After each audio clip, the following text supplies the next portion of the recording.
All right, how did everybody do this week? Deafening silence. I think it was fun. I like Yeah. the tone paper and like using the white like paint marker I got.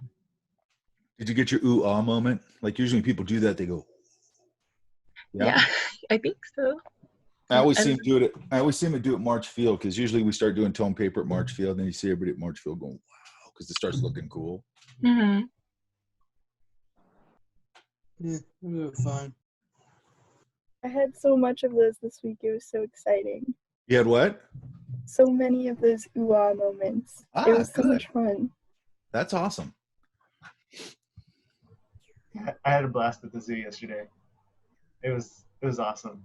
Yeah. It was hard too, but I learned so much. Yeah, it is the hard. film paper was fantastic too for it. Yeah.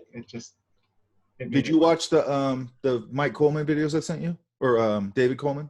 I'm getting killed between this class and Phil's class and my other class. Which class do you have with Phil? The perspective for staging and storyboarding. Yeah, I just dropped that. Concentrate here. No, I'm learning a lot there too, so it's good.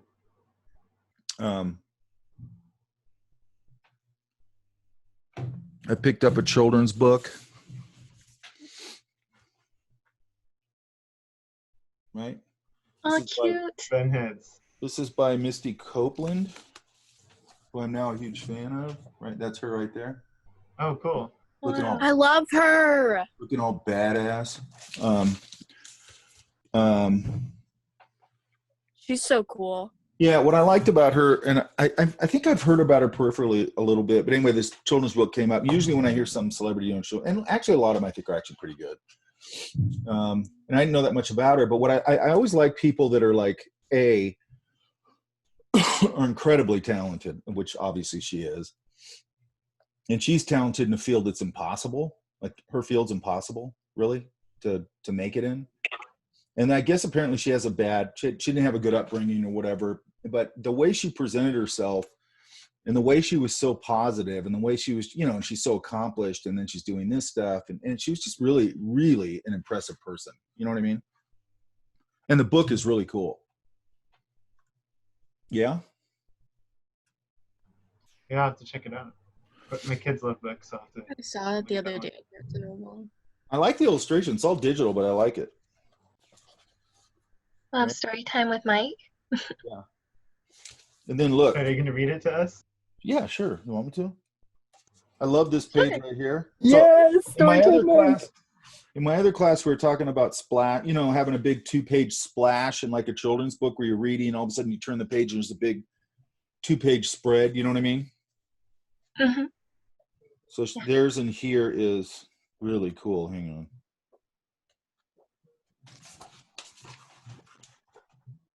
Isn't that great? Yo. Wow. Oh, that's really cute and dynamic. Really did. I mean, that's great.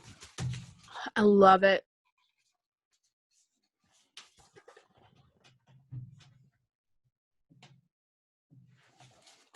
This guy's great. The guy that illustrated it. Never heard of him. I can't pronounce his name. It's this. I don't know how to pronounce that name.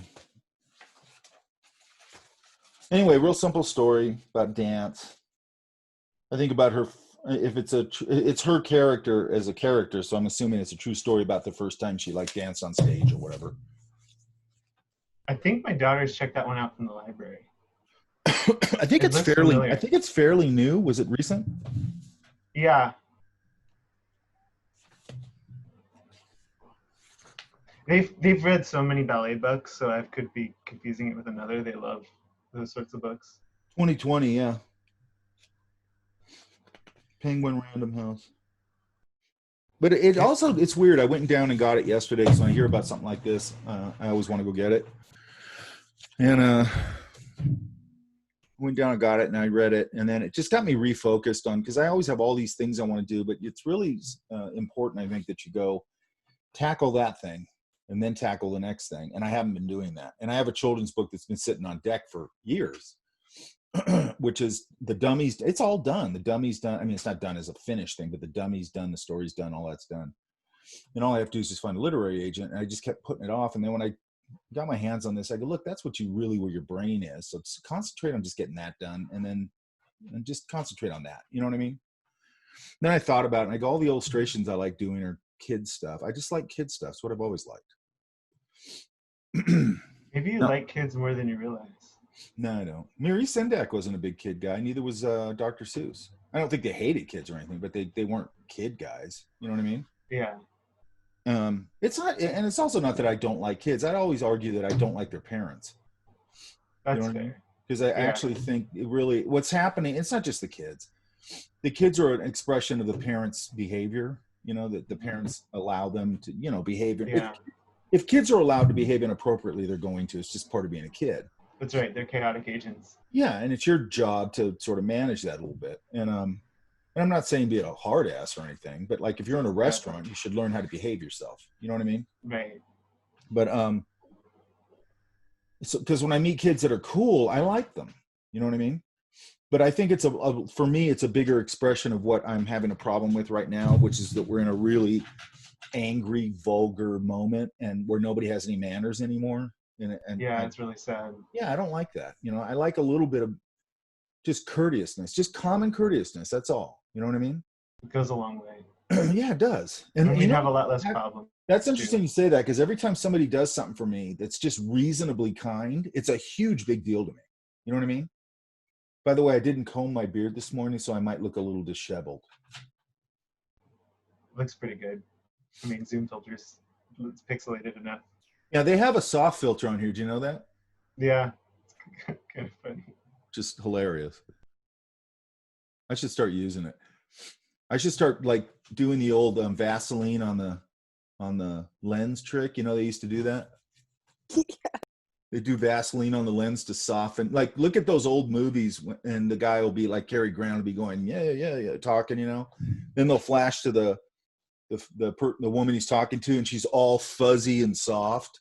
And they flash back to him, and he looks normal. And they flash back to her, and it's all fuzzy and soft. That's funny. Yeah, it's super funny. And she looks all dreamy, like they light it all dreamy.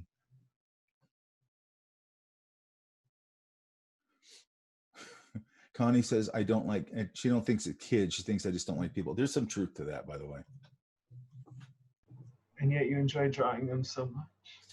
That's because I don't feel like I'm part of the same species. Really is what it is.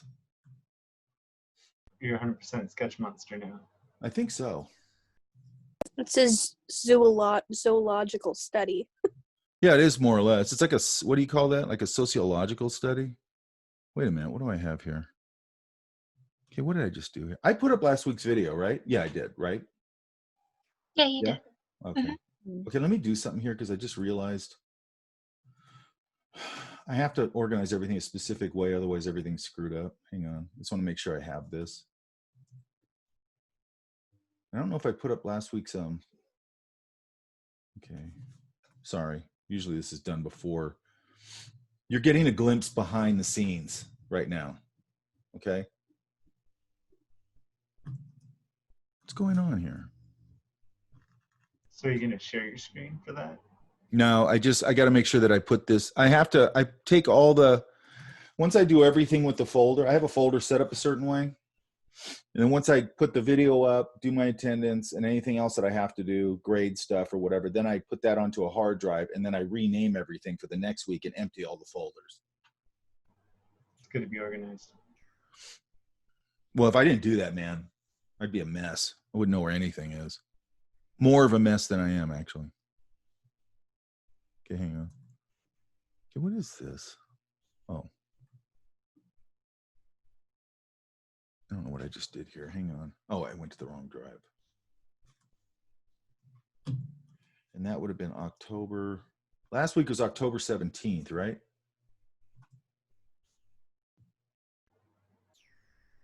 Yeah, so Bunheads was released on September 29th, so there's no way that we had that one. I didn't realize it was that recent. Oh, Yeah, so last week was the 17th.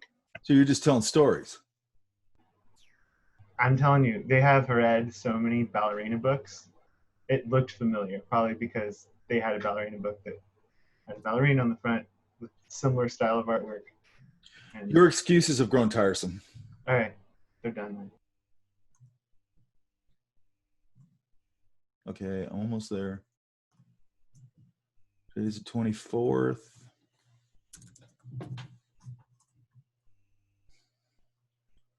Just a couple more things, Mike Burbage.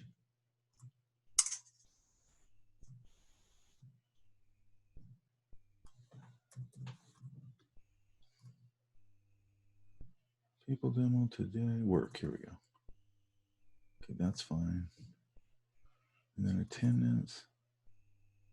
That's fine. One more thing. Give me 2 seconds.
Okay.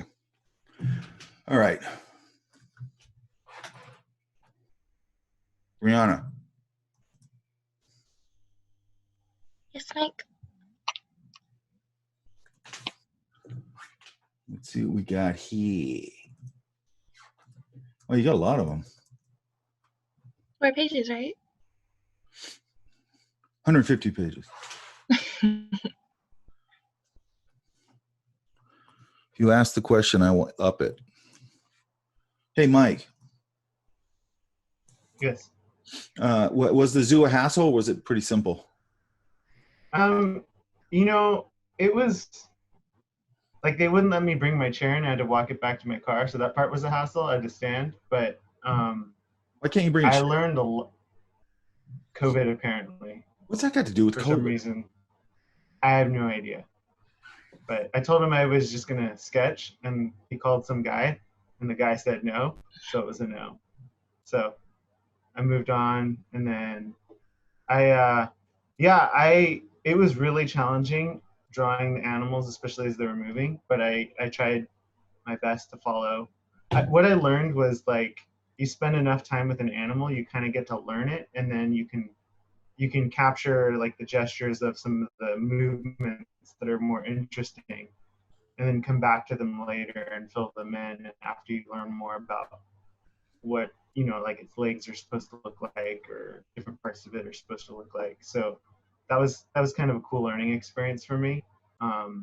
There was a lot of people, but yeah, it was good. It was cool to see. It was a perfect day too. That the weather was nice. The animals were out and about for the most part.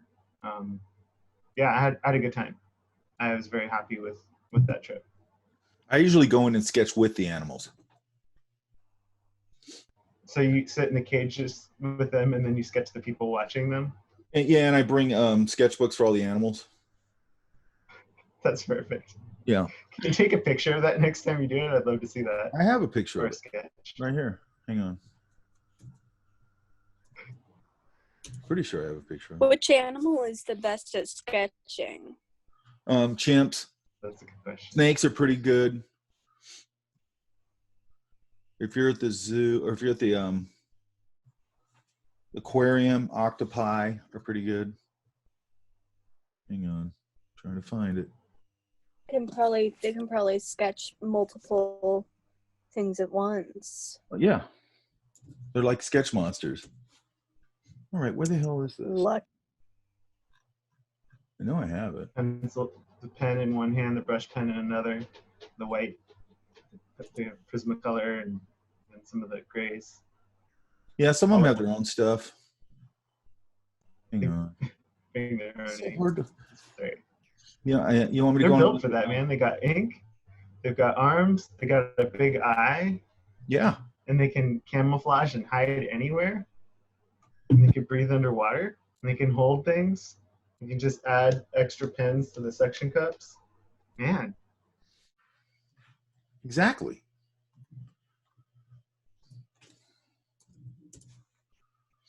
Gosh darn it! Why can't I find any of this stuff? It's super weird. Oh, here.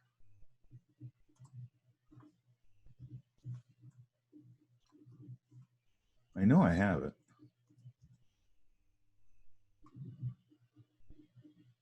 Yeah. I take back that organized comment after seeing your desktop.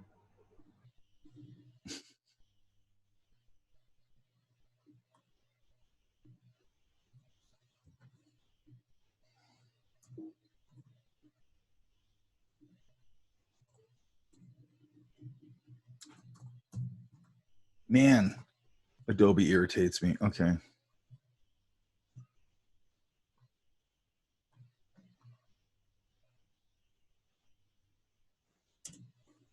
Sorry. Mac has a crappy search engine, not my fault.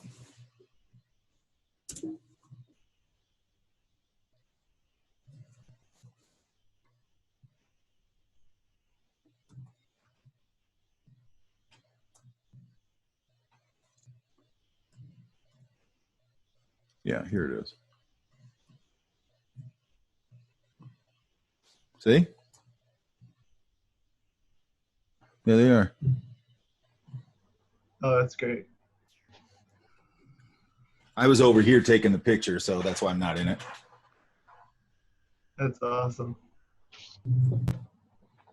The ostrich just likes to watch.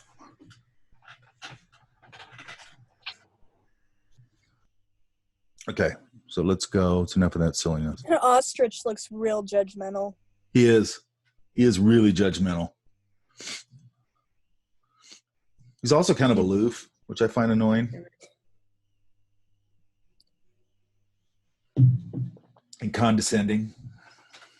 Ugh. But I just described Mike Burbage. That's weird. I'm looking off. Okay, Brianna, Yes. Hi. where's this at? Oh, right That's there. at my work. Where do you work at? I work at It's Everyday Coffee and Diamond Bar. So like, since it's COVID rules and stuff, we don't have a lot of people that like stay in. So we'll get like lulls, and so I was just drawing the espresso machine. Yeah. You know why I ask where students work at? Why? So I can go in there and heckle them. Yes, huckle away. Yeah. I'll This is get you nice. coffee. This machine thing is cool. Mm-hmm. Catas. Shadows.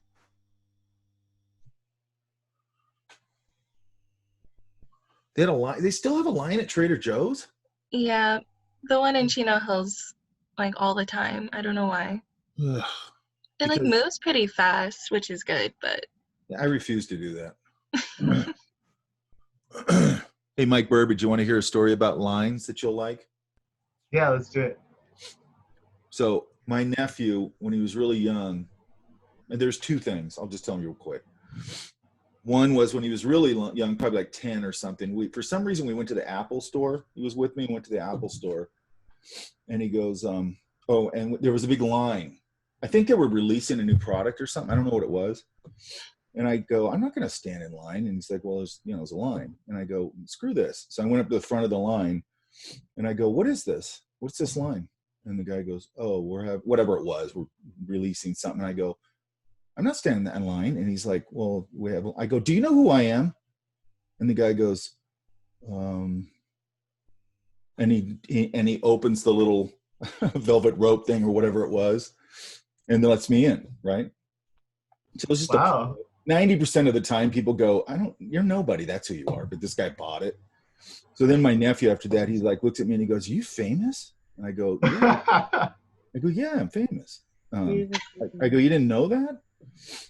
And then, so for years, that went on. And then flash forward, I did that story for NPR on Tosca at LA Opera. And then LA Opera called me and goes, we want to acquire the sketchbook. And I go, okay, so what's the deal, you know? And he goes, well, we're a nonprofit, blah, blah, blah. And he goes, 2 orchestra seats for the performance, backstage, and an invitation to the founders room. And I go, done, that's cool, you know?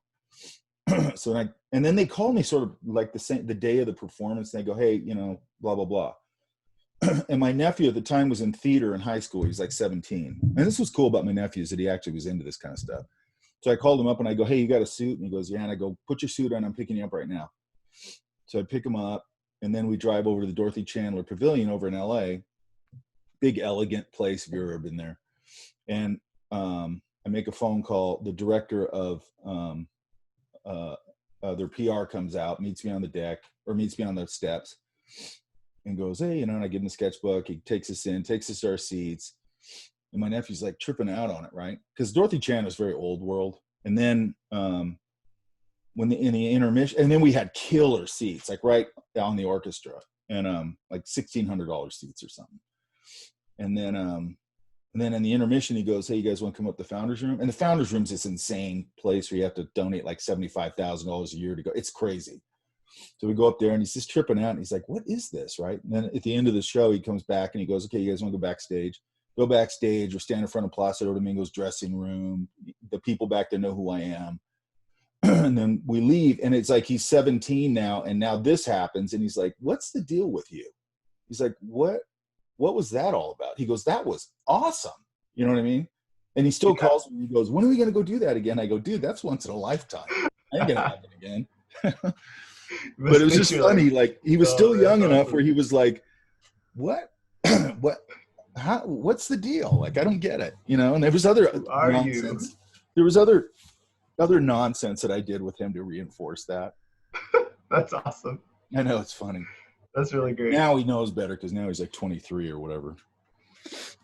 You got to come up with something else that, like, I know, I am going to. I always think about it, and I go, what could I got to do something like access to something again, and then I'll invite him with me, and it'll be another one of those weird moments, you know?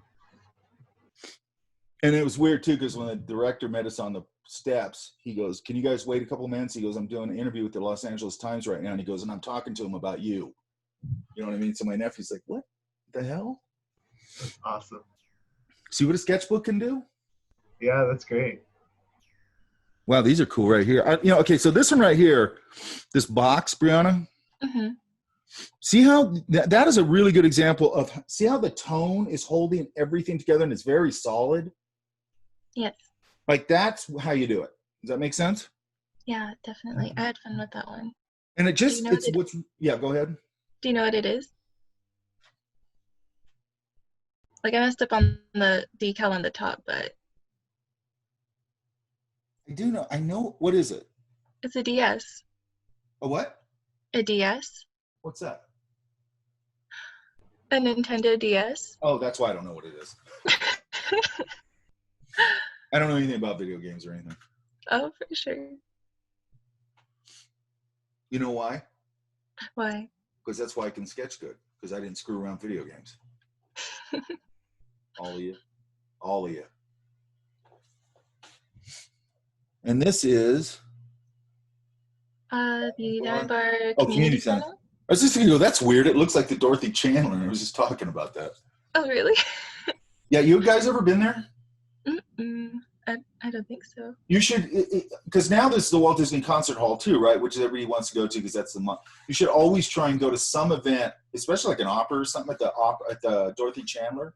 Mm-hmm. It's super old world, elegant, really elegant, chandeliers and big rolling staircases, and it's just really cool. Oh, wow. Yeah, these are great. Like, my grandmother would take my sister and I to the Segerstrom Center. Oh, yeah. To watch orchestras sometimes. I miss all that so much. You have no idea. That's the thing I miss the most in this. Mm-hmm. I miss just being able to go, hey, man, let's go to the Getty. They got a show of this, or let's go to see the LA Phil playing Bar Talk or something. You know what I mean? Oh yes. God, I miss that. I miss that so much, man. I miss the bowl during the summer. That's another thing. I think we talked about that, right? We talked about the bowl in the summer, right? Mm, You can go to the Not bowl in ringing the any summer. bells. It's the best date night in the city. You go to the bowl in the summer. It's best if you get like a hotel down there within walking distance because it gets really crazy. They let you bring in your picnic basket and stuff. And then there's a lot of places that the businesses around the bowl, they make gourmet picnic baskets with a great bottle of wine. You can bring in a bottle of wine. And then you just sit out there under the stars in the bowl and you just see some amazing show. It's like the greatest thing in the world. You know what I mean? Yeah. oh wow. My wife surprised me for my birthday one time. She spun me around, blindfolded me, and then drove me to a Star Wars show there where they were just doing all like Star Wars orchestrations and things like Yeah. that. When they do the live orchestra. Mm-hmm. Oh You yeah. know, a really fun one to go to is when they do I think there's a name for it. I can't remember. They would do the old Warner Brothers cartoons with a live orchestra. Oh wow, that's great. I love that stuff. It's super. I went to that when I was really little. It's so fun. In fact, I took my kid to the Star Wars one back, and it was on the day that Princess Diana died. That's a fun factoid, Mike Burbage. You remember days where things like that happen. I just remember it was one of those monumental things. You know what I mean? Because I don't care about the royal family or whatever, but I mean, obviously it's sad, you know. So this is how you're doing your crowd thing, right, Brianna? Yeah, I was trying my hand at like the crowd thing. What do you think? I think it was pretty good. I want to try to get it a bit more. Like it feels a little wonky, but like it gets the point across still. I like drawing people in line for some reason, so right now is a good time for that. Mm-hmm. I was just somewhere. I don't remember where it was. I just saw someplace that had a big long line. I want to get one that's a big rolling line where it does that, you know? Uh-huh. Oh gosh.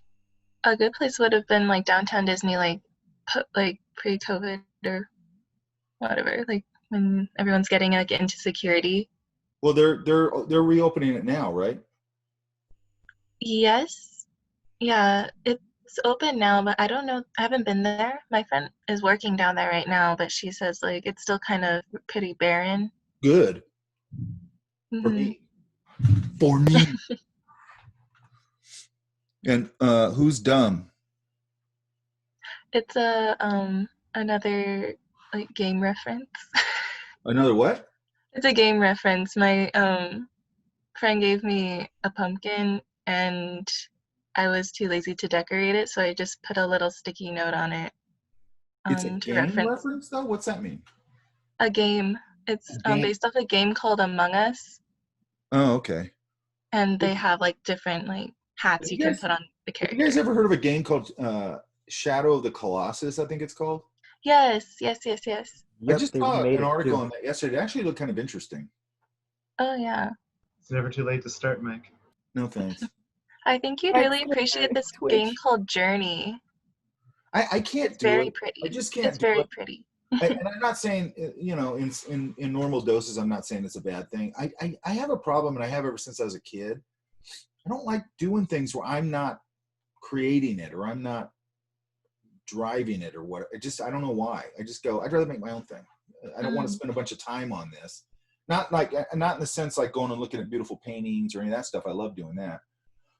But if it's something where I got to expend energy and effort into it, then I go, I'd rather do my own thing. I don't want to expend energy into this. You know what I mean?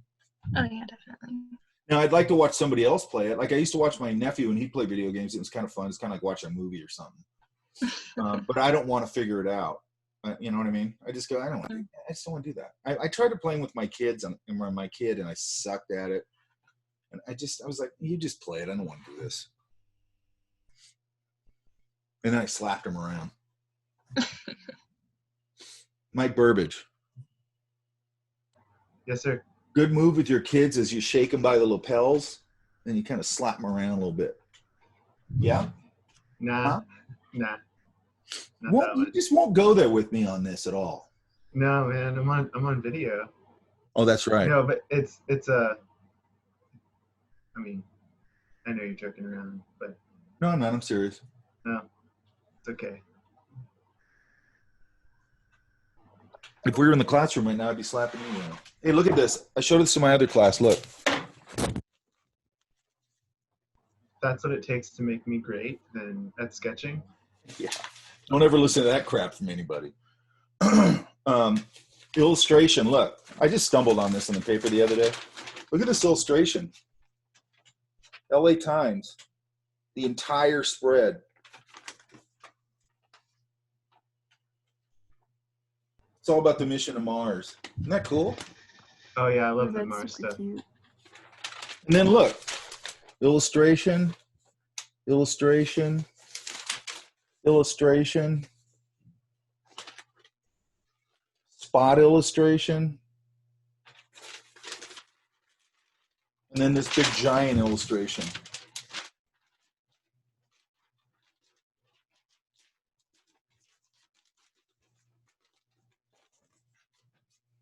Today's show and tell, by the way. Okay, Brianna, questions? Maybe when to, like for example, that tree right there, like once I took black to it, I'm like, oh dang it, and then I felt like I messed it up. Yeah, it's a little, okay, so when you're doing that, one thing that you're doing, let's look at this. I'm so not in a serious mood today. I apologize. Oh, good.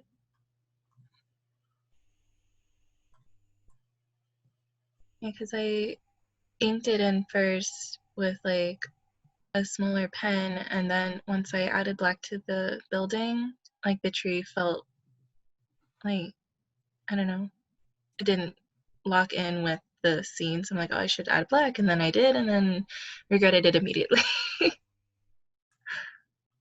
I forgot to put up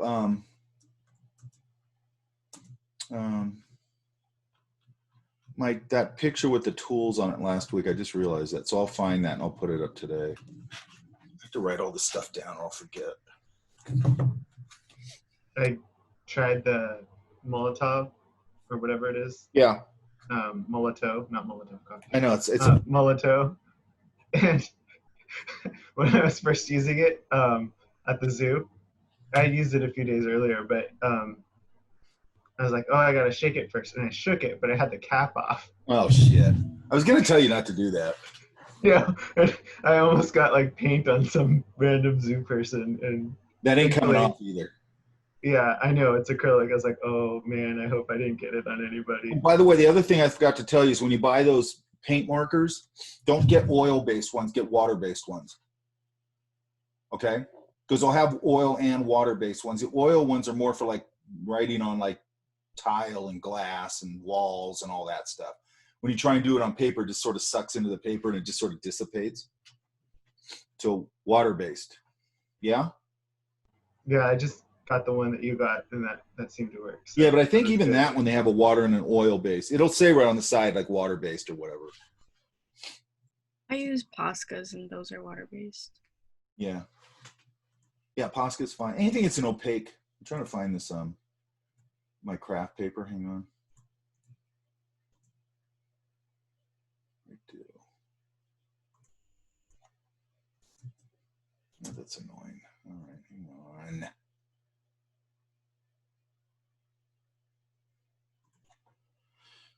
I thought this was sitting on my desktop.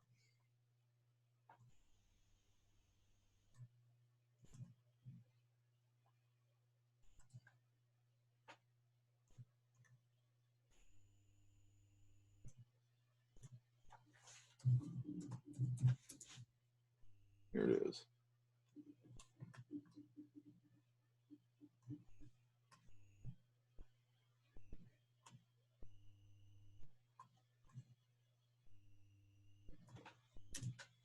Okay.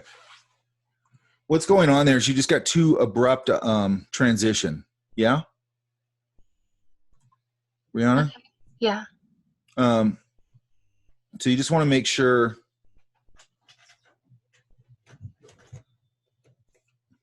like, oh, you're using pin. Okay. I'm sorry. I always have to realign my brain in whatever class I'm in.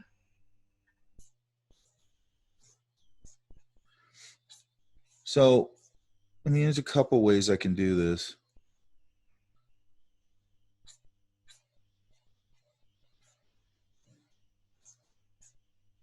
You know, and I might just sort of wrap it around a little bit. Just a little. And I could probably let this sort of do a little more of a designy thing, and here it's going to go a little more this way. And I can start to use the texture for the value. Does that make sense? Mm-hmm. And then I might even come in here and hit these again, just to start to imply, even though it's not really a core.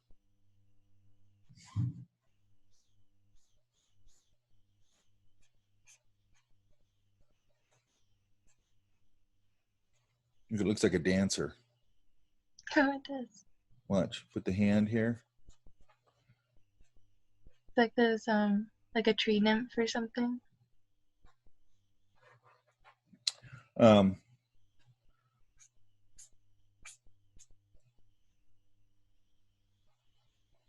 know, as it goes up here, because there'd be a canopy up here, I could get a little denser with it.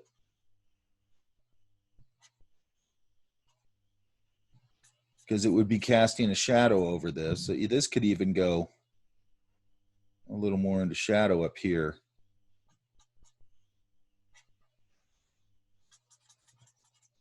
Does that make sense? Mm-hmm. So you just don't want to make these super abrupt transitions like that. Yeah. Now, you know, you might be able to come here and maybe put another line next to it to break it up. So see how it softens it if I put a line next to it a little bit? Yeah, definitely. Okay, so why? Because you're adding another like mid-tone, if that makes sense. You're kind of implying a mid-tone, right? Right. Because it's not actually a mid-tone, but it's breaking it up in a way where it goes dark, then to something, and then into the light, right? Right. Okay. And I'm wondering if I could pull like a half tone out of here, maybe. Which is what that's what comic book artists do, basically. Okay. So now I could do that. Mm-hmm. And see how it starts to do the same idea? Oh, yeah. I think that helps it a lot. Yeah. So it just softens up that curve a little bit and makes it start to look like it's turning as opposed to just going dark to light, which keeps it flat. Yeah? Okay, right. And our goal here is to not be flat.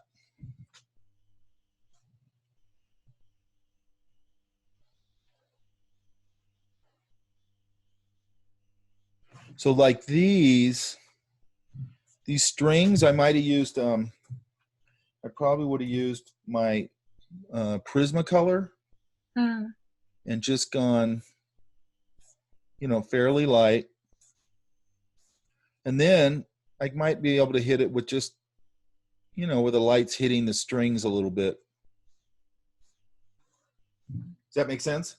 Yeah. Because they're shiny. I got a guitar in here. Hang on. Let's see if it does that.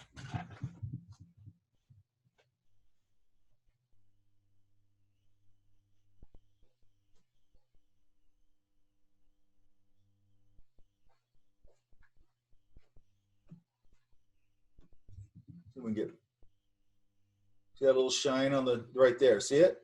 Oh, yeah. That kind of thing. Just do a little bit. And then look at the rest of the strings. They sort of drop away. They're very not that noticeable. Right? Right.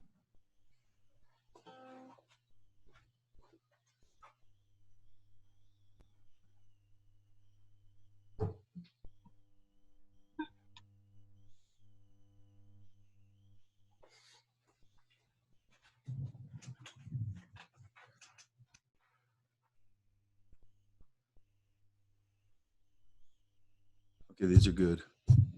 And this is good. You're putting the whole body in there. Yeah? These are fun.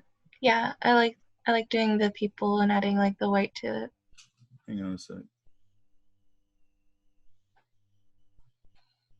Hang on a minute.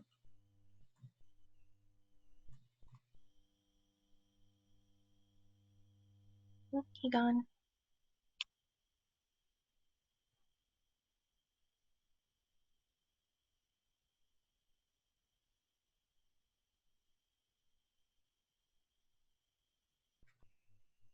Okay, what was I saying? Oh, here, look. You there? Yeah, I'm here. Like the whole Like form. here? Okay, so be careful going straight to your really specular highlight. Yeah? Right. Okay. So like here, I might have done something like this. And I'd use my Prisma for this, just to, like the side of my Prisma. Mm. I'm going to do it obviously this way, but. That makes the point. But I can get a real nice little effect with the side of my Prisma.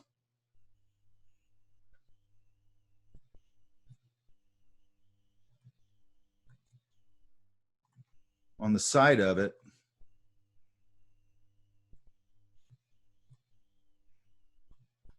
Just like that. Not that hard though. Hang on. Oh, wait.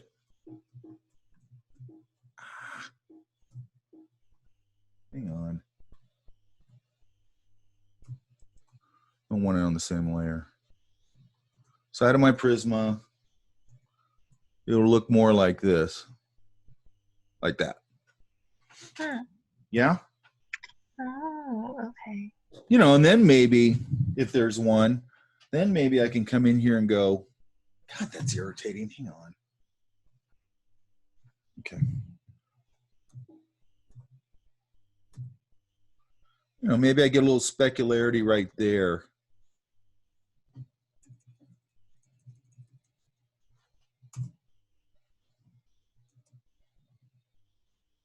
You know, maybe there, right? Mm. A little softer edge, but other than that, because what's that going to do? It comes back under that thing we talked about before, where if I put a glare over something, then the other stuff sits back and it starts to give the viewer more information, right?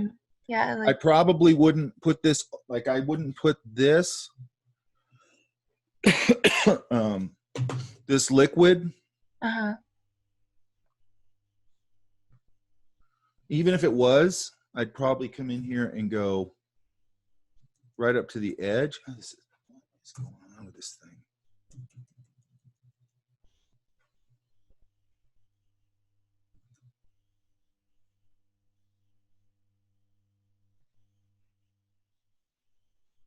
like separate it from the edge of the cup. Yeah, I pull it away from the edge of the cup a little bit because there is a little bit of thickness there. Now I understand it's plastic, but it just helps sell that idea of liquid inside of a glass, even though I know this isn't glass. So I can kind of cheat those things a little bit. Does that make sense? Okay, yeah, that does look a lot better. You know, and then maybe I can put, you know.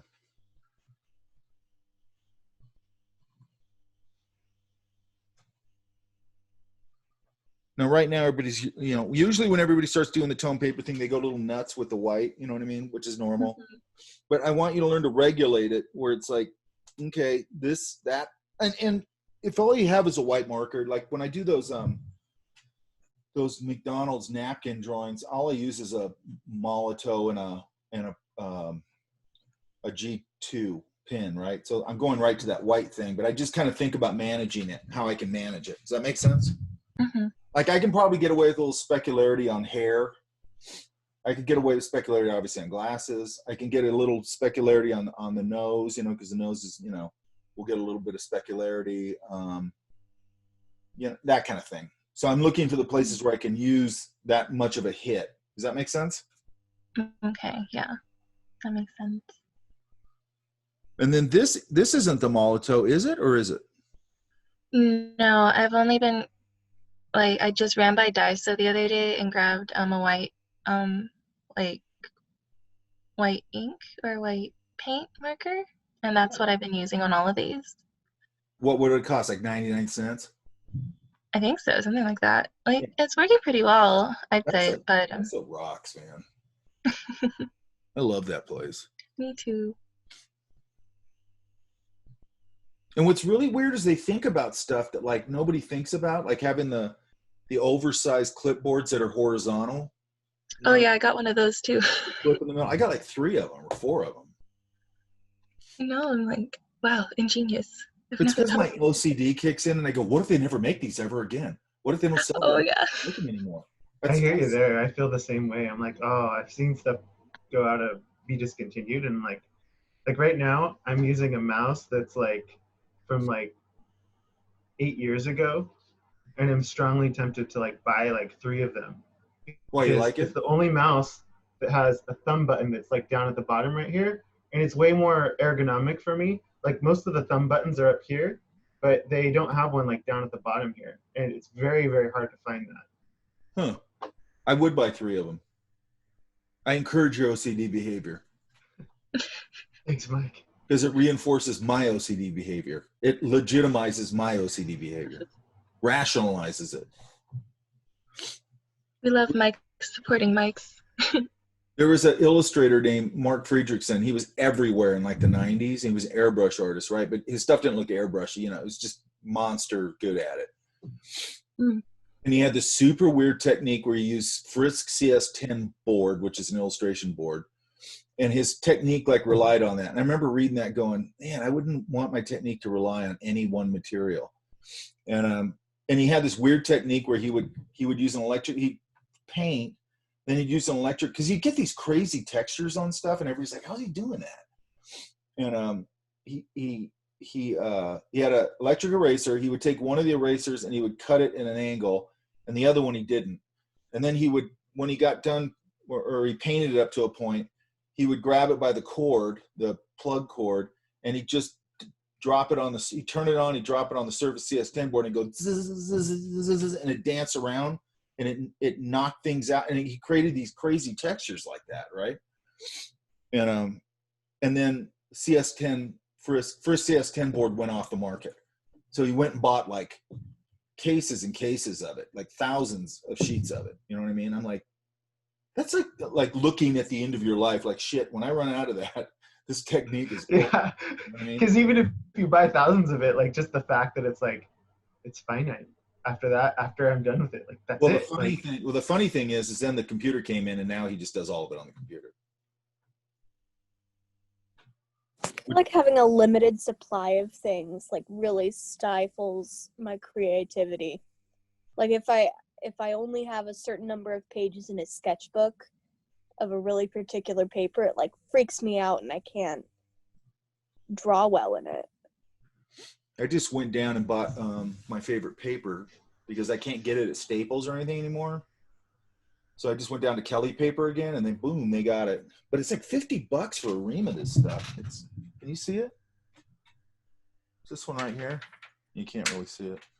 $50, man. Dang. What is it? Hammer Mill. I can never remember the name of it because it's such a stupid name. Premium color copy paper. And then they've called it digital color copy paper. Digital, it's like, it's not digital paper. It's paper. Okay? Like, who has an analog printer at home? Anybody? Does anybody have an analog printer at home? So I don't I have think a you laser need jet. to call it digital copy paper. I don't think you need to say Yeah. that. I mean, who's got who at home has a hand crank offset press? You know what I mean? Like, who's doing that?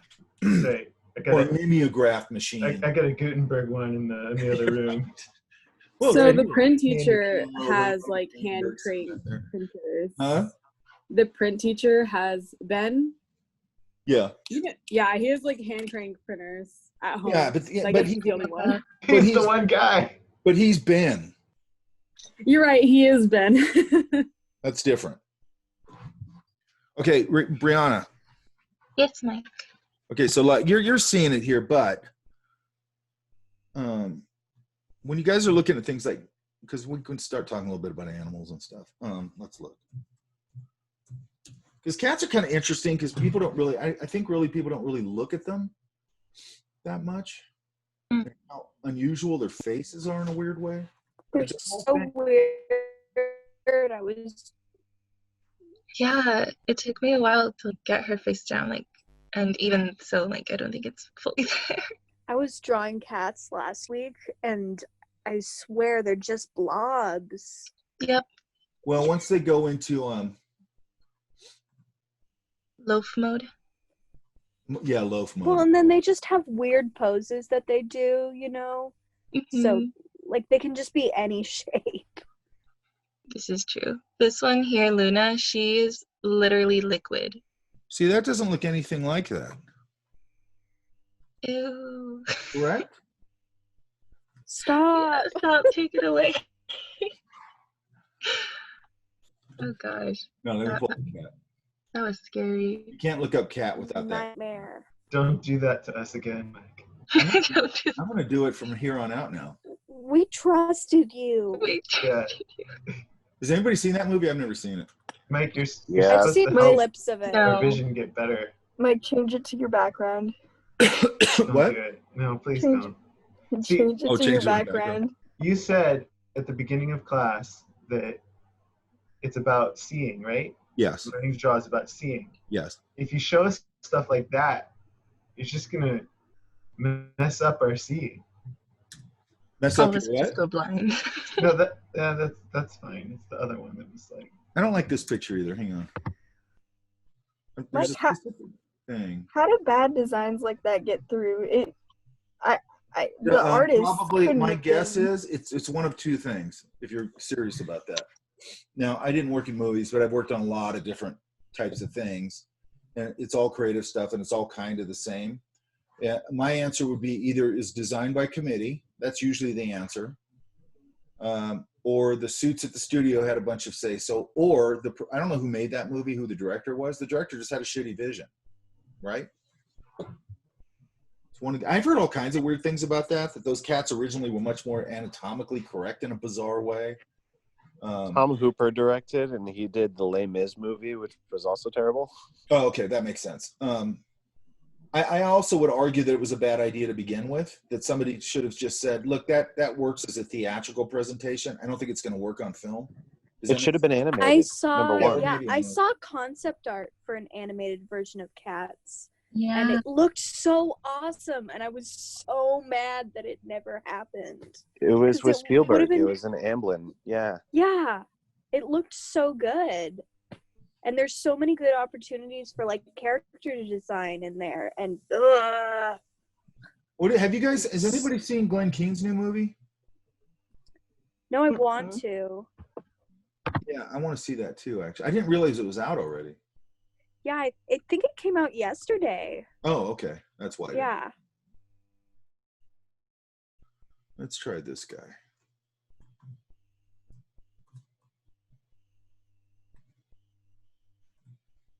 Man, I like his philosophy is really good. He lives up here. He's right by me somewhere.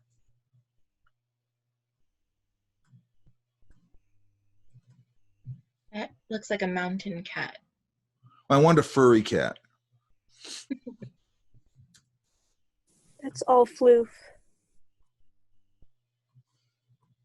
That cat has good control over its owner. You think so? Yeah, look at how much food it gets to eat. That's true. Well, you don't know how much of that's fur, Mike. Cat fat shamer. Sure.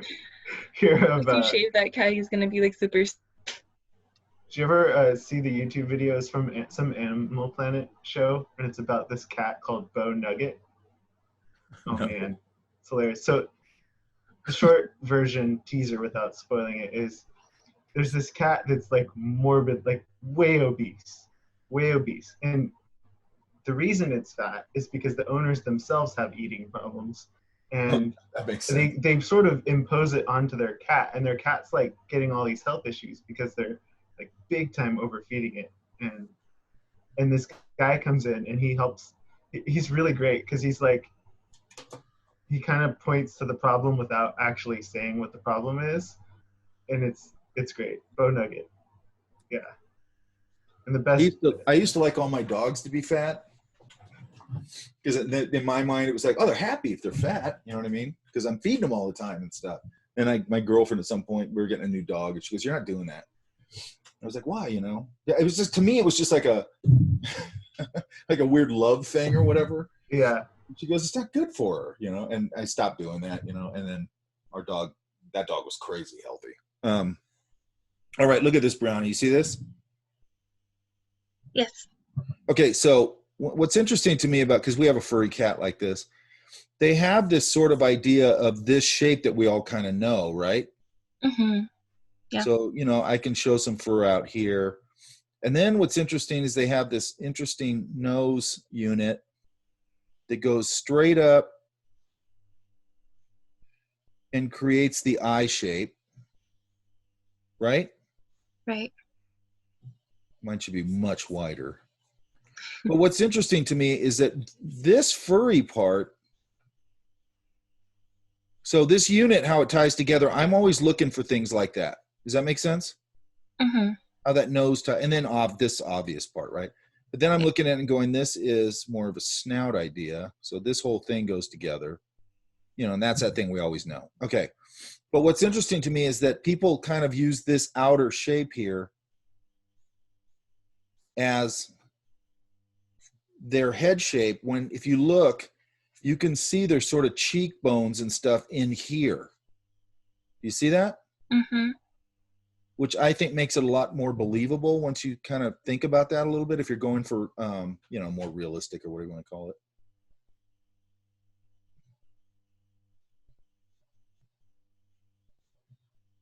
You know, and then I could start doing all this stuff. But there's this structure inside of that structure that I think a lot of people miss. Does that make sense? Mm-hmm.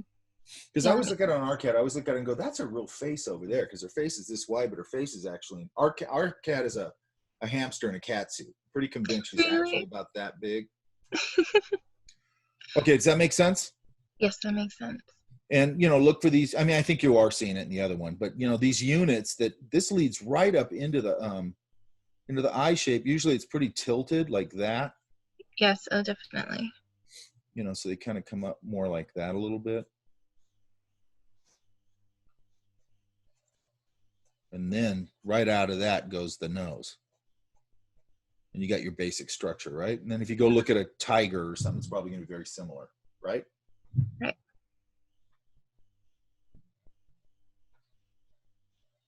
I think what actually like taught me that was watching Lion King. Yeah, probably.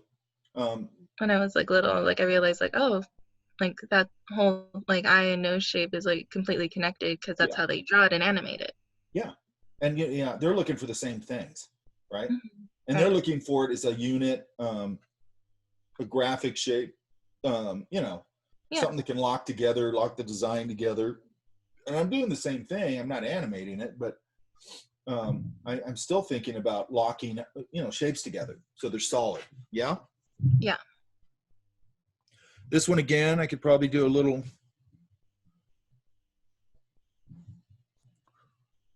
Side of my pencil, a little of that. See that? Mm-hmm.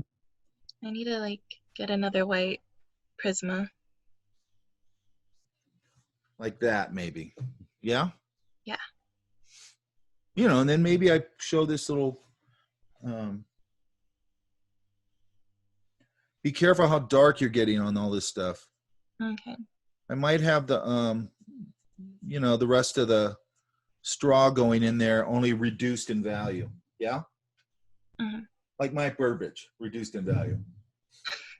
He's in the value bin. Sorry, Mike Burbage. Great value. Oh, by the way, you know what this reminds me? You don't have a comeback for that, Mike? You know, I'm not always a fast thinker. I'll be honest. Sometimes I get lucky. That's what Think Brianna slow said. and well. Brianna said that about you. Man, she's rich. Talks about you, man. Wait, look at this. Because most people don't. You guys know Mooka, right? Mocha? Mooka. Mocha. Here, I'll show you. You do. You just don't realize it. Okay.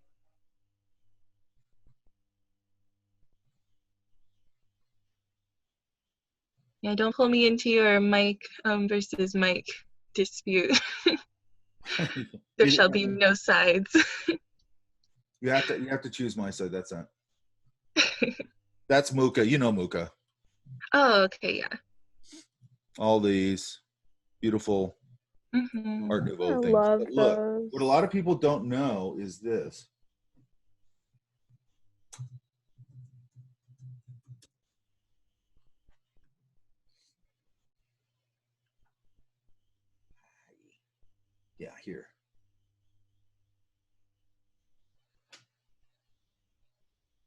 Let me find this. When I found this, it blew my mind.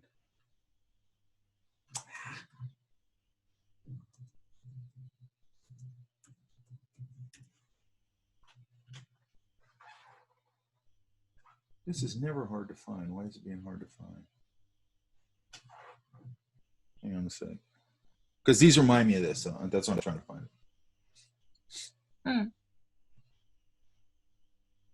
This is what I'm going to show you if I can ever find it. God damn it. It always happens like once you're looking for something, then like it's always hardest I to found find. this and it just totally blew my mind. Wait a minute. Here it is.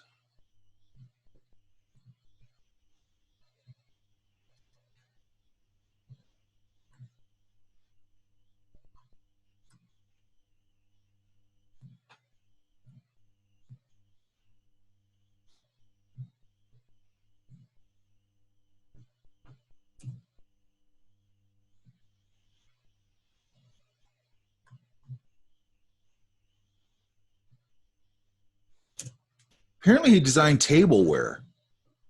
Oh wow. Isn't that cool? Dang. And you do them on toned paper, which is just cool. So like he would send these to like Probably clients or yeah, whoever he was designing it for. But it looks like he used a lot of toned paper for preliminary stuff. Yeah, definitely. Yeah, it's so fancy. I know. Boy, it's Muka. Studies.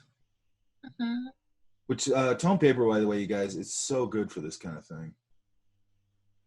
For studies and things like that. There was one really cool one that looked really modern. It looked like a total modern industrial design that he would do. Hang on, let me see if I can find this one last one.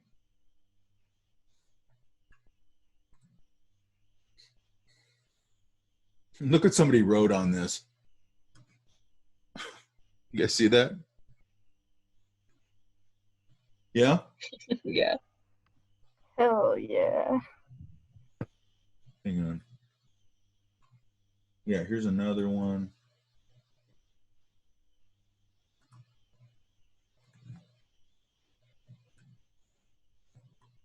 Oops.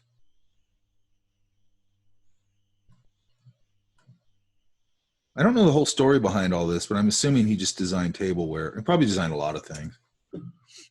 Right? I thought he designed lamps, especially. You're probably right? thinking Tiffany. Yeah, that's what I'm thinking of.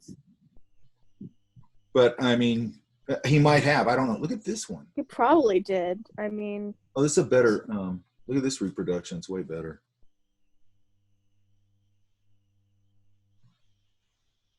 Did you see his Slav epic paintings? I don't think so. They're really good.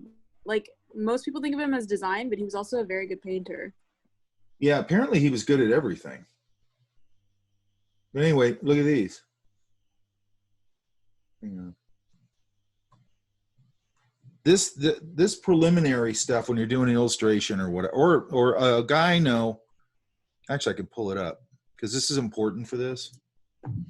You know, he's doing all these preliminaries like this, right? Does that make sense? Yeah, right.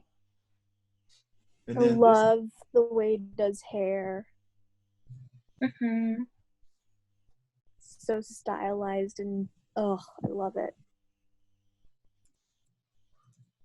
the reason I'm talking about this, it's also a good tool for preliminary work, right? So this guy that I know, let me see if I can find these. Come on, here we go. I didn't restart all my stuff today, so I'm trying that because it seems like every time I restart it just gets screwed up. So unless it starts screwing up, I'm not going to do it. I'm just not. So far, so good for the most part. I mean, it's way better than the last couple times. So this is Larry or Lawrence Noble. He's a sculptor, okay? I don't know what his recent projects are. So he does a lot of monumental sculpture. Okay. Does that make sense? Mm-hmm. Oh, cool. So, if you ever heard of the Yoda fountain at the Lucasfilm? Yeah, no. I haven't heard of it. But Anyway, I think I've seen famous. pictures. Super famous if you're a Star Wars freak. But anyway, he sculpted it.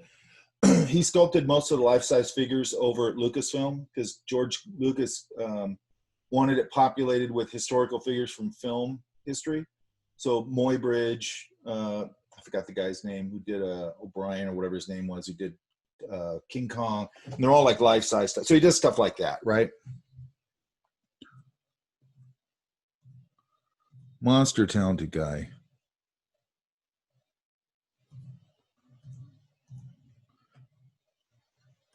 But let's see if I can find it.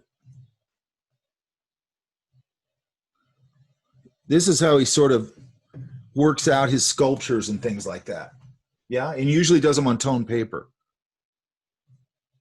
Let's see if I can find one.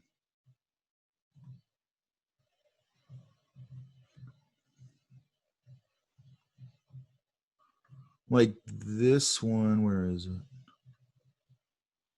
Here's some of his working it out. Here's some of his working it out. A lot of times he does them on toned paper, though. I'm trying to find one. This one. Okay, so that's his preliminaries for the Officer Down Memorial. That's actually out here. That's how he works out the form and all that stuff. Does that make sense? Mm-hmm. Yeah, that's. Yeah. I mean, that looks really That's great. Oh, yeah. Look at this. Does he use pastels or what is he using for color? Probably mostly Prisma. Mm. And then maybe you might hit some pastel to really pop it or highlight it. But mostly it's probably mostly Prisma. And maybe a little gouache or something. He's old school. He actually is an interesting story because he had he's an illustrator, okay? And then I think he was in the Army or something, but and then he's an illustrator. And I don't remember the whole story, and I won't go over it. But he was really inspired by like seeing what they were doing with Star Wars and all that stuff. Like for some reason, the sculptural part of it hit him, the model making, the sculpture, all that for some reason. And then he was in some meeting where they were talking about with his wife, in some meeting where they were talking about they want to do this over life size. I don't know if it was a Confederate soldier. I don't remember what it was. Soldier on horseback from that war, Civil War soldier. And he was like, yeah, I can do that. And he didn't know shit. Okay. And this is a major public commission. These things are a big deal, right? And his wife's kicking him under the table going, what are you doing? But I guess he'd been fooling around with sculpting. And then she's like, where are you even going to sculpt that? That thing's huge. And he did it. He found a friend of his that had a studio. His friend taught him how to mold, taught him how to do a bunch of stuff he didn't know how to do. And ever since then, he just does all this monumental public sculpture. So it's a good story about just having the guts to go for it, right? Because man, that's one I got a lot of guts with this stuff, but I wouldn't have tried that. So I think that one. See, I mean, this is crazy. You know what I mean? That's the Officer Down Memorial. There's the that's over at Lucasfilm. I just think these are interesting. I'm trying to see if I can find that one. This one. That might have been his first one. Okay. You guys there? Yeah, that's insane. I mean, that's crazy. That is crazy. Oh, God. That's like, you have to engineer that thing too, because I said you have to engineer that thing too, probably because of the way the weight's distributed. Well, yeah, it's he has a relationship with a foundry, but I used to go life drawing with him. We had a life drawing group up here at the coffee shop. I stopped drawing with him. I might have told you guys this because I do think this is important. I think professional behavior is important. So anyway, I go life drawing with him and this other guy who's an illustrator. The other guy's an illustrator, and I liked it. They're, I like their work and everything. But they were always hiring like really young girls as models all the time, and then they started saying stuff to me that was a little bit inappropriate, and I just didn't like it. Does that make sense?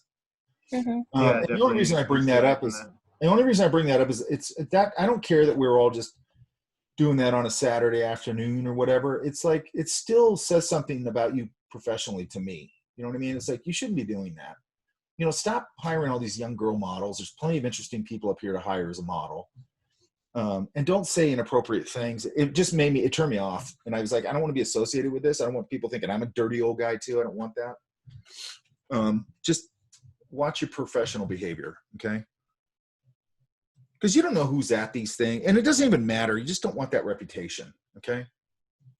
You don't want to be that person, regardless of whether. That's exactly right. And that's the thing that's weird to me about it is I just look at it and I go, do you guys really want to be this guy?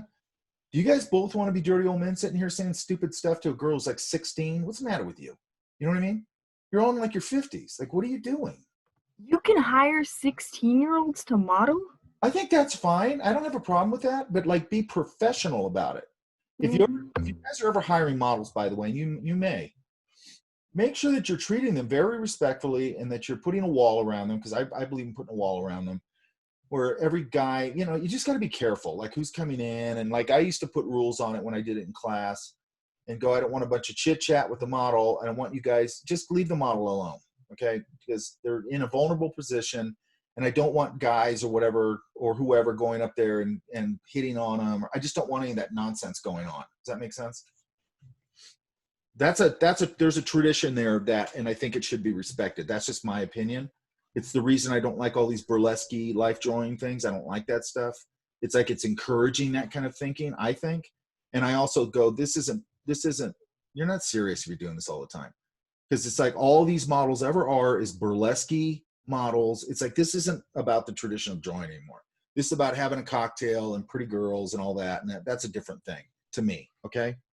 And I know I'm being all prudy about it, but so what? No, that's just creepy. I think it's creepy. They're doing a job. You shouldn't have to put extra stuff on them and have them have to deal with like people. Exactly. That's why you set up an environment that feels safe. And we used to throw people out. Like a friend of mine, she used to run a life drawing group, and some guy came in, it was clear what he was doing, and we were just like, you got to go, I don't even know if you could do that now. They'd probably sue you.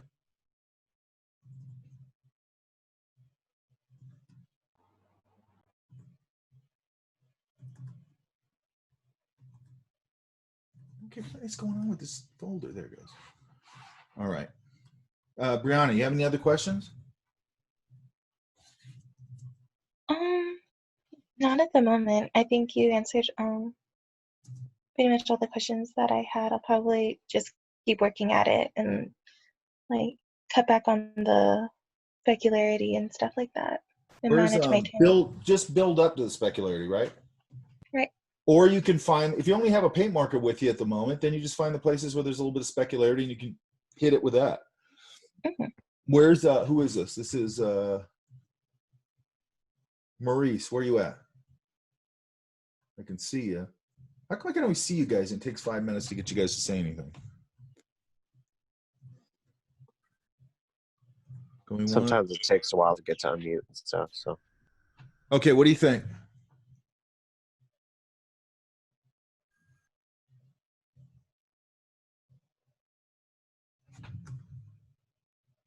Am I missing something here? Can you guys hear me?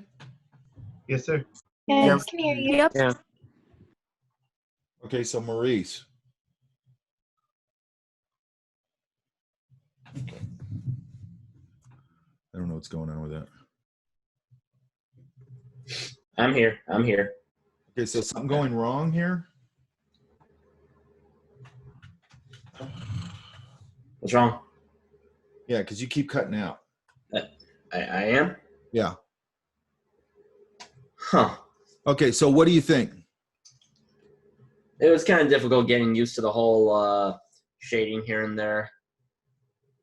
tried drawing some of my family. Then when we were going out for dinner here and there, I tried drawing some of our cars to see if I could do that, but it's a little. Cars are tricky. Yeah. Okay, so when you get these people like that, let's find one simple, like this. I don't have a problem with building them this way, but let's get a couple things. Let's go. We got a person. So you got this blocked in. You got the neck blocked in. Torso.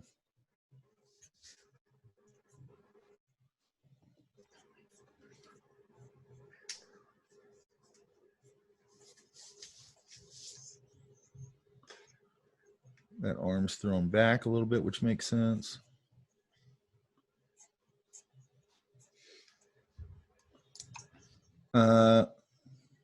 Okay. So then I got to go in here and I got to go, where's the features going to be, right? Yeah, I tried to keep it simple because I was trying to get the basics down first before I put details. Yeah, that's fine. So then I'm going to come in here and I'm going to build up my other shapes.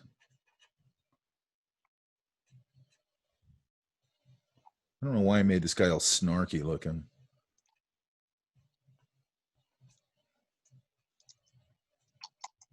Okay, then I'm going to go, okay, there's a little seam right there. That'll give me a shape. Can pull from there. Maybe there. People tend to, in the collars like that, where there's usually like something there on the edge of the collar here. A little pull fold there. And then what is this representing here? Is that a cast shadow? Yeah, I'm trying to put some shades, but I overdid it. Yeah, just when you're doing that, nice and clean and smooth like that. Sort of like that. You know how we did that with the side of the pencil, remember? Yeah, yeah. And by the way, you guys, if there's something with a pencil that I've said and you want me to redo it or show you again or whatever, make sure you tell me because I got the cameras hooked up. And then, you know, here I might loosen this up a little bit. This hair, same thing. Start giving me some of the interior features.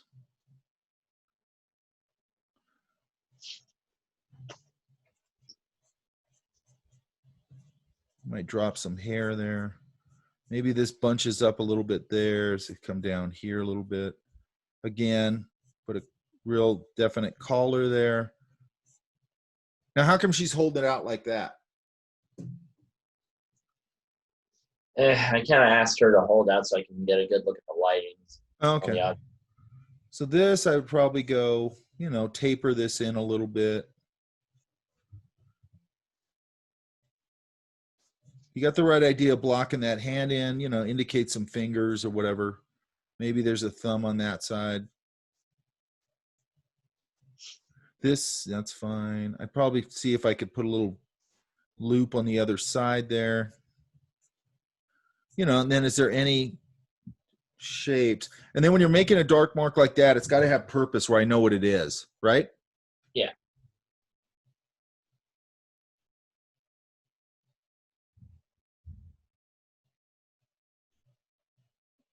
I'm making everybody like weird looking today, but that's okay. You know, and then is there a pull fold here, you know, or here, you know, and then here, was she wearing a skirt? I didn't really think about drawing the rest of her body.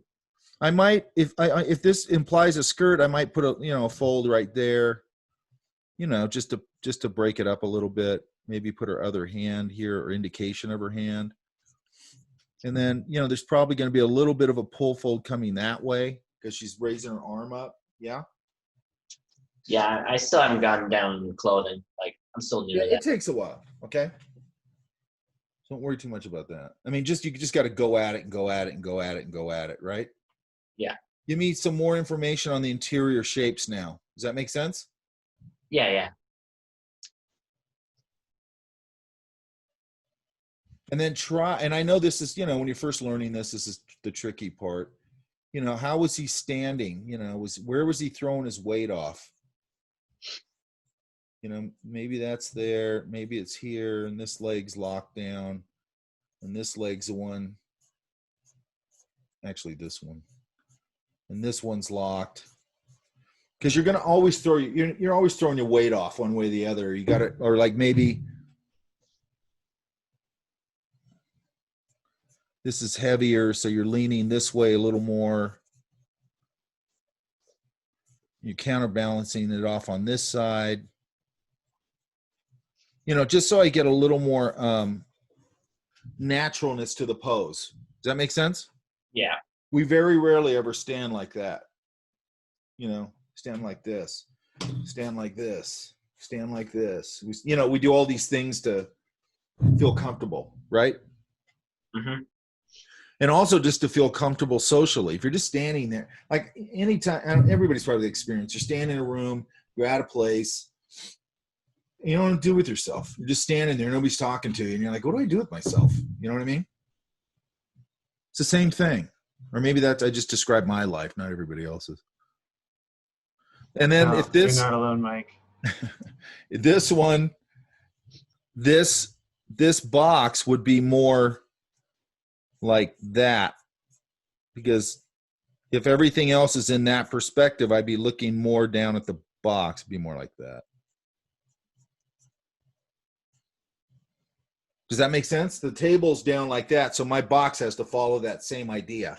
Does that make sense? Yeah. Hey, Mike. Yeah. Have you had regular perspective before? Yeah, I took it last spring. It was my first class. Oh, good. Okay, because that's good to get that one out of the way. That's a good class. It's really great. It changed so much for me. Good. And at first I was like worried. I'm like, it's gonna make everything mathematical or whatever. But like once you get mileage with it, like you start to do it naturally, and it just kicks in. It just gets added to the toolbox in the back of the head. That's kind of the goal, I think. I think math or perspective, you don't have a choice. You got to go down that really rigid rabbit hole, and then you loosen it up later, right? Yeah, I mean, there's times when like I'll do like a couple things. Like I'm still getting into it. Like in this other class that I'm in, like if I'm going to do like a 4-point shot or even a 3-point shot, like throwing down a few lines is helpful, and then like I can just freestyle the rest of it once I get those lines in. But with like regular stuff, like 1 point, even 2 point, you can start to get a feel for that pretty quickly. Yeah, what I'm trying to get you guys to do is see it without any guide. Yeah? Yeah, no, that's good too. I think having perspective under my belt helps me to absolutely. You have to have perspective. You have to have perspective, and I don't like this when I have these conversations in this class, especially in this class, where I don't want any of that grids and all that stuff. Then they go, they're talking to Phil or whoever, and they go, well, Mike says I don't need perspective. And it's like, that's not what I said. You know what I mean?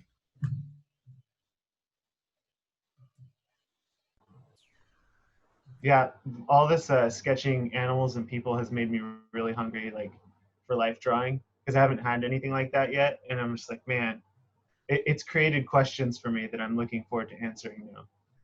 Yeah, I mean, life drawing is, make sure you really research who you take, right? Yeah, do you have names? Yeah, I'll tell you. I'll talk about that offline. Yeah, I understand. And this is just something I say about any school. I don't care where it is. Does that make sense? Yeah, definitely. No, because I I see it at every single school where I look at people and I go, "You're going to teach life drawing? Like you don't know how to draw." You know what I mean? Mm-hmm. It's totally bizarre to me how that happens. I just don't understand that. I'd love to hear some good online alternatives for the meantime too, because New Masters Academy has a lot of really good instructors, like Carl Ganache. New Masters Academy. Yeah, they probably do. Yeah, Carl Ganache and wait, Glenn don't they have Steve Houston? Yeah, they do. Steve Houston, does he teach life drawing? Yeah, he does. We have we have a new anatomy video coming out too in November. Yeah, then I would definitely do that. Yeah, he simplifies it so that you can design and then kind of know anatomy at the same time. I went That's through great. it do they have like course options where you can get like feedback and stuff? Because that's what I found. Like, there's lots of great material, but getting that like I'm dialogue. sure they do. I'm sure it's not just So all here's the thing about New Masters guys right talk now up is that there. we're like, we don't have courses where you can get feedback like a traditional class, but you can just submit to the forums and then the instructors will give you feedback for free. Like, they don't care. So we also have a Discord. So if you go on the Discord, you can just post it there and then at Joshua Jacobo, and he's the owner, and he'll give you feedback. Okay, that's good to know, because I was learning on my own for a while before I started taking classes here, and I really discovered that I need help. Like, I need people to guide me. I need feedback, and that's so worth it. Yeah, when I started working there, I told them that I wanted to set up a Discord, and so we did, and it's been doing really, really well. And a lot of people have been saying, like, yeah, learning by yourself sucks, which I already knew. So yeah, if you want to go to the Discord, they have like a lot of resources. Okay, it's at Joshua. Sorry, who's that name? Jacobo, go to the I keep saying go to the Discord, and the Discord is not like, I don't know if you can get the link from the website. I think they come in the email. So let me drop the link in the chat. Okay, and cool. then and then you'll see like when I drop the link, I'll also drop his name.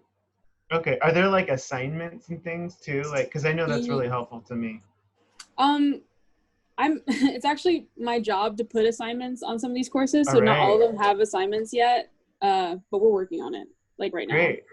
Yeah. Well, thank you for that. Maybe we'll be in touch on that, because that's an area, one of the fundamentals that I'm really lacking on right now, and I'd love help. And now with COVID, like life drawing and stuff is like hard to do. I think Carl Gnass is like one of the best ones if you're like a beginner. Because he's not very, I think a lot of people get intimidated with Steve Houston and Glenn Vilppu because they're very, Glenn Vilppu he does like a sort of Renaissance style of drawing where it looks like an old master did the work. It's really cool. But he was an animator, he was a designer, he knows how to design things, and he doesn't explain that to students very well. But he explains to you how to get like form and gesture and everything very well. But he doesn't talk about the design he does. And then Steve Houston is like all design. Like some people don't like his stuff because they're like, oh, it's too much shapes and not enough form. No, I watched one of his videos that was on the internet for free, and I loved it. It was really helpful. Yeah, that's like one of the most watched, I think as of last week, that's the most watched portrait drawing tutorial on YouTube like ever. Yeah, no, it's good stuff. Yeah, so as someone who likes design, I like his approach because he does think a lot about like shape and silhouette, and he's a very good artist. Who's this? Steve Houston. Oh yeah, he's great. Yeah, like if you look at his paintings, they're really well designed, and he also like likens them to something else. There's a painting in the studio in Huntington Beach that is a woman like leaning forward, but she looks like a car, but she's also like a woman. I don't know how to explain that, but it's just really fascinating the way he does his stuff. But Carl Gnass is really good at like simplifying things down, getting you to get to where like the real good stuff is, you know? I highly recommend him. Thank you. I really appreciate that, Tiffany. Yeah, no problem. That was disingenuous, Mike Burbage. You know what? I'll even take disingenuous advice as long as it's good advice. I don't think it's no. Your response was disingenuous. Yeah, it wasn't you're saying I'm not Tiffany, grateful? bro. Yeah, no, I didn't think so. But you're saying I'm ungrateful? No, disingenuous. Disingenuous. You need to Oh, you mean I'm not genuine? That would kind of be what that implies. Okay, yeah. Okay, let me put this away. Hang on. That's not true. That's insubordination. Yeah. You're not. You don't have charge over truth. If you argue against reality, you're going to lose no matter what chain of command you're in. Tell that to Donald Trump. Arguing with reality always fails, regardless of who you are. We'll see in November. I hope you're right. Y'all, I'm stressed about that in complete honesty. Yeah, so am I. True. I mean, he kind of, he Terrified was of like, I'm gonna coup, and it's like, Yeah, I think there's enough people that won't let any kind of coup happen. People value the peaceful transfer of power too much. I don't agree I with it. don't know. I just feel like in the last 4 years, I've lost faith in all the people. Yeah, so have I. Yeah, it's been rough for our country the last 4 years. It's been really rough. That's putting it mildly. Well, I mean, it's not the end of the world. We've had worse. Could be the end of the country. I mean, it's blatant fascism. Like, Thank you. Hey, okay, so who am I looking at again here? I forgot. I'm sorry. This is Oh, Len. Courtney. Hi. Is Courtney? No. No. It's Marlene. This is who? Marlene. Oh, Marlene Munoz, right? Yeah. We need to get into the interior of these more. Yeah? You there? Yeah. Can you hear me? Yeah. And the other thing I do, if I was going to do cats, maybe when you're first starting them, you know, you might want to sort of break them down into these real simple shapes. I'm making a chubby cat. You know, and then how does this head sit on here? You know, and break them down into these really simple shapes. Does that make sense? Yeah. It'll sort of help you to structure them up a little bit. Also, give me a little bit of interior information. Maybe it's a little bit of fur indication. You know, where can I break the fur on the silhouette? And then these are just more stylized. Yeah, stylized. Okay. What's this here over here? Oh, that's like a screen door. You'll just look out there. Okay, when you're doing like something like that, that's sort of structured and has a repeating idea, it really needs to be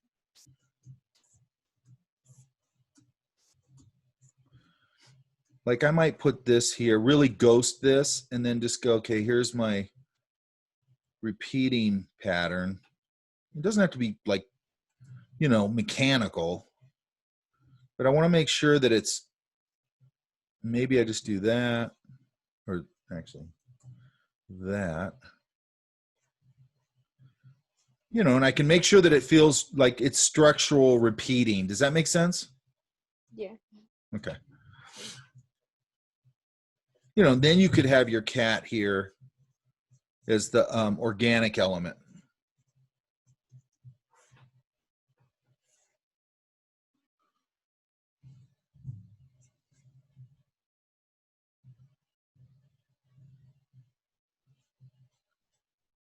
We're sort of like that.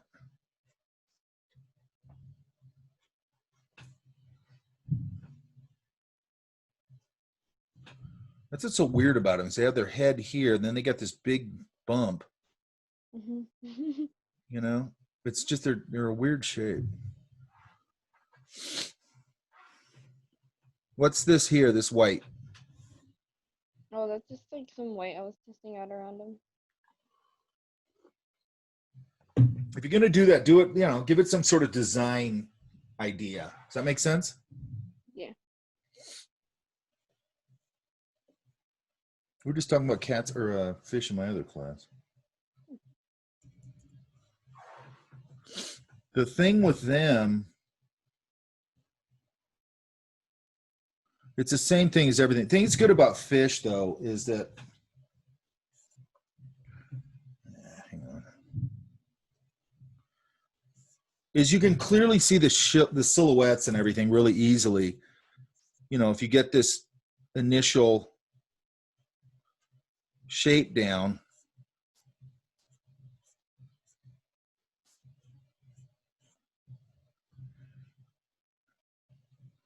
and all I need is basically that, right? And then I can go whatever's going on with the rest of this thing.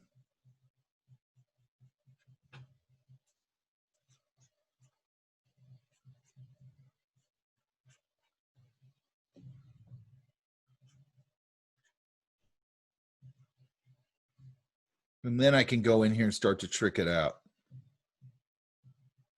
Does that make sense? Yes. So you want to make sure that you get a good solid main structure and then go in and start going like, hey, there's a little bump right there. This comes down. There's these ribbed shapes in here.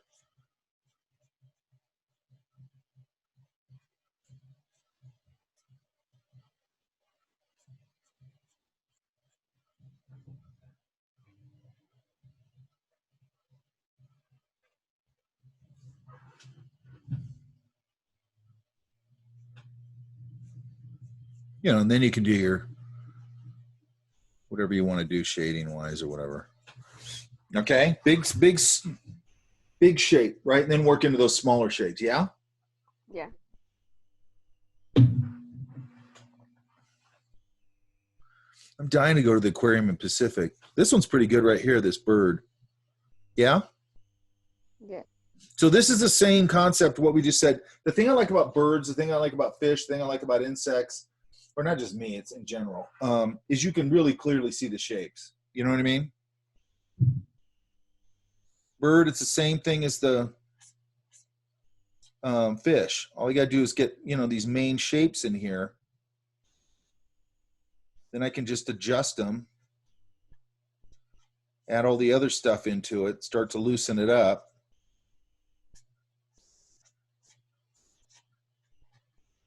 You know, it's the same thing as a fish. It's a very simple shape to see.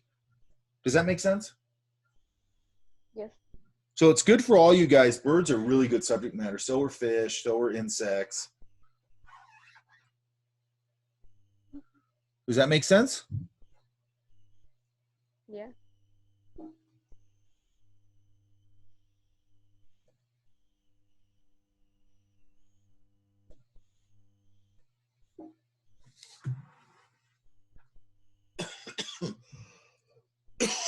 I'm jumping all over the place today because I'm trying to hit people I don't hit all the time.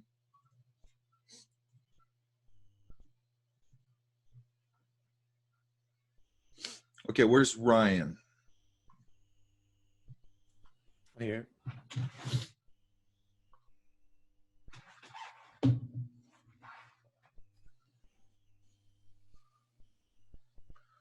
Where'd you get the plane from? I just used reference. Okay. These are pretty good. Thanks. These are just in a cafe or whatever? Yeah, that was in a cafe. Yeah, these are good. What's this here? Is that just ink? No, that's a Copic number 6. Oh, okay. Yeah. Nice. Right here. Yeah, I really like that one. Yeah? You should. It's got a little bit of naturalness to it, yeah? Yeah. And it was also like one of my fastest ones too. It was really weird. No, that's common. I got a painting right here in front of me because I got all these paintings and stuff up here in my office. One of them's from I never sold it. It's from a day we went out painting in the snow. And I've always liked it because it was me and my girlfriend at the time. I took all my gear out. I set it up. It was towards the end of the day, and it gets freezing cold up here in the winter and towards the end of the day, like at 3:30 or something. Set up, start painting, and I'm like, I'm freezing my ass off. So I had to paint it like in, I don't know, 20 minutes, a half hour, and then break back down. And I always liked that painting because I didn't have time to overthink it. You know what I mean? Oh, yeah. I feel you. This one's really good. That's a nice balanced. That's starting to get pretty balanced, yeah? Gotta go through coffee fast.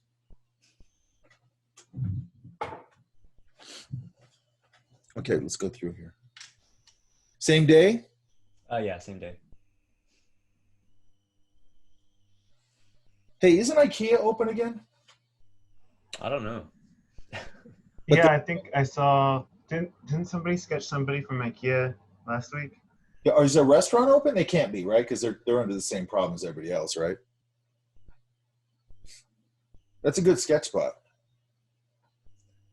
This one's pretty nice. This head's pretty nice. The proportion of the arm, where the arm is to this is very short, and that's very short. You see that? Yeah.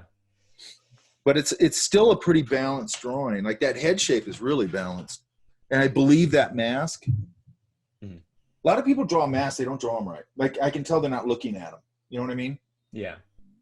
I was just talking to somebody about this in another class this week, and we're using reference in that class, but I go, you're not even looking at the reference, you know? I go, this shape doesn't do this at all, you know? Like you're not looking at your reference. Like, okay, so here, let's look at this guy. It's a good drawing. I might go a little heavier up here. Maybe a little here. Maybe a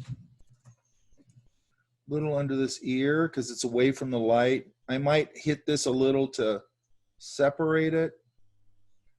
Might thicken up a little bit of the eyebrow, not everywhere because it, you know, here. Might loosen up a couple of hairs there.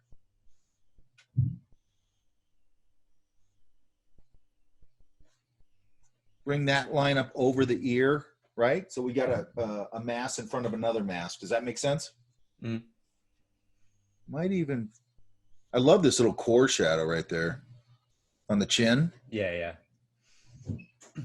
I'd probably separate this collar here, separate this collar.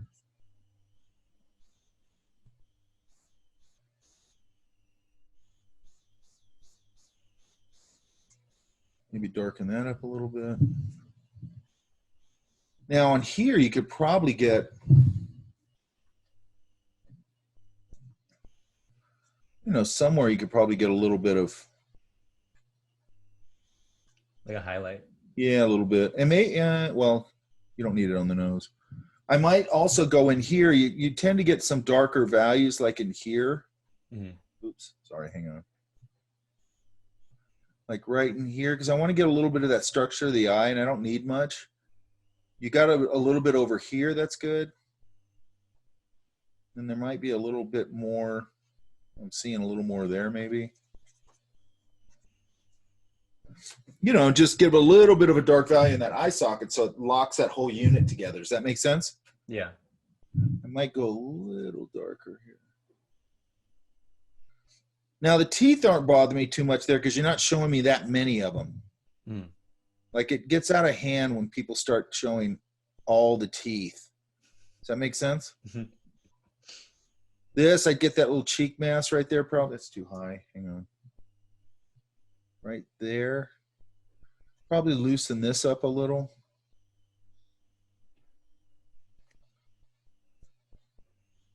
So on and so forth. Maybe structure this. You don't see the top of it. Structure this ear up a little. Again, I might put that little mask right there. And then, you know, here I might go, you know, just give the shirt a little bit of value. I use that a lot. I use the shirt, not just me, anybody does. Use the shirt a lot as a kind of a vignetting tool. Does that make sense? Yeah. To give it a finish. That's weird. Why is that? No. That's why. You know, I might do it if I was, you know, you're working in pen, so I can't smear all this. Mm-hmm. So I would have done it with a, what I did originally with line. Because that doesn't work now. That's fine.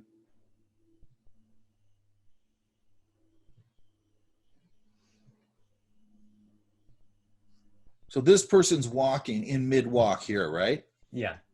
Because these feel like they're on different planes, correct? Yeah, she's going up up from a ledge, I think, or something. Okay, so when I'm doing something like this, I feel like I have to have context. Oh, okay. Even if the context is different, maybe. I just got to give the viewer something.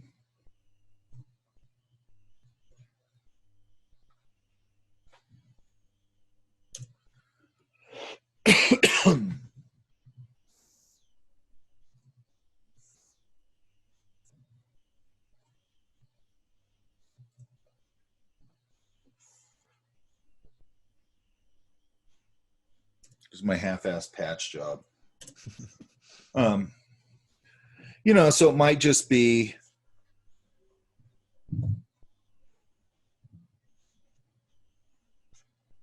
you know, or I could figure out, or maybe it's just this, like you said, maybe it's just 2 steps. That way it'll just give it some context. Does that make sense? Yeah. So it just doesn't feel like it's floating. And then here, let's look at this, because we talked a little bit about this. Now, where's your light at? Is it up here? Yeah. Yeah, okay, I see it. Now I might go in and go with my pen and do that kind of swept line thing where I come in here and I go, I'm going to really start clarifying my lines.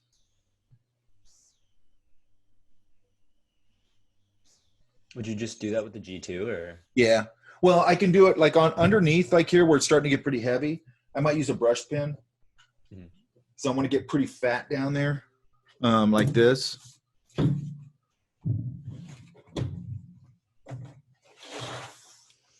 This line down here is pretty fat. You see that? Yeah.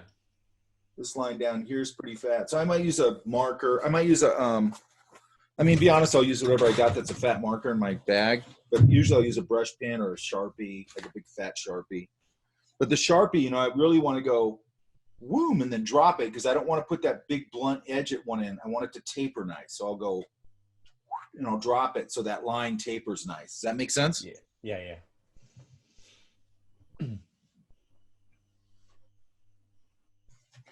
Here,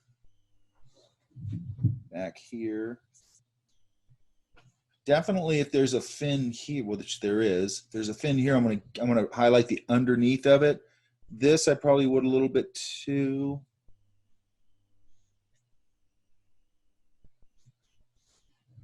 You know, and I just even here a little bit, but okay, so all the lines have to be relative. So if I go a little heavier up there, it means I'm probably gonna have to go a little heavier down here. But I kind of like that line, so I'm gonna leave it.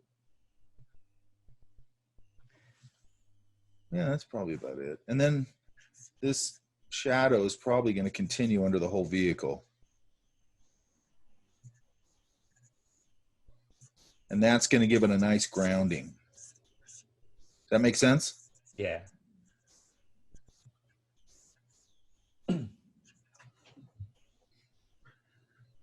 That ground line or that ground shadow isn't just, you know, it's a graphic tool. It grounds it. You know, gives it context, all that kind of stuff. But it's also a graphic element. It's a whole bunch of different things. Yeah. Mm-hmm.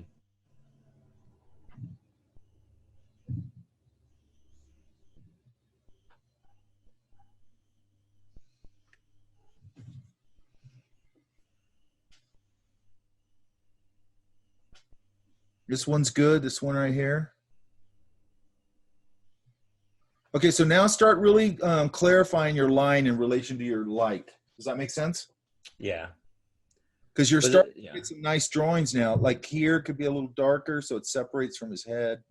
Again, this is just something I always do. I might put a shadow value there. Under this chin, I might hit it back here.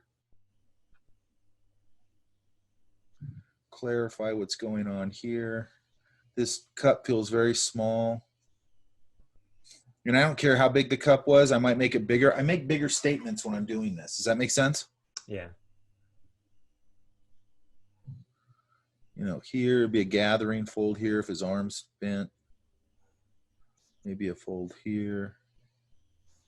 It's getting a little confusing. Yeah, I might not need that one actually. But I know I'll probably get one here. This will probably come down over him. You know, and just get really bold and punchy with that. Yeah? Yeah. There was one I stumbled on the other day. I think it was yesterday. Hang on. I don't know if I still have it. Same. Oh, this is a nice one right here. This is a nice one. Yeah. This is a nice one. This proportion's getting a little better. Now, you know, really look and go, was there a fold here that was pulling forward? Right? Yeah. Might not have just been. so many. There are a lot of folds. Yeah. So you want to pick the strategic ones. Does that make sense? Mm-hmm.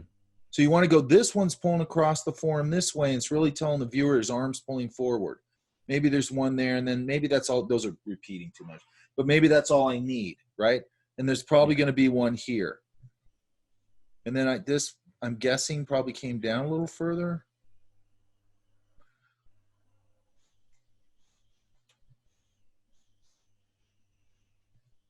And then this one back here, I probably wouldn't even mess with. I'd probably just put this one in the silhouette. Oh yeah. Just like that. And then give me like, I don't know, the little button on top, maybe the seam on that hat.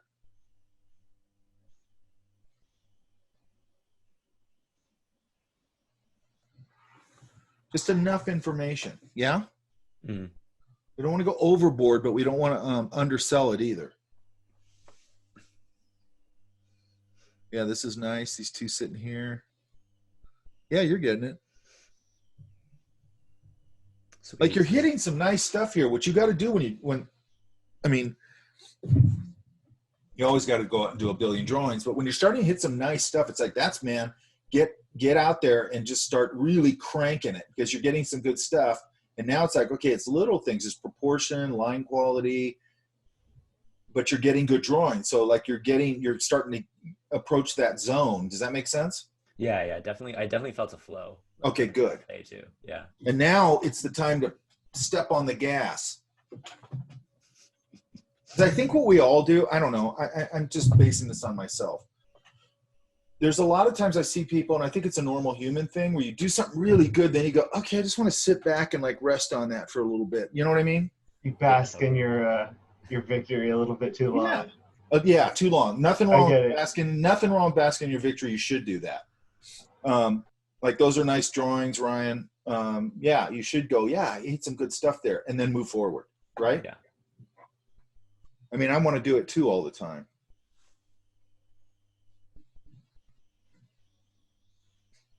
I'm working on the sketch monster. Did I tell you? You mentioned that last week. Had I already started it? I don't know. You said you were going to do it, I think. Starting it. Look. He's ghosted back there. See him? Yeah? Yeah, that's pretty gnarly. What level? I think he's a level 7. Oh man. I just have to refine him and then I'll paint it. I want to paint it.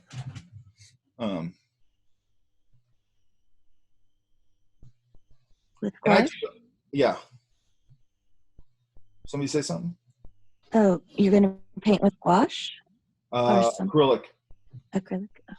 Yeah. I showed you guys that trick with Photoshop too, right? How to put your drawings together. Yeah, no. I don't think so. No bells are ringing. Okay, I think this is important. Like the layout thing. The what? And I saw it a while ago. Not in here though, right?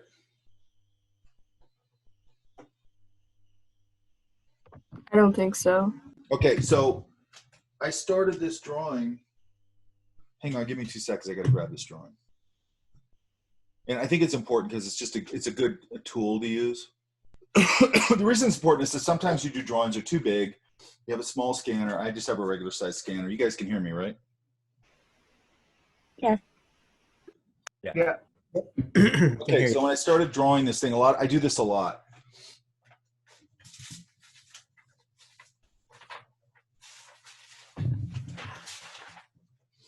I start drawing on a regular piece of paper, which is the centerpiece. You guys see that? And then I just keep going and I start taping stuff together. And I end up with this big sheet of paper. Does that make sense? Mm-hmm. Because I just don't care. Because what I'm going to do is, that's the rough. And then when I print it out, I usually flip it and I work on it backwards and I flip it back and I do the final drawing. But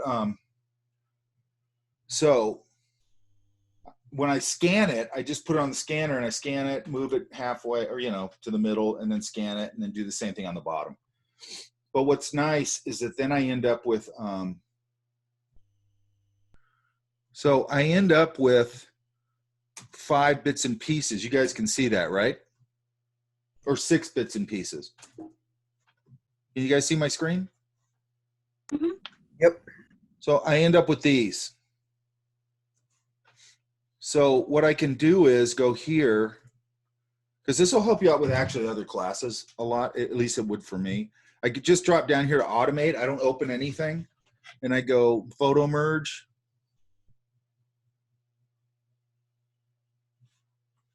And it gives me this. I don't want to do any of this stuff with it. I don't want to change the perspective. I don't want to make it cylindrical. I just want to reposition it like that. I go right here to browse. I go to my folder.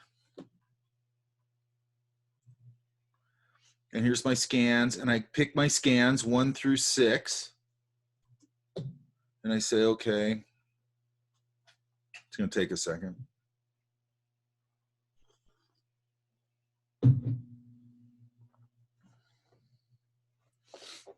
Okay, now they're all in there. They're all in the queue. And I just go, okay. And it's going to think.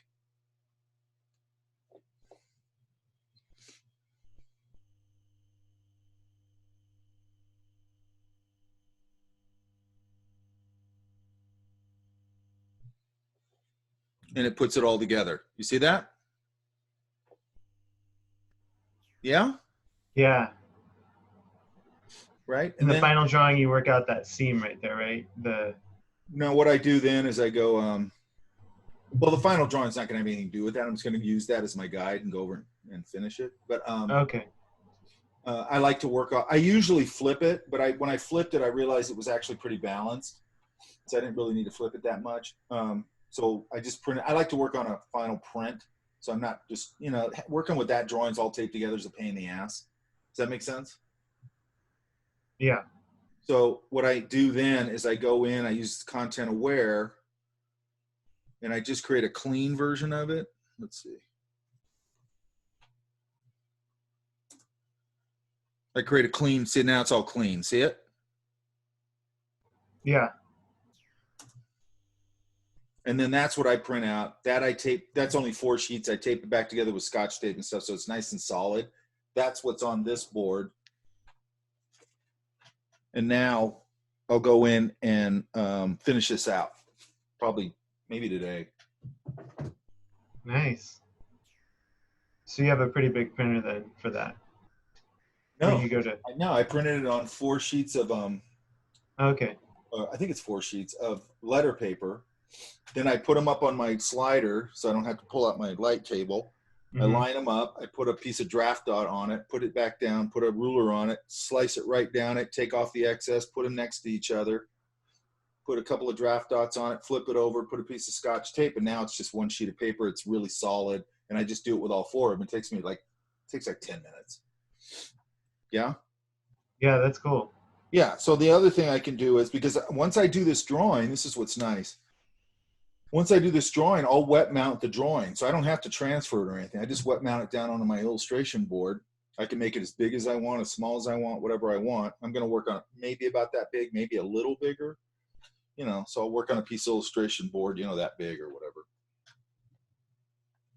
And if I screw it up, I just wet mount down another drawing, and I don't ever have to transfer a drawing. Does that make sense? I can do it with oil. I can do it with anything. Yeah? So maybe I'm not understanding. So you're painting over the printed out version that you put together? And you're painting over the 4 sheets of paper? Yeah, no, yeah. I'll do an acrylic wet mount with it when I get the final.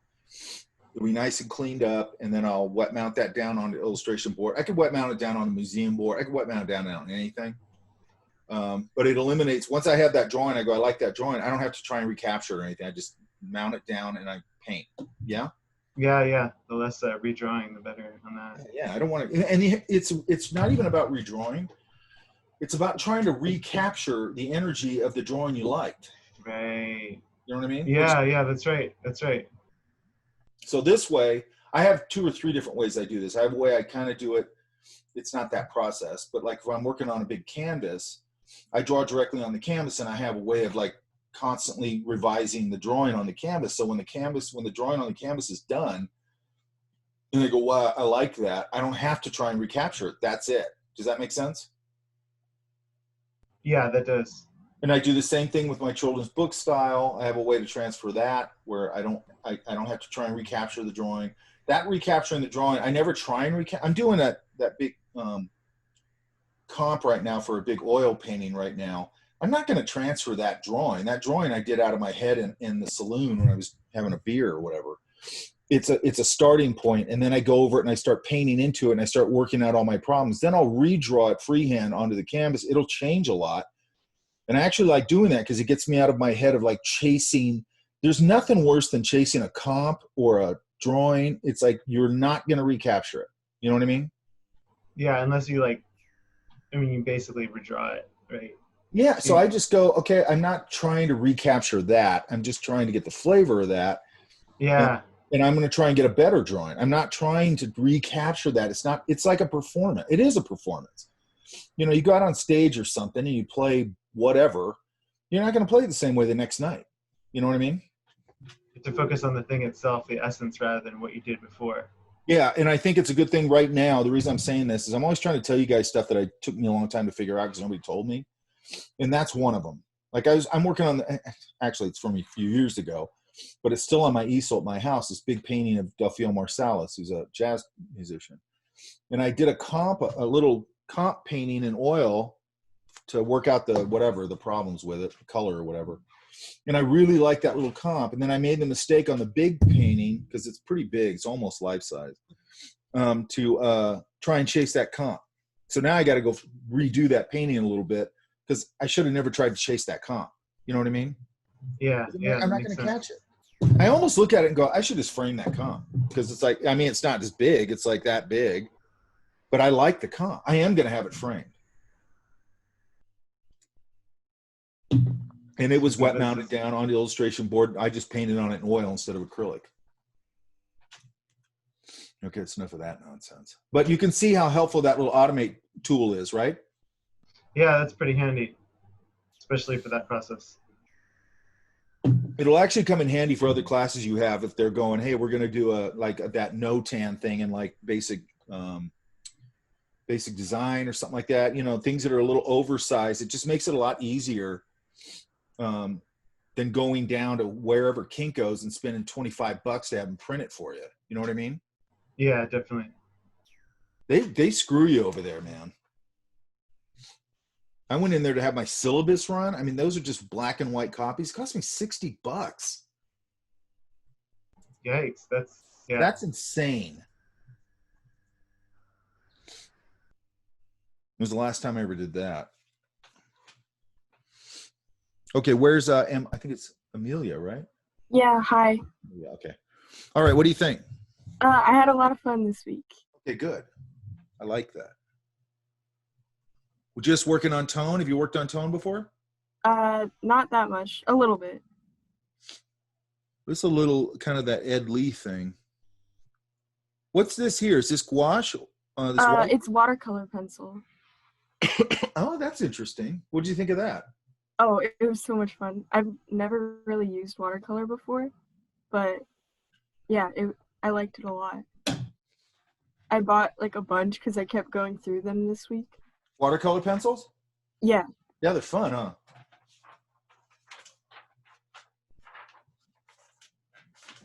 I like them too. They're really good for like limited color stuff. Yeah? Yeah.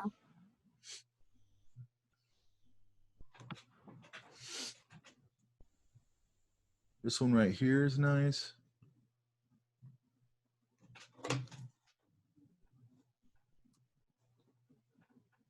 Where's this at? I did downtown Brea and then the same corner bakery area that I always go. This probably is more like that, and then these go back. Okay. You're going to find out, if you guys do this enough, you're going to find out you gain all sorts of weird knowledge about stuff you never thought you cared about. You know what I mean? Yeah? Yeah.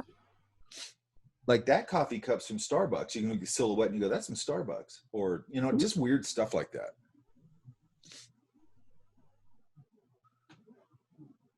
It made me think of the first Bourne movie where like he wakes up and he's able to like run past a bunch of cars and know what their license plates are.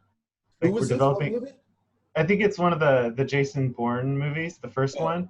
he kind of wakes up at the beginning and he's able to like he runs past a bunch of cars and he's able to like he has their license plates memorized for some reason. I don't know. It just made me think of that because like we're training areas of our memory that are like unusual. I think I actually like a think, CIA agent. I don't have any evidence to back this up, but I just based on what I see them talking about with things like Alzheimer's and stuff, this can't be bad for you. It's got to be good for you. Oh yeah, they definitely say that anything that's like pushing your memory like that is helpful. So Yeah, because it certainly is. There's a whole bunch of stuff in my head. Otherwise, I couldn't sit here and go, hey, I'm going to draw an ocean liner sinking. Like, how come I can do that on my head? You know what I mean? Yeah, that's right. Which is like really mind-blowing to me. When I sit down and actually think about it, it's like, that is weird, man. Like, I was talking to my class yesterday because we're doing that cityscape in acrylic. And they're going, I think they got the wrong message. And they go, I can't make up that whole cityscape. That's insane. Because I made mine up. But I go, I'm not expecting to make it up. But I have that reference in my head. You know what I mean? Yeah, yeah. And it's not that I don't ever go look at reference. Like if I need something, I go look at reference. It's not like a thing. It's just that I realized, like when I was doing the one I was just talking about, that Delphio portrait, right? I have reference of it for him that I took myself when I saw him play. And what I do is I look at it and stuff and all that when I'm doing the drawing or whatever to make sure it looks like him. But then I realize I always turn the picture around. Like I'll look at it for a while and turn around. And then when I was working on that painting, I realized after like, you know, because I go back to it off and on. I'm not working on it every day. So I might be fiddling around with it for weeks. And I realized I hadn't looked at those pictures of him for weeks, for like 3 weeks. You know what I mean? Mm-hmm. Where's this at? The park? It's the same corner bakery area. There's a like fountain in the back and stuff, and this little girl was running around, so I tried to like block something in. Okay, when you're doing like a fountain, so let's look at this real quick. I also definitely drew that exact place this last week. That's nice. It's a good spot. Yeah, there's always people, and there's a lot of pretty stuff, so yeah.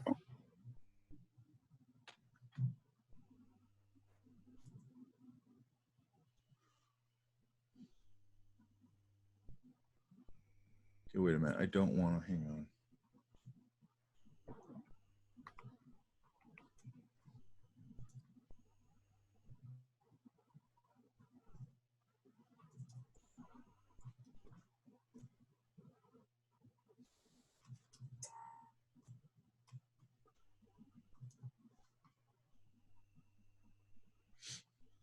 Okay, so when you're doing something like a fountain, you want to organize that information, correct? Yeah. So let's go. So let's say I've got this. I've got an ellipse.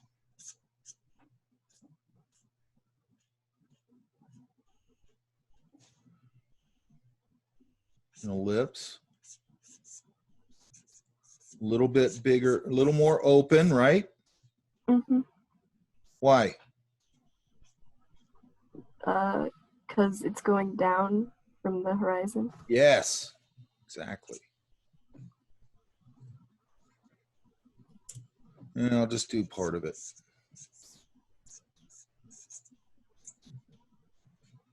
And usually they have a little lip. That's good enough.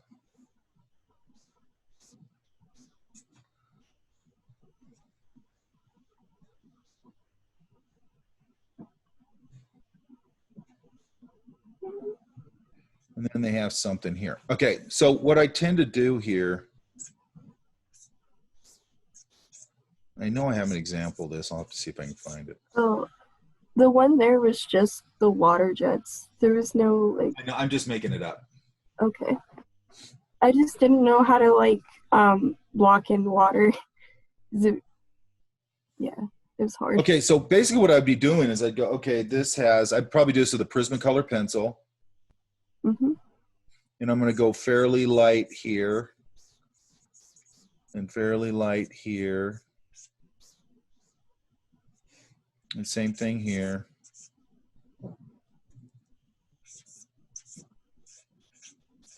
just get sort of a tone going.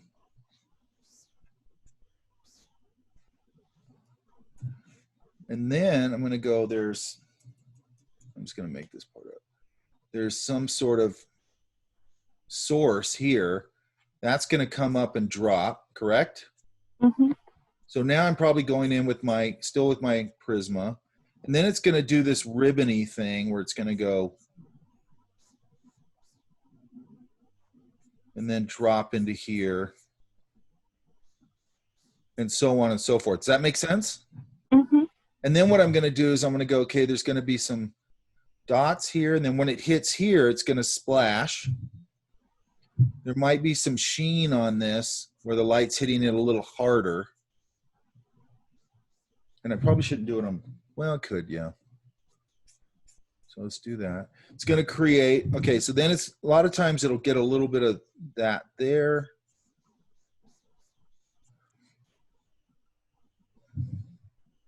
I want some activity where this is hitting the water. And then it's going to come down here and I could probably get I might hit my, I might over this like little tone that I created down here, this surface stuff, right? Mm-hmm.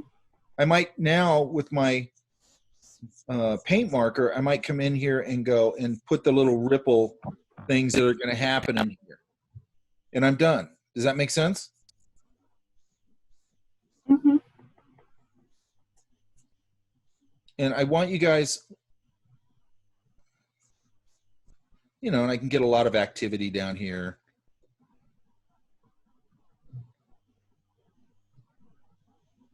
Somebody's sleeping in here. Okay. Okay. So does that make sense? Yeah, that And then helps. if it's more active, let me see if I can find this real quick. They're probably going to be small, but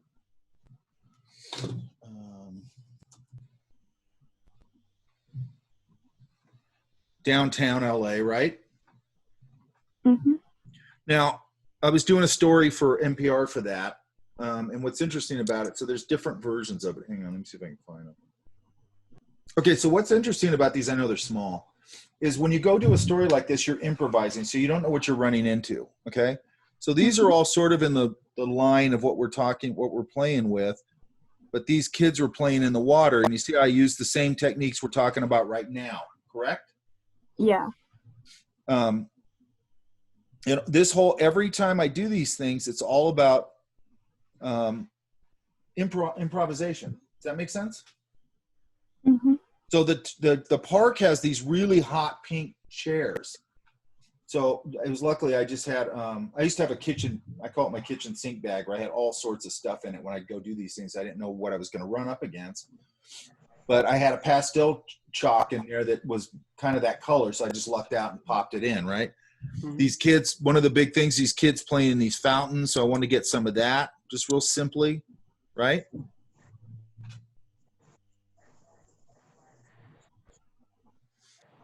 The statue in the park, okay, using our same technique we're using right now. And then this is a different fountain. Did you add the bird on top of the statue? Yeah. Uh-huh. Yeah, because I wanted to, there it is right there, still life with bird. He might have had a bird on his head, actually. I'm not sure. He might have had a bird on his head. But I just like that term, still life with bird. Okay, and that's that same fountain from a different angle where you're seeing the fountains around it. Does that make sense? Mm-hmm. So that's different ways you can use this technique. I don't think I used any gouache in this. I think I just used Prismacolor pencil and a paint marker. Yeah? Okay. And you get this nice voluminous water coming out here. You see that? Mm-hmm. But it's controlled. And there's the other one. Okay. I think that's all I have here. Yeah, same thing here. They had this display out, so I just used things that I had. So the key, what I'm trying to get through there is improvisation, understanding your tools, correct? Mm-hmm. Where's this bird at? Was that over there too? Yeah. These remind me of somebody, and I can't think of who it is. Oh, that's cool. That's over on Birch Street, right? Mm-hmm. See, I even knew. I just thought it was like a cool idea because they just repurposed the theater into a picnic area. Yeah, that's cool. Yeah, you guys should be drawing the hell out of that kind of stuff. It's a moment in time, man. You guys are living through a weird moment in time. Get in your sketchbooks. It's kind of interesting. Don't you think? Yeah, I liked it a lot. So I might here just kind of hit that a little harder just to pull it forward. Does that make sense? Oh, what area? I think it's frozen. Okay, so what I was saying. Now, when you're going to do something like this, make sure we're clarifying. You're not sure. Damn it, Mike Burbage. You're more like Phil than you realize. Ah, that hurts. Burn. He's a good guy. I like Phil. Now, so do I. Of course I like Phil. Then why does it hurt, Mike? Why does it sound like you're convincing yourself that you like him? Oh, I do. Because my, well, not so much with Phil, but a lot of my like Todd, my relationship with Todd is nothing but all we do is insult each other. You know what I mean? That's literally all we do. So you have to remind yourself that you like Phil. No, no, I don't. I like the guys I work with. It's actually really nice to like the guys you work with, or the people. Yeah, that's good. And I have no problem with Frank or Phil. Okay, so when you're doing something like this, make sure that you like this stuff in here. I'm not sure what that is. Oh, it was like the shirt because she was moving and stuff. Just kind of clarify this. You know, it's going to be a fold right there. These are probably, you know, and I just want to get in here and kind of clarify a few things. Does that make sense? Okay. And this is probably going to go a little more like that. When you pull your shirt up, see how it does that? Mm-hmm. It goes this way. It's going to get probably a gather fold right there, maybe. They shouldn't have two of those like I just put. This is in front of that probably. And you can just take a darker value, whatever, and go over it and sort of clarify some of your lines. Don't erase anything. Just go in and clarify them. Yeah? Okay.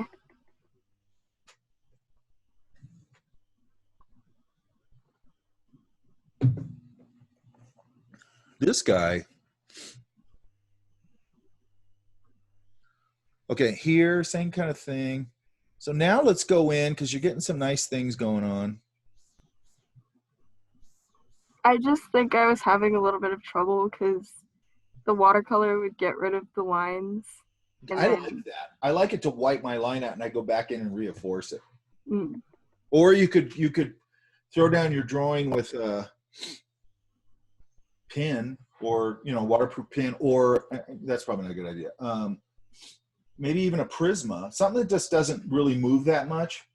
You know, throw your, you know, or go back in just to clarify your lines with a Prisma maybe. And then not going to go anywhere when you throw some more water over it. That's going to stay solid.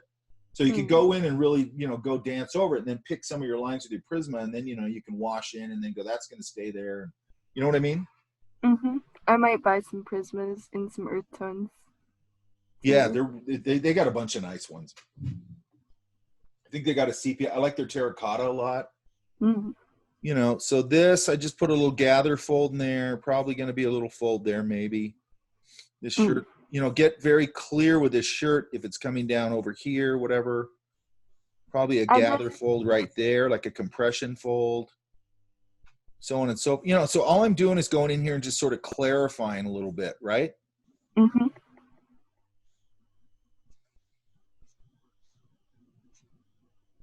I don't think I'd put this hard line all the way along her jaw. Okay. I'd soften it up a little bit. You know, I might that's too much even there. Hang on. I'd probably put that there. And then I might just let the value down here separate the neck from the chin, just this value. Okay. And then maybe a little line right there, maybe. See how it softens up her face a little bit? Mm-hmm. You know, if I'm doing a guy with more angular, you know, I'm trying to soften up the transitions a little bit when it's a kid or a woman or something like that. Does that make sense? Yeah. Or it could be a boy who's 14. You know, they still have pretty soft features. You know. Who's this? A guy that was at the cafe area. Okay, so this right here, make sure that the white marks are organized. Does that make sense? Okay. Otherwise, Yeah, that was my. it's gonna This start was my looking first one, so yeah, I was. it's going to start looking like a bird crapped on them, right? Mhm. So I'm going to get rid of this real quick. And all I would do, I mean, it's not that big a deal, is I would just kind of go. I started realizing later on that like you should like limit the white a lot. So just like maybe a touch on the nose. Yes, exactly. Yeah. Like if I'm using one of those white paint markers, man, I'm really easing off of it. You know what I mean? Yeah, it was just so fun at the beginning. I was Oh just yeah, like, ooh. I totally get it. You know, like I might hit his eyes in here and put a little specularity in here. Okay. I might hit his glasses because they're a hard surface, a hard shiny surface. Like you said, I might put a little bit right there. And, you know, maybe a little hit on his lip. You know, just anywhere where you got oilier skin or cheekbone. Wetter. Yeah. Yeah, a forehead. Sometimes you'll get it right here. And I didn't hardly do anything to it, but it looks nice, right? Mm-hmm. Most of these things are small moves. They're not usually big, giant moves, to be honest. Most of the difference between what I'm going to draw and what you threw down usually isn't all that big a difference. This is a nice one right here.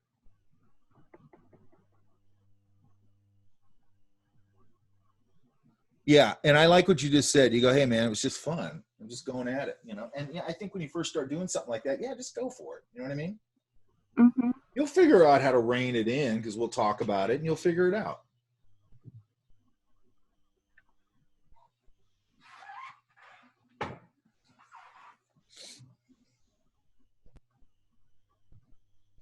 God, this looks like somebody and I can't think of who it is. Is this later, this one? Yeah. Because like she's starting to look a lot looser. This kid's Well, I was getting a little definitely warmed up, but okay, that's it. Okay, you have any questions? I don't think so. Okay, what I was going to say about this is I might now just go in with my line and start to clarify a few things. Like here, I might put a little bit of a containment line around that column so it separates out from the back. Does that make sense? Mm-hmm. I'm gonna grab a Prismacolor and like add some line weight. Yeah, and maybe back there and back here. This is underneath, so I can separate that a little bit. I don't want it competing with my foreground, so I'm going to let the foreground be a little heavier. Mm-hmm. Same thing here. This could be separate a little under here. And, you know, you just go, look how much that separated, that pole and this bottom of this, just doing nothing. Yeah. Right? And it'll just start to pop and punch. Yeah? Yeah. I mean, most of the time when you go look at an amazing drawing, the thing I think you'll probably be struck with is how simple it is. This is a pretty good one. And I like that you're putting in, you know, make sure that I get this going on. You know, make sure that like when you put in these structured lines that you sweep them and they're nice and clean. Oh. Yeah? Yeah. There's a difference between a line I throw on a person and a line I throw on an airplane. Yeah? Mm-hmm. Okay, good. Thank you. And I like that you're having fun. That's good. Okay, where's Gina? Hey. You here? Yeah, I'm here. Somehow I closed my Photoshop. I don't know how I did that. Okay. There it goes. Okay. All right, so what do you think?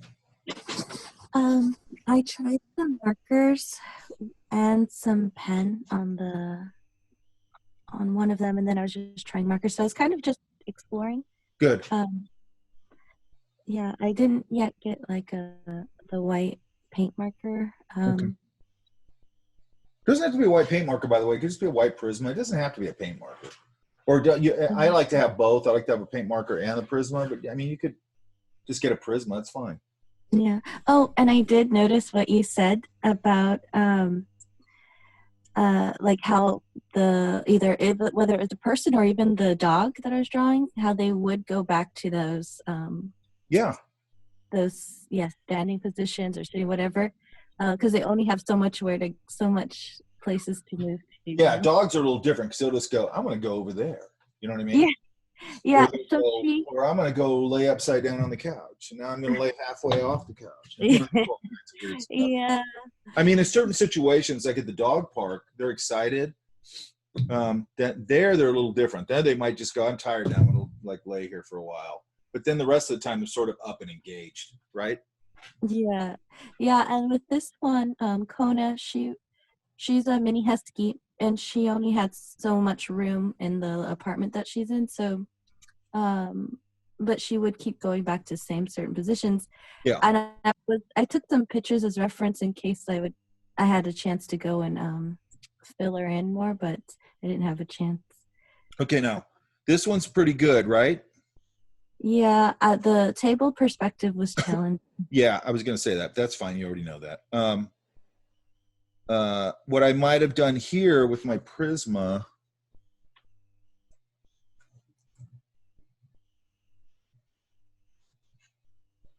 is I might have gave this a little bit of light.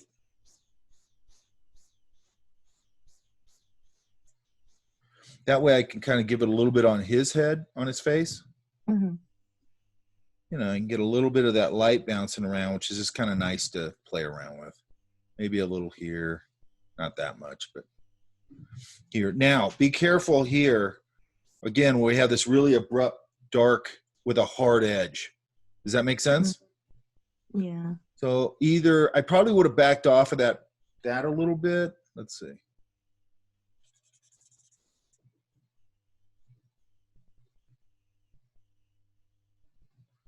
Just so it isn't such a harsh transition. Yeah.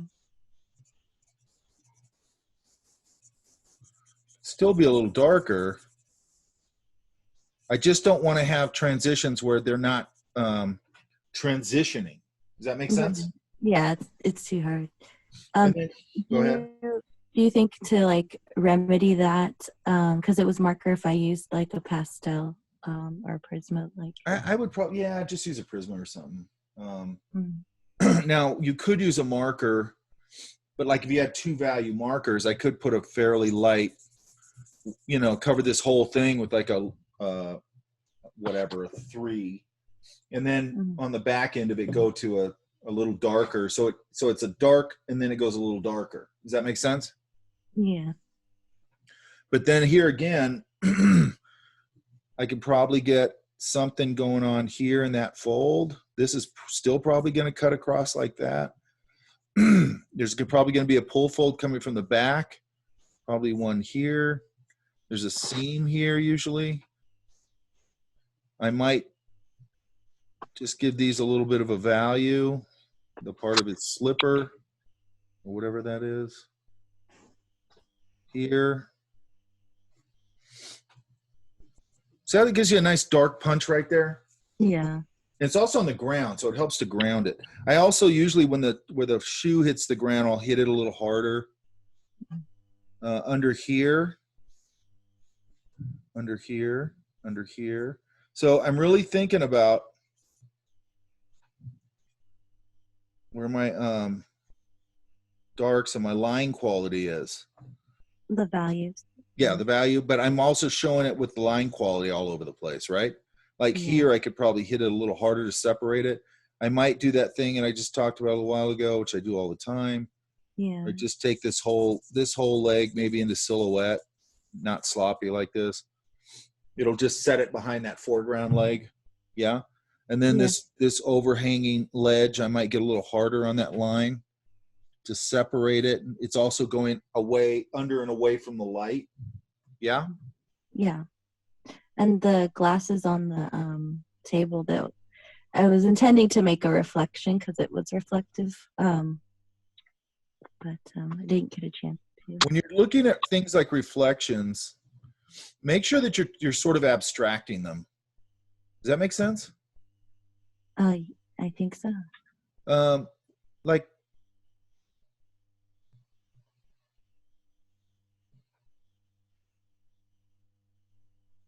do you have any questions? No, I think I mean, I know I did the foot kind of blocky right there, but I think I'm still just like trying to process it as I go along. Because it's like I don't know how it's going to turn out. Like I'm you know what I mean? Like I'm okay, I'm gonna try. I never know how mine are gonna turn out. I don't.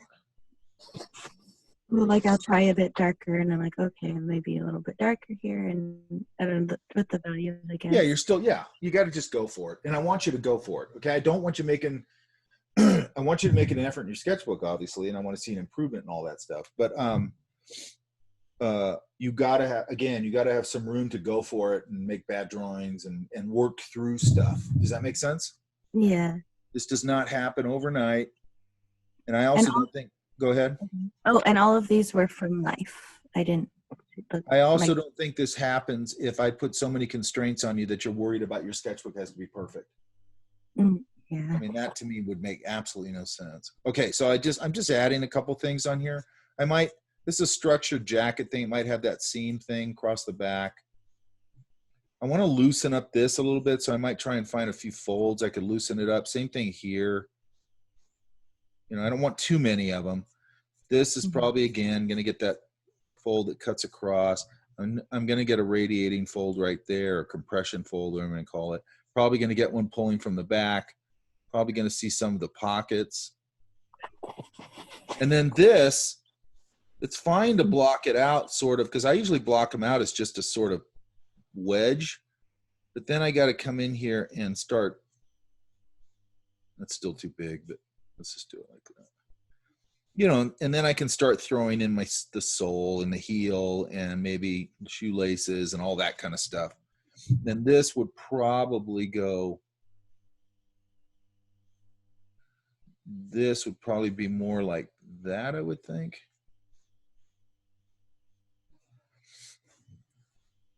And this should probably be a little flatter on the floor with the toes lifted up a little bit. God, I'm starving to death. Okay, and then make sense of this. Was he sitting on a stool?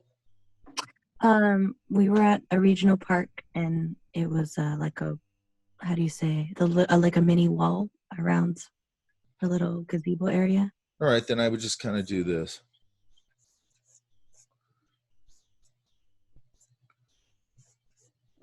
You know, and then maybe show the top cap part of it or whatever I could do. Maybe put some plants in here. And so on and so forth. But see, I'll just add in some little bit of like folds and all this kind of stuff helps. I'd probably even put a pocket here maybe, just to break up that edge. Because whenever I'm doing that, I'm trying to come in, and then this could get a little darker to separate it. Whenever I'm doing that, I'm doing it to try and show form and all that kind of stuff, right? Yeah. But look, I didn't do that much to it. I added folds to it, basically, right? Yeah. And also, I densed up the curls in the back of his head to show shadow value. Yeah? Uh-huh. So we were just talking about this in my other class. I want to make sure, you know, hopefully you're seeing you've got different tools at this point, because we've talked about using the shape to dense up the shape to create a value, correct? I think so. I don't remember right now. Like Burbage? Using the shape to dense up the value? Yes. Or the texture. Yeah, we did talk about using the texture. Yeah. Okay, so you've got line. You've got, look.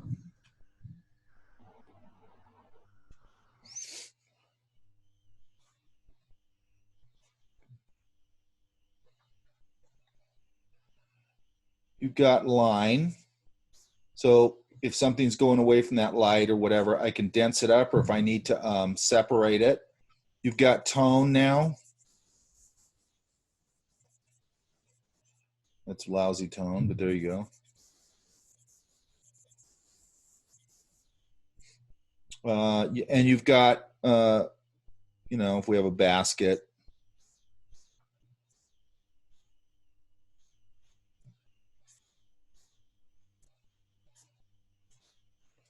and it's got a weave on it.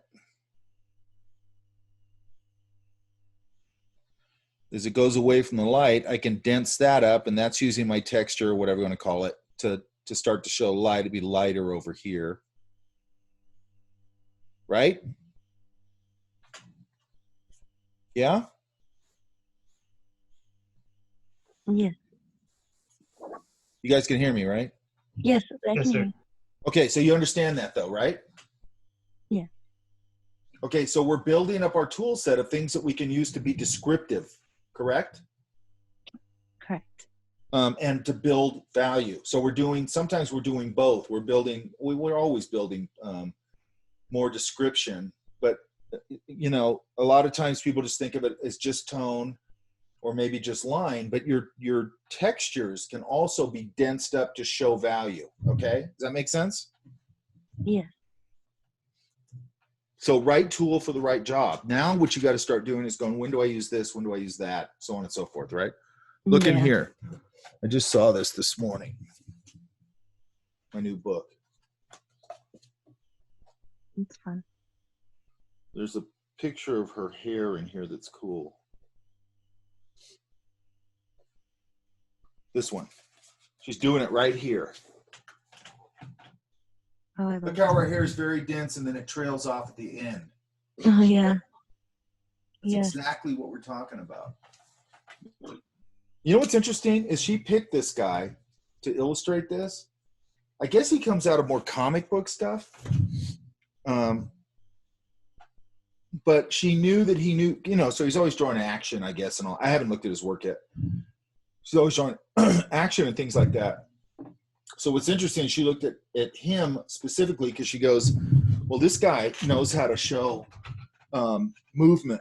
Does that make sense? Yes. Now, I just heard an interview with her like yesterday or the day before. She's really smart, and I think it's another symbolic of how smart she is to go.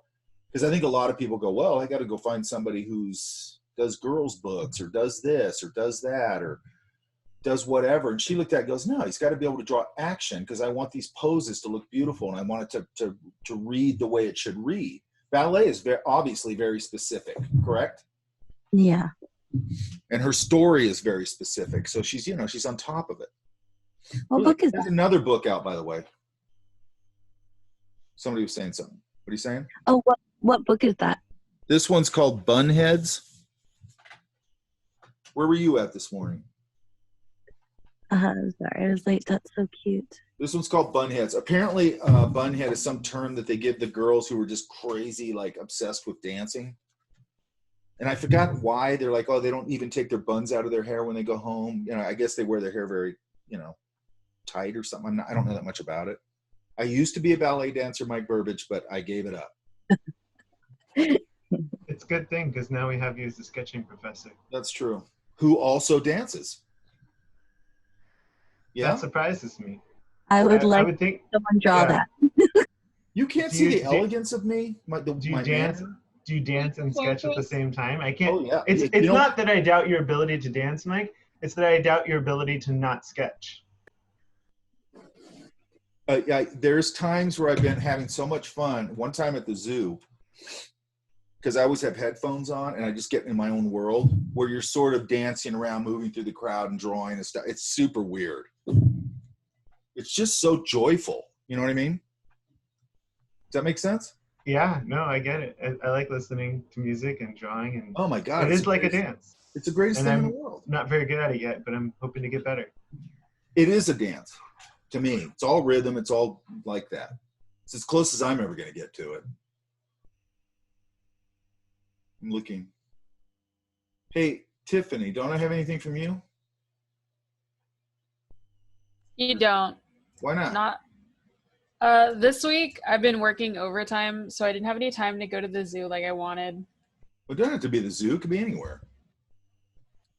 I just didn't have time during the week because I'd been working on a lot of the we have a guest at the studio right now, so I've What just been studio? working New Masters. Oh, you're working over there? Yeah. What are you doing? I'm the education coordinator, so I like look for people who could be instructors. I figure out like the homework with them. I set up the homework. I put it on the site, stuff like that. But we've been working a little bit overtime because we're gonna start changing the website. So we have to migrate everything from the current website to the other website, and there are a lot of changes we want to make. So I've just That's their problem. I want drawings. okay. I'll get drawings. Actually, yeah, I was thinking like maybe we could do because I took this class because it was on a Saturday because I thought we would be able to like draw during the class. If we could do like some breaks where we could just go out and draw stuff, that'd be really cool. It's kind of hard to do that. Oh, okay. I mean, it's just hard to do it because we're not like all together doing it. Does that make sense? Yeah, it makes sense. I mean, I'm trying to find somebody up here I can get as a model where we can draw together with a model. That I'm trying to do. Yeah, And I think that would work. that'd be cool. Or maybe even, I don't know. Maybe I'll try next week. You know what I should, I don't know if I can, how we can do it. Maybe I'll set up a camera off this deck here because I got a view of the, you know, out to the trees and everything. Maybe we can draw that because I wouldn't mind talking about just landscape. Does that make sense? Yeah, that'd be super cool. But I mean, you still got to do your work during the week. Yeah. Okay, pretty much like. Go ahead. Okay. No, go ahead. The past couple of weeks, like before we had the guest, I pretty much just like did all my homework like early in the morning, but I've been working super late, so it's just been really hard for me to get up so I can get all my work done. But they're leaving next Friday, and I don't have to. I'm pretty much done with the work, like the heavy load from this past week and the week before. So I'm going to be spending my time catching up. But I also wanted to know about the projects that we're going to be doing. Next, I want to start Cafe to Character. I'm going to actually put that up cool. officially. Yeah? Okay, sweet. That'd be awesome. Yeah. Actually, I Thank forgot you. about that, so I'm glad you reminded me, actually. I should have put it up. No problem. I'm really excited about it, which is why I brought it up. It's a fun, yeah. So I'll put that up officially, and we'll talk about it later on after lunch. Cool. Awesome. Thank you. All right, Mike. Yes, sir. There's some game changers in here. Yeah? I think so. This one right here. Yeah. Dude, this hippo is badass. Yeah, that one just came. I was like, whoa. I was amazed. I had so much fun with this. But yeah, that was when I first started going in with the white on that page. This was the first couple pages where the ink only is like kind of warming up a little bit. Sure. Boy, that's a great one. That hippo, dude. Give me more of that. Yeah, you got it, man. That's my jam right there. Like loose. It's got some artistic quality to it, like all that kind of stuff. Now get them on here, like here. Yeah? Yeah. Like that loose thing that you did with that hippo and what you're starting to do here with this elephant, and then build into that looseness and structure it up. That's it. Okay? Mm-hmm. That's it. So these guys are a little more geometric, and all of a sudden, boom, you jump off the cliff right there. Yeah, I kind of balanced it between like trying to study what the animal actually looked like and then trying to capture like motion. And then in a number of situations, this one's starting to go in that direction. Dude, like follow this direction. That really loose but like descriptive line. Look, I'll show you somebody in a minute. Don't let me forget. Okay. Even that, dude, that's a tricky pose right there. Yeah, that one, like, he went to drink for the water, and I was like, oh, I got to get it. And I had to fill in some stuff, but I got his Look at the face on this female line. That's great. Yeah, you're right. You got to go out this week and destroy your ass off. This is a nice one. Yeah, I was very excited about the rhinos. Yeah, rhinos ain't easy, dude. They're amazing. Yeah, they are amazing. It's like, where did they come from? They did not come from this planet. From the dinosaur age. There was a kid, actually, while I was sketching, he asked his dad, he's like, hey, Dad, is that a dinosaur? Well, yeah, kind of. It really is. Look at this girl. Look at this girl here. So she was working at a rhino sanctuary, right? But the rhinos know her so well that they come up and they lay on her like dogs and stuff. Oh. Sounds really dangerous. I don't think it is with her. I think she knows what she's doing. Yeah. No, not that the rhinos would like intentionally hurt her, but just that they're really heavy. Yeah, when they come up and they lay on her, I mean, they got to weigh like 1,600 pounds or something. I mean, most of them are babies. Yeah. But she's just a super interesting woman or girl, or, you know, she's young. And I think this is in like, it's not here. I forgot where it is. It's probably like Africa or something. I can't remember. So she just posts all these things all the time. And she's always like, what gets me, she's always wearing like flip-flops that look like they're from like the drugstore, and shorts, and she's always all muddy because she's hanging around them all the time. But I'm just like, man, I'd be worried about them stepping on my feet if nothing else, you know? Yeah, that's true. But I mean, at that point, it doesn't matter what you're wearing. If one of those things steps on your feet, I guess maybe a shoe would help a little bit, but I'm not sure how much of your foot would be left. I don't know, but I'd like That's to know great. her. She looks like an interesting person. Here's a It shows baby. your affinity with animals. Isn't that cool? Yeah. Oh, they're cute. This is a really, really interesting creature. Mm-hmm. Did she like work on a conservation site, like for the rhinos? Yeah, this is she was I don't think she's there now.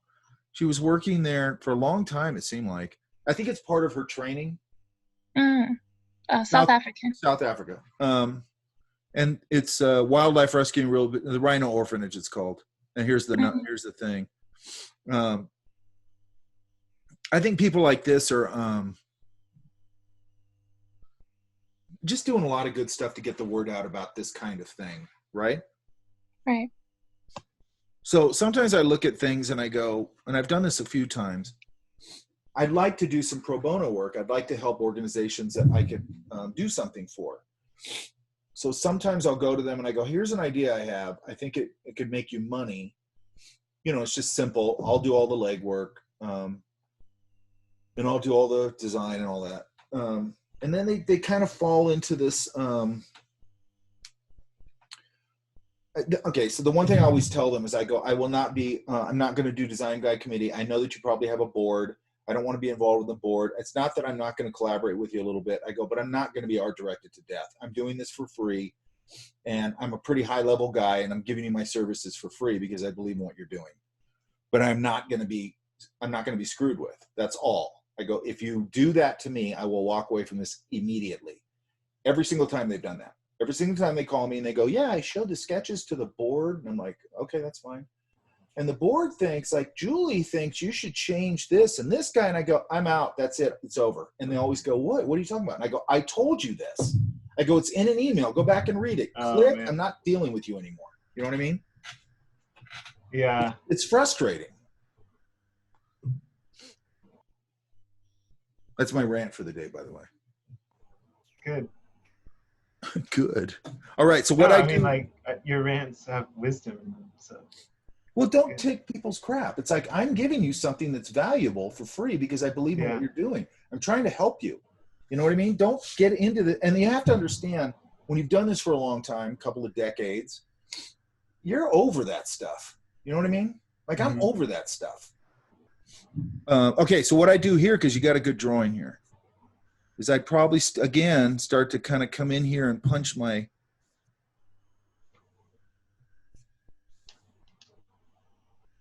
forms a little bit.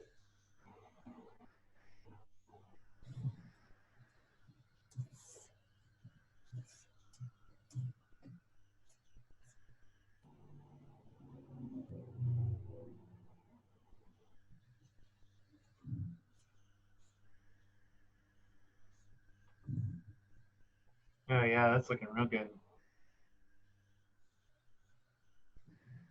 You should have said it like this. Oh yeah, that's looking real good. Okay, see how we're starting to get a little bit of form here? Yeah, yeah. Yeah, I think I got lost in the lines of the texture, and No, then no, I dude. lost the You form. did a nice balanced drawing. Now you get to dance over it and punch the line based on my lights here where, you know. And that's so fun to do that too. Oh my God, I love that part. I love once I get it all knocked in and I go, okay, now I get to play on it. Yeah, that's right. I like that feeling a lot. I do too. You get a little dopamine hit every time you draw. Uh-huh, yeah, that's exactly right. Yeah, that's exactly right. You know, I might separate that a little bit.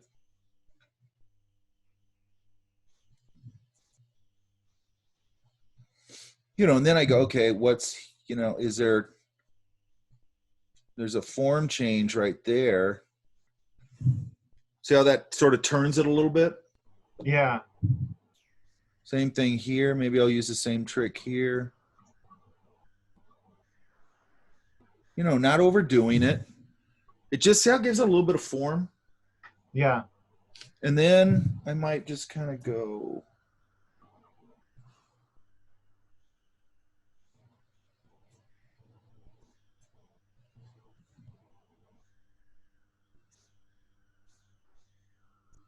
I don't want to overdo it.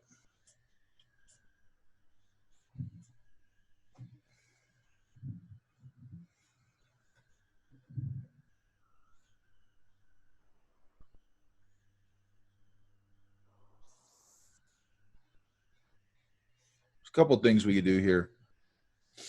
So let's go.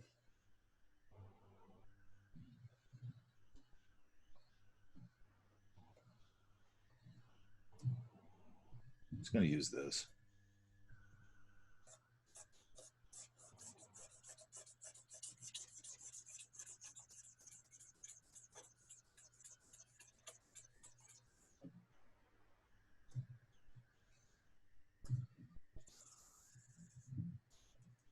You know, I could have done this with a marker. And I showed you guys how to do that with the tape and all. You don't have to use tape, but.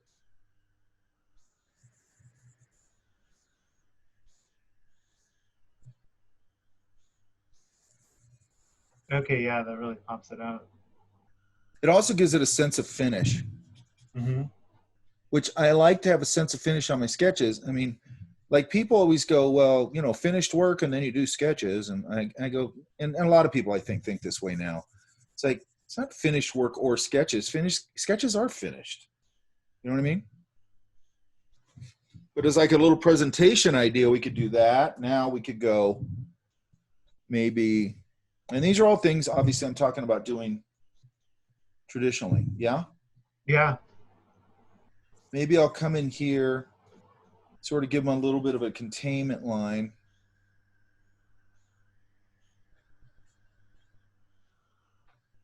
Just sort of pop them off of that background a little bit.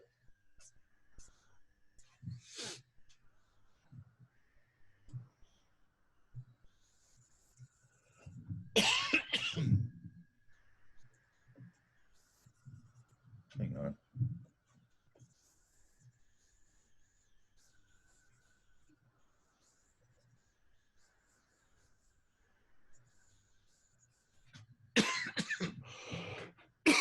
A little more finished idea. Another thing, I might take this gray value when I was doing it, pull up some foliage. Yeah? Yeah, that looks good. A little bit of ground texture.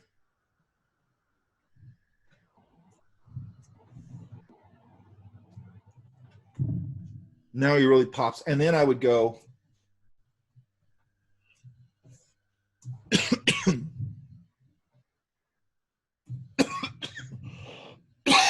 sorry.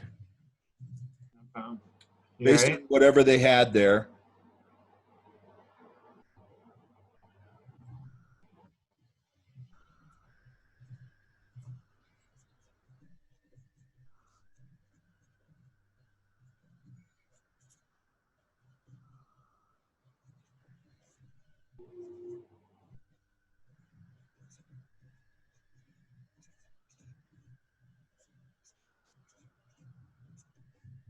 And the date. I need to figure out my handwriting thing. He told us about that, I think, in the second or third class. There was some link or somewhere. Yeah, this would probably actually be. I'd actually probably put this up here or something, and then make sure I got my name in there. And then you got a nice little complete page, yeah? Yeah, no, that looks good. I like that. Or you could do like the Norm thing. You could go. I like Norm's stuff. Yeah, me too. Keep looking at that preview of his book. You could do the thing like he used to do. And by the way, he didn't invent any of that stuff. It's all just like Viscom stuff. And I could put some leaf shapes in here, whatever was in his enclosure, and maybe some bamboo or something, and use that as a Mike, what's the name of Norm's book again? Just Draws to See. Okay, thank you. And I could do the little foliagey border, right? Yeah? Yeah. Whatever. Yeah, man. Like what you're starting to do in here and in here, to me, is a breakthrough.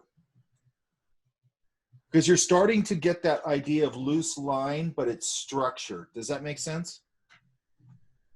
Oh, and I was going to show you this guy. This guy is the stuff. I think what pushed me to that was I just didn't have time to do anything else.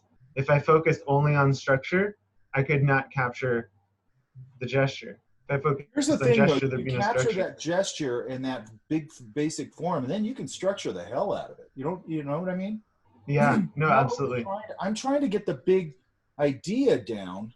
And yes, Connie, I'll look at yours. I'm trying to get the big idea down because I got all those parts there. Now I just got to work into the parts and structure and refine and shift and change. It's a building process. You're building this thing. Does that make sense? Yeah. Yeah, and I really learned that this trip, especially because I haven't spent much time with like animal anatomy or drawing animals or anything like that. And so just like. It looks like you had some sort of connection with that subject matter to me. Because you had sort of a leap in your thinking. The animals? Yeah, well, something happened there. It might just be the time, that you've been doing it and you're hitting a thing. I don't know. Or it could just be that these are very organic beings and that you're not used to. Because the thing I always thought about the zoo that's interesting to me is like when you're in art school and stuff, you're drawing things basically vertically all the time. You're drawing people. Then all of a sudden you go to the zoo and everything's horizontal on four legs. And it's a real weird change. Does that make sense? Maybe it's from when I was a kid. I drew like monsters and dragons and stuff that were like landscape. And then I just stopped, of course. But now coming back to animals. I don't know. But I love drawing animals. I look forward to the next time I get to draw them again like that. What really bothers me about it is I just hate seeing them in cages. Yeah. Yeah, they do weird things in cages. It's cruel. I mean, I get like the rehab where like you have. No, I get that. Endangered species where you like there's only a few of them left and we need to make sure they keep multiplying and all that. But yeah, I get you. If it ain't for that reason, if it's for entertainment, I'm totally against it. Yeah. I mean, as much as I love being able to go and draw those amazing animals up close like that, I prefer that. I don't know. I prefer to have to go on safari to do that. Here we go. So these. See if I can, how many I can find here. There's a guy that I really love.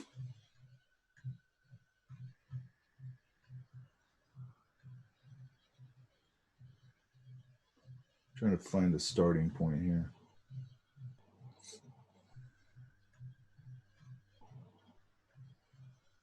Yeah.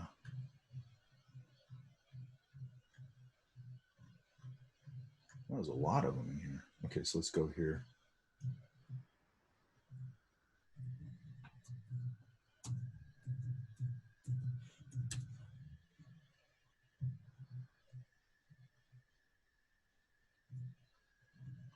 Because there's a similarity to this.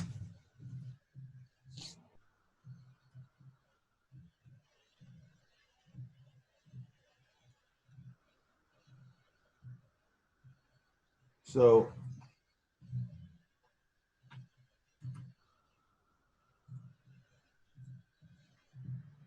these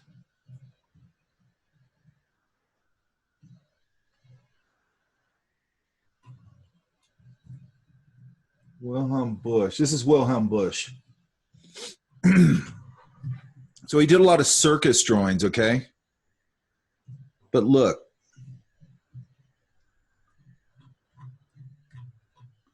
Look at his on location sketches here. You see that? Yeah. I mean, you see what the bear's doing and everything with just a few lines. Look at that.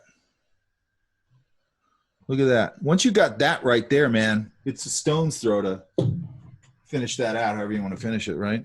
Because Yeah. all the components are there.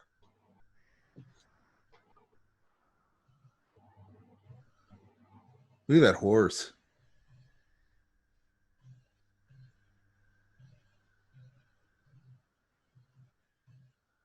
Guy was a monster. Look at these.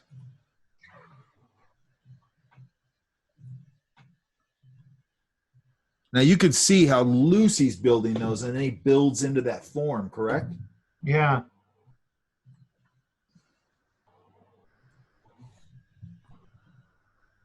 Look at these.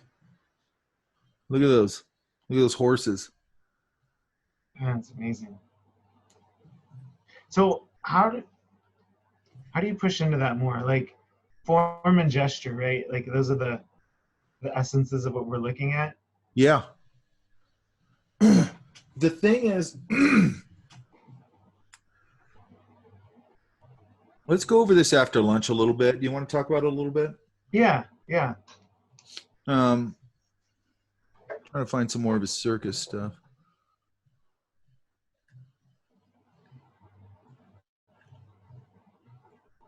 More of his circus stuff. And he's got some circus stuff that's just mine. And then here's his more. Look at these. Those are so great. You know what I mean?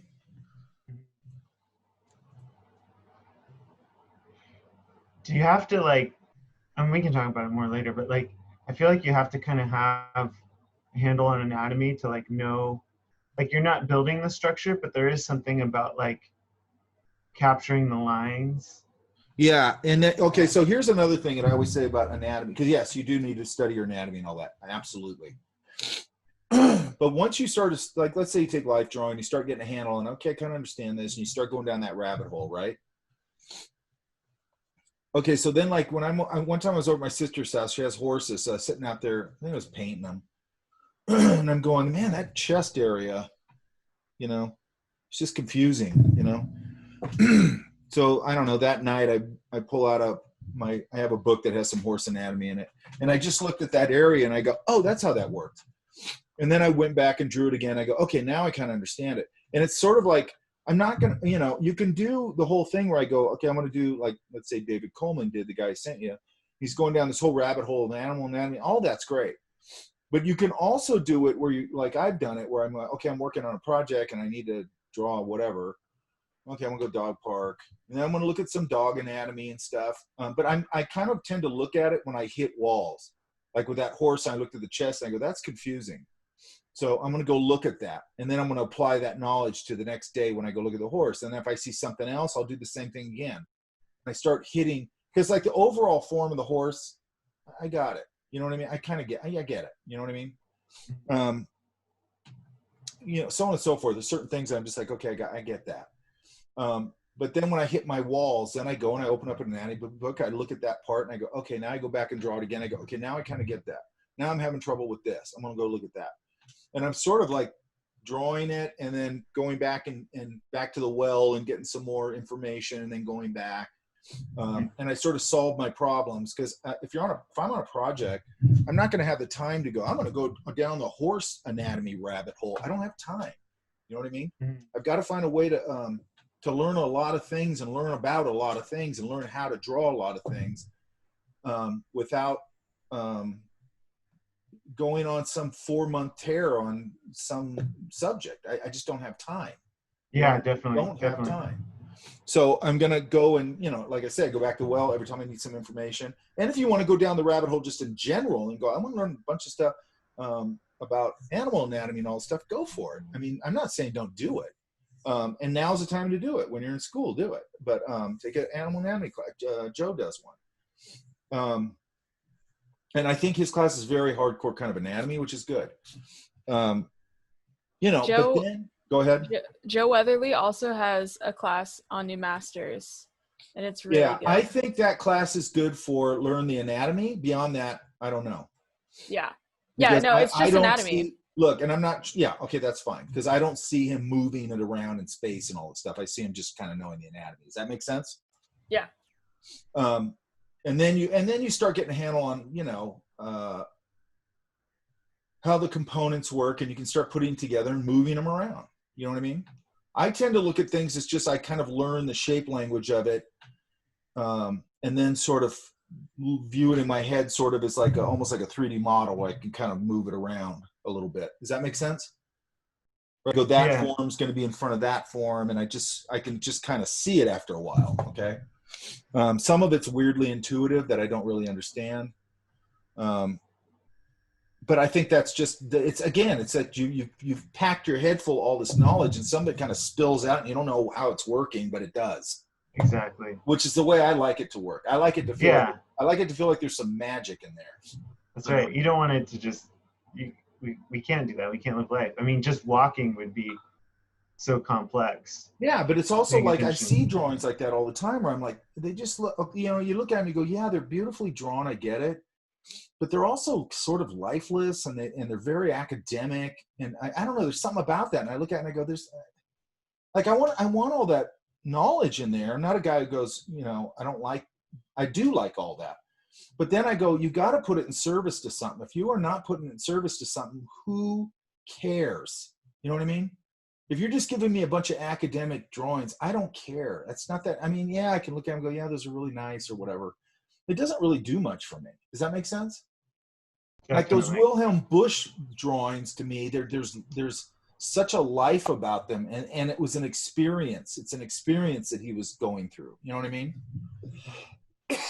He was hanging out at the zoo or at the circus, and he was drawing animals and stuff. You know what I mean? And it's that whole atmosphere of what that was probably like in his time. It was probably fascinating. You know what I mean? It's probably a thing that fascinated him. All that stuff. I mean, but to me, it's got to be put in service to something. Otherwise, I just don't care. Other than that, does that make sense? Yeah, definitely. To a certain extent, it's storytelling. It might be one sketch, but there's something there that evokes a narrative. Let's say, right, or that makes me, or like Nathan Folks does all these little color studies, but he's so good at temperature and everything. And they're so simple. But like there's one he did, and I love to paint like those things that you always see on the side of the freeway. They're like gravel pits or something, where they have all that machinery. I like all that stuff, or like refineries and stuff. But anyway, he painted one little study of one I think it's off the 15 going to Vegas or something. And the way he caught the atmosphere and everything, and it's just this little tiny little painting of this thing. It just was like the way the light was and everything, it just hit me like a certain way where I'm like, God, I know exactly what that feels like to stand in the desert with that kind of light looking at, it was just so evocative of just a mood, of a vibe. You know what I mean? Mm-hmm. Which I think, if you can do that, man, you know what I mean? If you can do that, and to a certain extent, if you want to go into like entertainment design or any of that kind of stuff. Well, guess what? They want atmosphere, they want mood, they want vibe, and that stuff's all out of everybody's reach, to be honest with you. That's where the good stuff happens, you know, and that's where all your academic training, all your drawing, all your painting, all your design, all this and all that stuff all coalesce and come together, and then you have this skill where you can spit out a mood or a vibe or an atmosphere or some little element of storytelling or something that's very nuanced and really hard to find people who can do that, because that's kind of at the upper echelon. Does that make sense? Uh-oh. Yeah, it does. It makes me excited to learn more. Okay, let's It cut do out a little bit, but it came through clear. Let's do lunch, because it's 12:30. I didn't realize that. And then I'll look at Connie's, and we'll talk a little more about this, and then some other stuff. Yeah? Hey, Mom, could Great. you look at mine after too? That's what I said. You're Connie, right? No, Natalie. Oh, Natalie. Okay. Yes, I can. Okay? Thank you. Thanks, Mike. All right. I'll talk to you guys. And let's come back at 105. Okey-doke. Wait, 105.42. Yeah? Got it. Okay. Okay. All right. I'll see you guys That's in a half hour. 25 seconds. Okay. Sounds good. I said sharing is caring, and I don't want that burden on my shoulders. Oh. I have a draft drawing somewhere. Let me see if I have it. So this is a demo at the zoo for this class. But how this worked is I put a, I did the drawing, right? Make sense? Yeah. Then I took a little dab of powdered graphite and did a smudge over the whole thing. Then I took a kneaded eraser and I took out the negative shapes between the pattern. And then I went in and reinforced my line working out. Does that make sense? Yeah, yeah, definitely.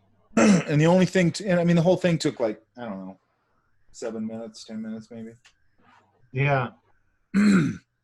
So again, you know, and then there's another one I just found, which is the same technique, only on a mechanical object.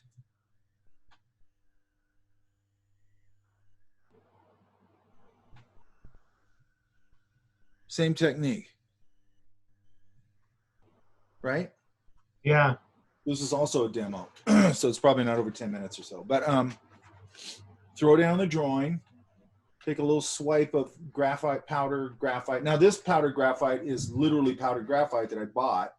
And I usually put it in a little, like I have a little jar that I got from something, jam or something. And I just fill that little jar up and I keep it in my sketch bag. And then when I go to wherever, if I'm going to use it, if I think I'm going to use it, I get a little, one of those little plastic spoons somewhere, like if I eat or something. And then I get some toilet paper and I just take a little tiny bit of it out of that little jar and I drop it on and then I smudge it because you hardly need any. Does that make sense? Yeah.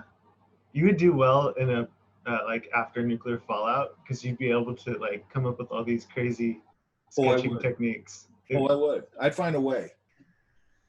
You know what? That's interesting you say that because you know what one of my philosophies is, and I know this is just a weird OCD thing.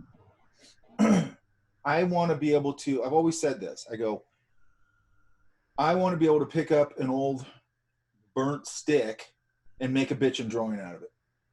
You know what I mean? Like stick it in the fire, get it all charcoaly and make a bitchin' drawing out of it on rock, whatever. You know, I don't ever want to be limited by anything. Okay? You don't want to be dependent on tools because if the tools go away. I'm a sketch MacGyver. Yeah, that's right. Mike, is there a way for us to be able to make our own powdered graphite? Can we just like use? Okay, here's a real dumb way. Something? Here's a real dumb way you can do it. I mean, it's not that expensive, but here's a real dumb way you can make it because I did it in college because I didn't know you could buy it, and we were using powdered charcoal. It was charcoal. So I took a bunch of my charcoal and I threw it in a blender and I turned it on and it worked great, but it wrecked my blender. Yeah, now, I'm pretty sure. Yeah, you could probably, I mean, there's a bunch of ways you could do it. You could scrape it down, but I mean, it's just not, and here's the other thing. If you buy a jar of powdered graphite or powdered charcoal, you're going to hand it down to your kids. Like you're never going to use all that, you know, never. Okay. But it's a cool technique, right? Yeah, I like it a lot. Yeah, so you just do a drawing, do a swipe over it, pull out your highlights, reinforce your line and your darks, and you're out. And then make sure you spray fix it. Otherwise, this thing will be all over. But I just found this when I was looking too. Which is just funny when I run across these things. So this was some brand we were launching, and they were bringing in some big marketing person or whatever, brand person. So in her office, before she got there, I drew this on her whiteboard, which I'm sure she had no idea what the hell I was talking about, right? But I thought it was funny. And it's like stuff like that in corporate, a lot of times it actually gets you a bad reputation. You know what I mean? Even though it's just silly. Do you know what I mean? Does that make sense? Yeah. Why would they even be mad about that? That's so Just because they go like, "What's that? I don't get it. What is that?" You know, she liked it. She was cool actually. But I just thought, something friendly in your office when you show up. I actually thought it was a nice thing to do. But I love drawing on whiteboards. Yeah, it's cute. It's very cute. And I like that it made no sense. I just like that. Anyway, okay, so another thing you can do is, and I think I might have said this in here, if you take a nice sheet of vellum, it works really nice on vellum. Or like drafting film, like you can get cheap drafting film. It's only like $1 or $2 or whatever, and it's just smooth. It's like bitchin' surface. And then you can take powdered charcoal. Only now I take a bristle brush and I dip the bristle brush in water, and I put it all over my drafting film. Drafting film doesn't buckle either, by the way. And now I got this really interesting surface. It's like a little more artistic surface, a painterly surface. And it's also a demo from a class. And then you can get this kind of painterly idea. Does that make sense? Ooh. That looks really cool. So that's just. I did not expect you described it and I didn't expect it to look like that. That looks really great. So it gives you this really beautiful brush marky background, right? Did you use the same technique of like getting out the whites after spreading it? Because how would you do that if it's wet? It dry. I let it dry. Okay. Who's talking anyways? Is that Tiffany? Oh, that's Amelia. Oh, okay. I let it dry, yeah. And then I just take a kneaded eraser. I usually use a kneaded eraser and like one of those Mars plastic erasers for like lines and stuff. I never do this, but I gave this to the guy. He actually asked for it after like a couple weeks later, but and he posed for it, so why not? But doesn't it make interesting marks? See these marks down here. See that? Yeah, I love that. Right? Water, bristle brush, charcoal, powder. Okay, and then the next thing I can do is I could seal this, right? And I could start floating acrylics on top of it. Does that make sense? Yeah. Paint over it. Nice. I start floating acrylics over, start glazing acrylics over it, and start building it up. All that undervalue that's underneath it will be picked up in the paint because I'm just doing glazes. Then I could build it up. Wow, and yeah. put this really bitchin'. I should do one just to show you. Yeah. guys. Yeah, I I would feel really like like this to would- see that. Yeah, It yes, would look please. really cool for a cityscape. Yeah, It's a nice technique, right? Yeah, and another thing you could do, you could take this and start with this and get some real ethereal looking misty forest, whatever you want, and then pull that into the computer and use that as a starting point for your painting, right? Yeah, that is really cool. So you're just trying, I'm always trying to get different ways of mark making, different ways to get my brain to click into other things, to other thinking. Does that make sense? Yeah. Make sure that you put your shadow value down here, Mike. Mike, you just use a bristle brush? That's what. Yeah, I just use a for that? crappy old bristle bruch for that. You could use a house Okay. painting brush. You could use any crappy brush you want to use. Like this here. Let me do this kind of thing. Yeah, that'll totally work. Okay. That'd be really good actually. The more kind of beat up they are and all that kind of stuff, the better. Oh yeah, this one I used it a lot for. Oh, that's perfect. That's perfect. Laying down stuff.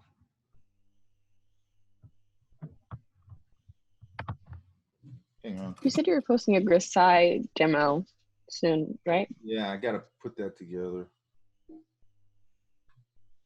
surprised I don't already have one up. It's weird that I don't already have one up. But yes, I am. This one I just ran across, and I just think I forgot about this. It's a long time ago. When is this? God, it's like 9 years ago. But anyway, it was just the whole bar. It was over at that Uva bar, or whatever it's called, over downtown Disney. So we're starting to talk about scenes and populating them. So I just ran across this when I was going through here. But just getting enough information in here where it feels full. Does that make sense? So what I'm saying is, I remember this night we're at that Uva bar drinking or whatever, and what I was talking about is putting enough information in there so it feels like a completed scene. Does that make sense? Yeah. Go ahead. Oh, I was saying with the animals, since I was at the zoo for a limited amount of time, I just wanted to like capture as much animal as I could. No, I'm not talking about that. I just ran across this. Okay. I was looking for the other thing. Well, I was looking for the giraffe. But I think it's interesting. And then this is also like 9 years ago.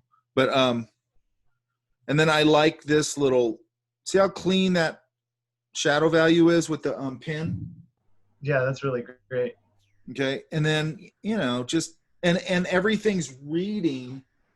It's a lot of stuff. It's a lot of information. It's 3 people, chairs, bottles, and it feels it's readable and it feels composed, I guess. Does that make sense?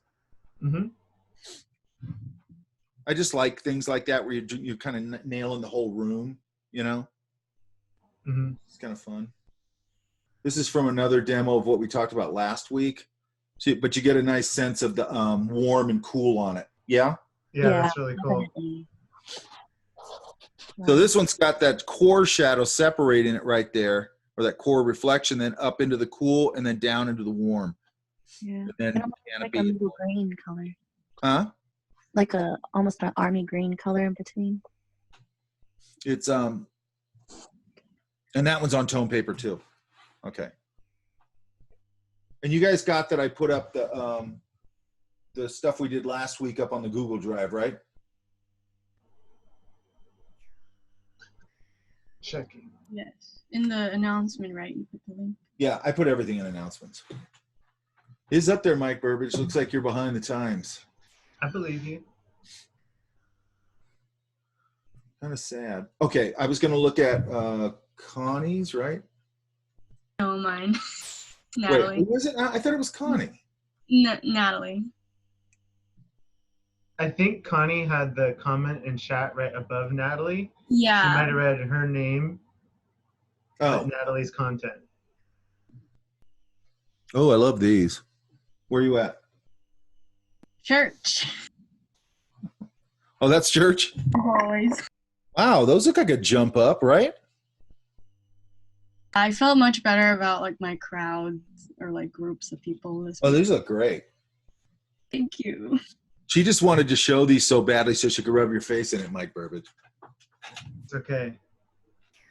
Mike Burbage doesn't give me anything to push back on. I'm not feeling it today. I'm trying, but I don't know. I've been staying up late working on assignments, and I'm tired. Yeah. I'll be ready for you next week. Okay. And maybe I'll get something else going. Okay, I love these loose pages, Natalie. Cool. I love these loose pages. Look at this, man. These ones were from like an outside like mall complex thing. These ones too. Not all of them are from church. Those are church. That's from like the mall or whatever it is. Okay, so this thing, these feel like a leap to me. Am I right? Yeah, I definitely felt much better about doing groups of people. Okay, so what's great about it's not just the groups of people, it's the way you're laying out the people, period. Right? Yeah. Like now you want to bring some of that into this. Now you want to marry those two things. Does that make sense? So like the looseness and like the Yeah, watch. Let's do something here. Let's do something. Because now I'm very excited. It's funny because I actually did all of these pages except that one of the group sketches all in one day. and then I didn't have time to do any more, but I already had enough pages for my Okay, game. so where were these loose ones in that equation? Was it towards the end? That was the last page I did. Okay, because I'd argue that like when you get all loosened up and warmed up like that, man, you can do stuff that you couldn't do 4 hours ago. Yeah. The last page with the 4 groups, that one is from another day, but then the other page, that's a white page, that was at the end of the rest of the tone one. So- That one, yeah. So let's look at some of these because I love these. These are also very Ian Abondo-ish. Really? We talked about him, right? Yeah, I really like his stuff. Oh, this is great right here. God, Yeah. that's great. These are great. A lot of the single people were just people walking by, so I drew them in like 2 seconds. They were really, really fast. I had to make up a lot of details. Yeah, good. There's that much. This detail. one is really balanced. I mean, all these are pretty balanced. But like when you take these things, so I'm trying to find one I can play with. I think using pen more also helped because last time I tried to do like crowds, it was with pencil, and like the mindset I have with pencil is like, oh, I can fix, but then with pen, it's just like, just do it now. Yeah, I hear that from people. Like my thing was with pens, I don't think I got, I don't, ever since I can remember when I was a little kid, I was obsessed with pens. So I think it started there because my mom would go to like pick and save. Am I cutting out? Hang on. A little bit. I think you're good now. Okay, how about now? Yes, I'm okay? so far. I think my pen obsession started when I was a little kid. I just like the marks it made, that's all. But I think there was a byproduct of like approaching it with you can't erase it, right? So I'm trying to find one. Okay, let's just go here. I think this will work.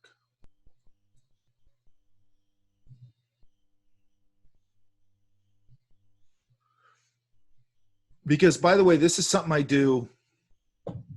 I'm coming through okay, right? Mm-hmm. This is something I do. This is how I work, okay?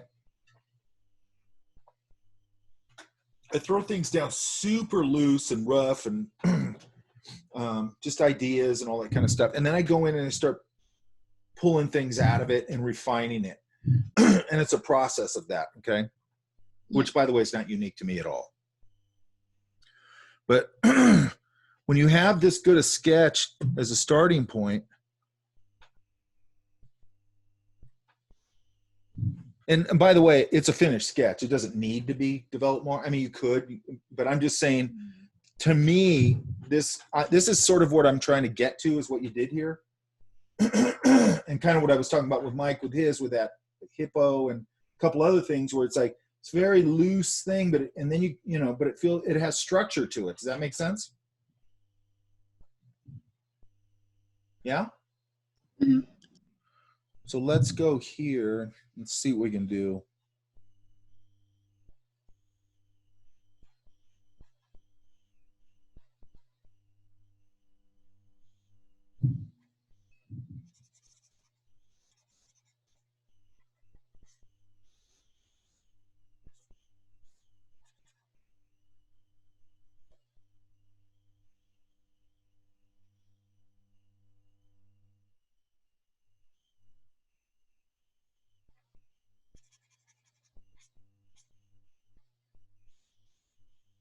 And let's do a little.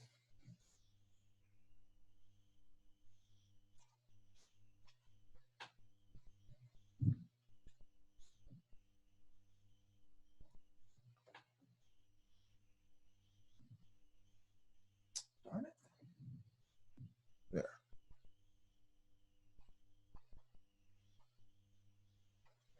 And then here, let's go. So I'm just going off your lines here and just going, okay, what can I add here if I wanted to go further? What was she holding in her hand? I can't remember if she actually was holding anything or if her arm was just like Okay, so I'm gonna make her holding something. So let's put a cup right here. Maybe put her hand around it a little bit.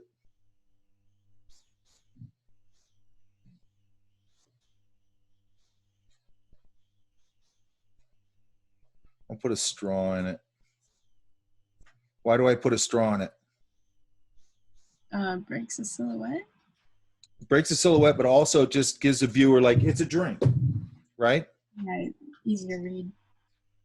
So we haven't hardly touched her, and see how she's starting to develop up nicely? Mm-hmm. You know, maybe her knees here and she's sitting down. Okay, and then same thing here. I can come in here and go, maybe that hair goes there. Where was this at? Church. Oh, church, okay. I'm gonna say this is really, you can see how easy it is to develop this up, correct?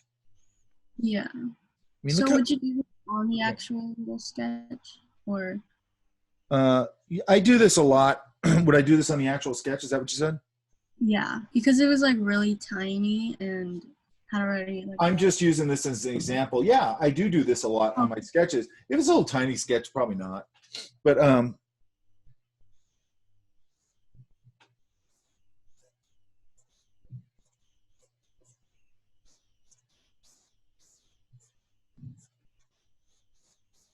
and then half the time if I do it, then I go, why did I touch that? It was cooler when it was all loose. You know what I mean? So it's always this dance of like, I want to be able to make it, you know, I want to be able to take things to finish without strangling the life out of them. Does that make sense? Right, yeah. Like this little pose right here is awesome. Like it feels very like kind of leaning back. It feels very natural. Feels like her hands are in her lap probably. Yeah. And pull this leg out a little more. And by the way, I'm always doing that in mine. I'm adjusting.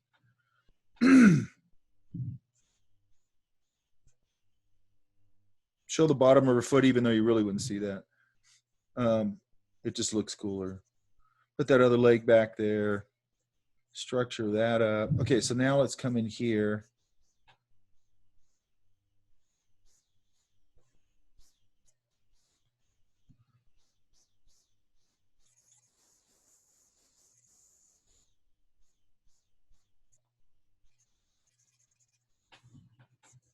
Now we got some darks in there too, right? So we pop some darks in their hair. Who is this person? What do you mean? Huh? What do you mean? Who? Like, This person here. Who was that? He's like so it's like a small group, and she's one of the leaders. One of the what? One of the leaders. Okay, because she feels like that. Okay. Which is also interesting because I got that from your sketch. Not from anything I did. Nice job, Natalie. Thank you. Nice job, Mike. You did a great job too. I'm going to throw this mouth over a little bit like she's talking. Right. Yeah, this sketch is just like probably like this small though, so it'd be like that. It's like, fine. On a page. I'm going to give her a book just for the heck of it. She's reading the Bible. Like maybe they're discussing a book or something. And look how fast we can develop that up. All right. Okay. And then if you look at the correlation here, because we looked at this a while ago, and that's what okay. I want you guys to understand, I'm not always just going on crazy tangents. Like I see something here and then my brain goes, oh, that's like this thing over here that we looked at. Does that make sense? Because I don't want everybody to think I'm just some crazy person. You know, it's the crazy people that have to deny that they're crazy. That's true. Okay, now you're back, Mike. Hey, I have a quick question. Is it okay if we use markers for our sketches? I don't care. Okay. I don't really care at this point. Okay. I just want them to be coherent sketches. Okay. Do you like Tombos, Mike? You know, Yeah, like, I love them. Yeah. I don't know if you could find an art material I really don't like that much. Are there any that you despise? There's got to be something. I don't know, actually. Crayons? No, I love drawing with crayons. Sometimes I actually buy boxes of them. There's a box of them right now in my office. Really? I love them. Okay, so I'm going to pull these up here. Hang on a sec. Stamps of Disney or anime characters. Oh, yeah. Well, that's not drawing tools. That doesn't count. You can find a way to draw with it. Yeah. If it was like the end of the world, there's nuclear waste, and that was the only thing you found, you'd make it work. I agree with you. But I'd it make would anything. stare back at you in the face. I've been in weird situations where I don't have something I need, and I find something to make it work almost always, which is kind of fun. God damn it, where are these things? Hang on. Just crushes berries from a nearby bush to make ink. If I had to. You know what? I saw this guy one time on TV. This is horrible, actually, but he was in prison, and he would do these big, I don't know, drawings, paintings, whatever, on his wall of his cell. But he had to, like, I don't know if he had to snag them. I think he did, or maybe they gave him ballpoint pens or whatever. And he'd squeeze all the ink out of these ballpoint pens, and he'd mix it with something else that he got from the kitchen. And then he made brushes out of his own hair, like he tied them and he had to do all that crap just to make work. I was looking at it going, that's absolutely horrible. I don't remember what he did, what his crime was, but I was just like, man, that's torturous. Why can I not find this? Hang on.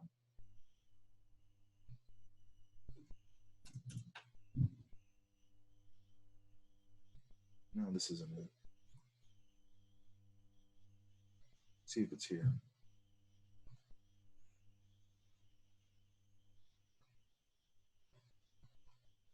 It's gonna make me crazy because here we go. Okay. Trying to find the right one.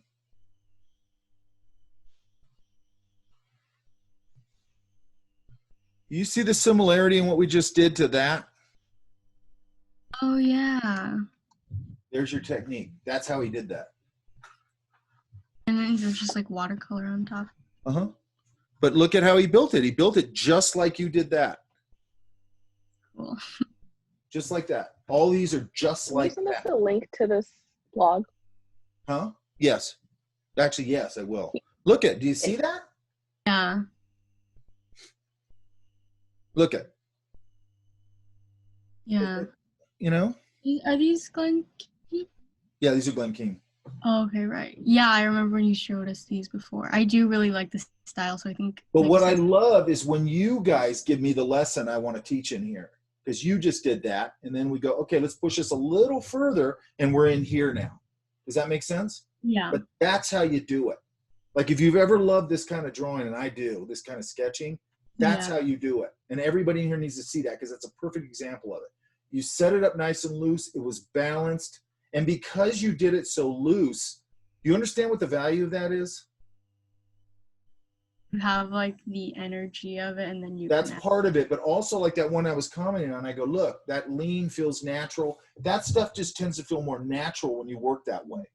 And you're also going to hit some happy accidents in there. Just like you were saying, I don't know if her hand was on anything or whatever. It's like, well, it looks like it is. It's suggesting it.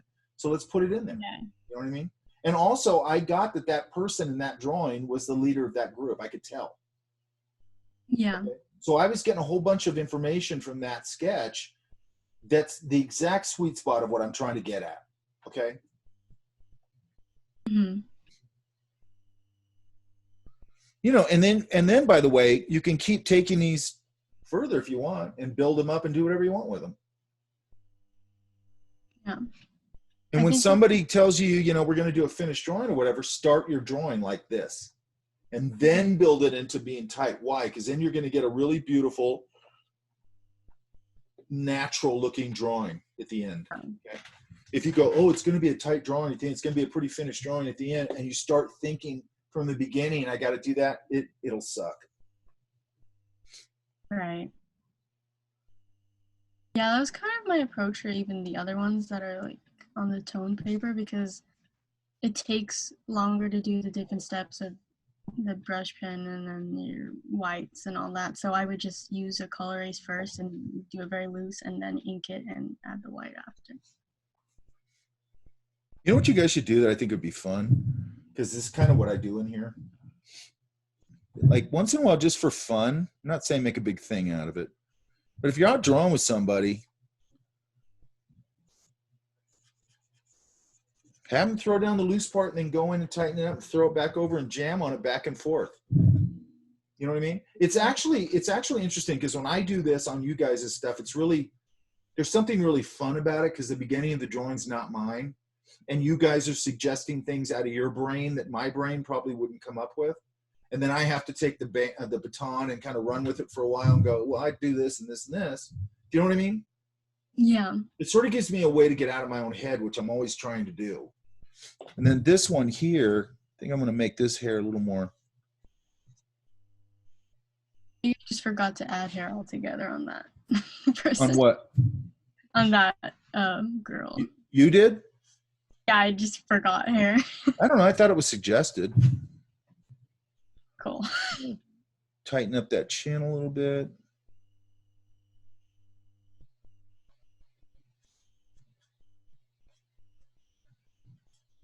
I want to give her like a big collar or something.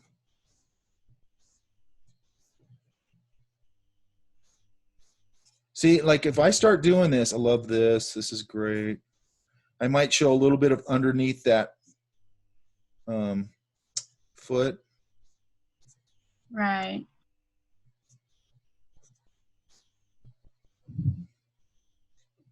Leave her hair lighter.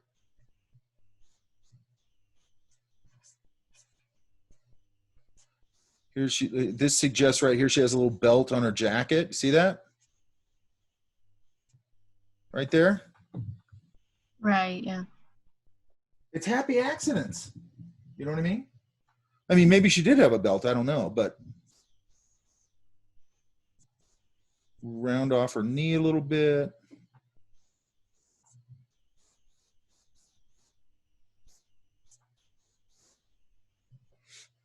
We're almost to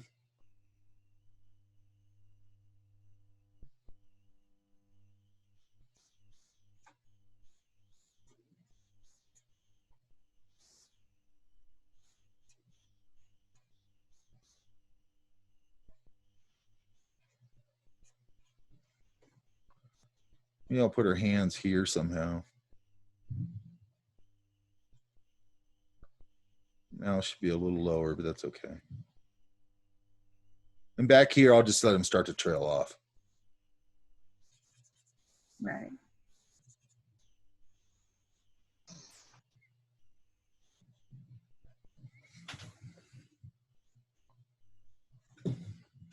Come on, man, that's a badass sketch. Yeah? You should feel good about that one. Yeah? I did like that page, yeah. You should.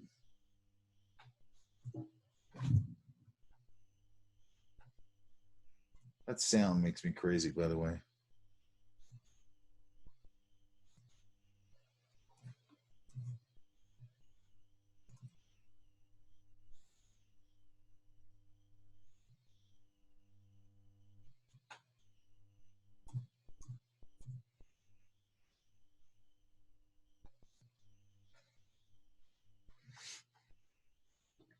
I'd be stoked if that drawing was in my sketchbook. Wow, thank you.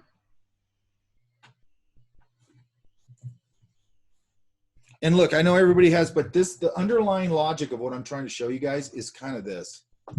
Okay, what we just did, like walking through that process. Now you can take it in different directions and how you want to do it, your own way stylistically and all that kind of stuff. That's all up to you. I don't care about that. But I want you to understand this building of loose form. Doesn't that feel good to do that? Yeah, it is nice to just look at the big shapes. And yeah, just sort of like going there all loose and, you know, and what sucks and why you got to do this all the time is I have days where I'm just on fire like that. And then I go out the next day and I'm all stiff. Yeah. And I'm like, damn it. I mean, it'll come back. But it's just like, man, when you're on fire, which is the reason why, like I told you guys, sometimes I'll go someplace and get breakfast and I'm sitting there sketching at 3 o'clock You know why? Because I'm making drawings like that. And I go, as soon as I exit this zone, I might not enter it again tomorrow. It might take me another day to get there. So I'm sitting here. I'm marinating in this for the next, as long as I can. You know what I mean? I'm just going to marinate in it. And then, I totally get it. Oh, man. When you got the flow, you don't want to let go. Right. You just keep going. I mean, you got a bunch of them in here I could just sit here and just have all sorts of fun with. But it's like, again, you're setting that stage, and then you get to go in there and pull that whole Glenn Keane trip on it. You know what I mean? Mm-hmm. Yeah, I'm excited to experiment with this like technique more. Absolutely. You're crazy if you don't. And by the way, you can, man, make sure you guys are saving pages like this, man. Because what you got to do, like this kind of thing, I mean, there's a bunch of them in here. Like this one right here, I don't even think I'd mess with. I think that's fine. Those are kind of the stuff that, like, when you're putting together a portfolio, you go and pull some of these and lay them out real nice on a page, pull the best ones. And man, I'm guarantee you, man, like you go down this rabbit hole and you have some of that in your sketchbook, people are going to be like, yeah.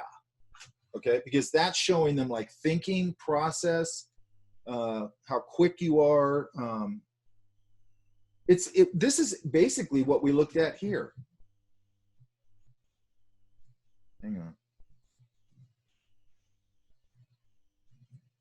Oops. I don't want that. What did I just do? Oh, God, that's irritating. Hang on. Okay, there it goes. We looked at this, I think, like the first day.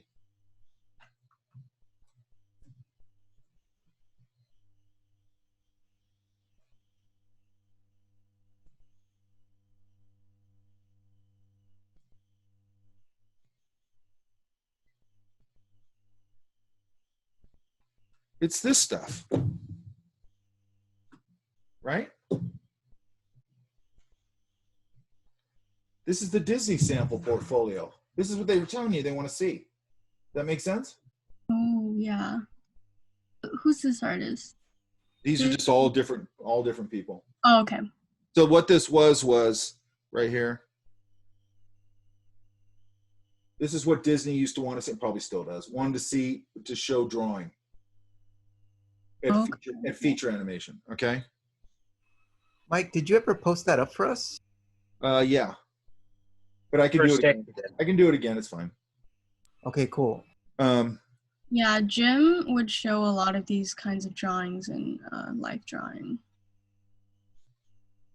I'm the only one that's going to get you there. Remember that. All right, but look.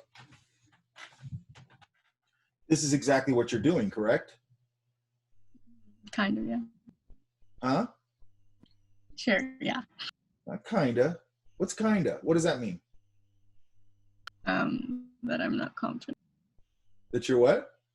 That I'm not confident. No. Okay, so knock that off. Okay. I don't want any of that. All right. Man, when you do something good, if I'm this excited about it, it's good. Okay? Yeah. Okay? And if I'm excited about it, you better be excited about it. Because I live vicariously through all this. Okay? Because I remember what this felt like when I hit this. Okay? And how old are you? I'm 18. You're 18? Yeah, I'm a freshman, but I took classes in high school. So. Okay, well, I wasn't hitting any of this crap when I was 18. Period. I wasn't hitting this in my early 20s. Okay? So I tell this to students all the time. There's so many students we have in this program that are just kicking my ass at the age you guys are at, or just kicking my ass where I was at your age, just light years ahead of me. So when I look at that, I go, I want to keep you guys out in front of where I was for sure. Okay. And I want to keep you out in front of where everybody is. Okay. All right. So you can see that, and by the way, your skills will build your confidence. Does that make sense? Yeah. But don't ever not feel good about doing something good. Feel good about it, because you should. Because I'd argue if you don't, you're never going to keep going. You're never going to keep getting good.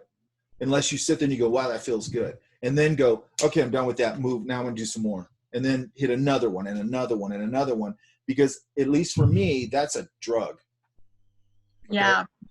That hitting a bitchin' drawing or painting or whatever it is a high to me. I mean, literally. Does that make sense? Mm-hmm. Yeah, I get that for sure. Yeah, wallow in it for a couple of days and then move on. Got it. Okay, I'm super stoked with that. Really stoked with that. Thank you. So I'm glad you twisted my arm behind my back to look at them. All right, who else was I looking at? Somebody else wanted me to look at something. Oh, it was me. Elisa, okay. Wait, it's Elise. Is it Elisa? Ayelsa? Is it? Say it again. Ayelsa? Oh, God, that's gonna be hard for me to remember. Okay. Not very bright. All right, hang on a minute. It's pretty much just like Elsa and then Elsa. Elsa, Elsa? Ayelsa. Yeah, it's kind of like, it sounds a lot like Elsa. So. Say it one more time. Ayelsa? Oh, okay, I can remember that. Now that you said it that way.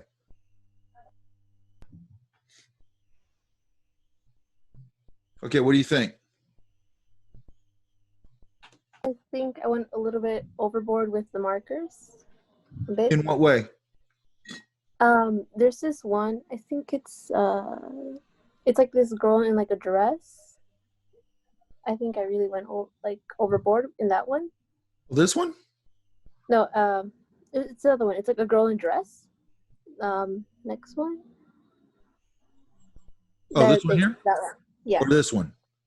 No, the one on the right. No, I don't think you did. Okay, that's good to hear. And right now, look, are you fairly new to this tone paper thing? Yes, fairly new. It's like somebody was saying earlier, they were going a little crazy with it. Go a little crazy with it. You'll back off a little bit at some point. And I don't really think these are overboard. Yeah?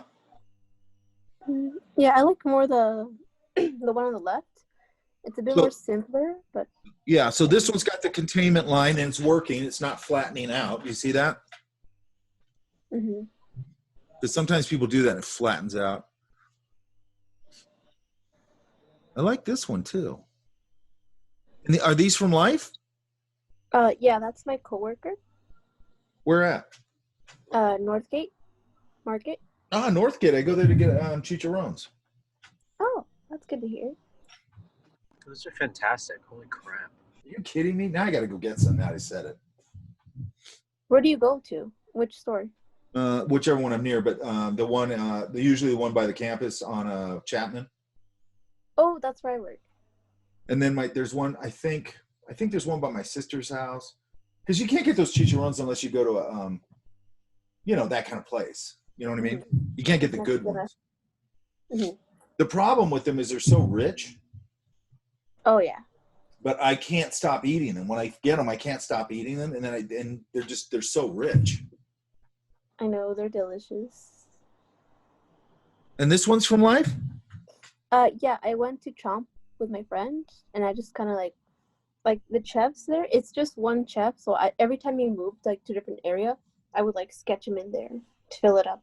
I love that. It's really a scene. You know what I mean? And I like the big typeface on it. Oh, thanks. Now I want a little bit of,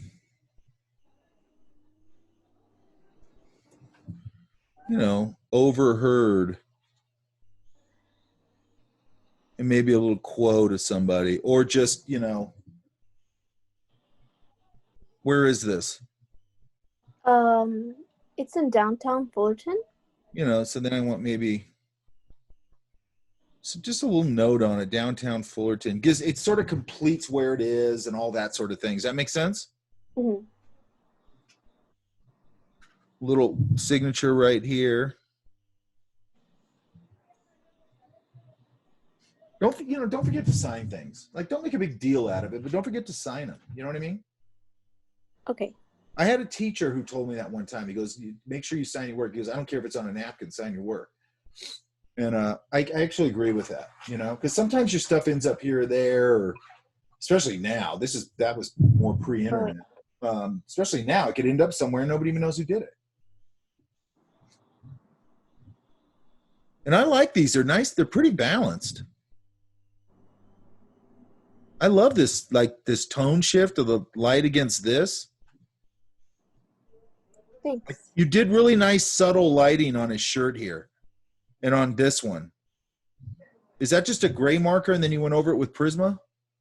Or is that just the... It was a Prisma color pencil, and then I used like the white gel pen. Yeah, that's great. That looks great. Containment stuff. It doesn't look like you're having a big problem with it, yeah? No, not really. Now here, let's manage our line a little bit. You know, maybe separate that, maybe there.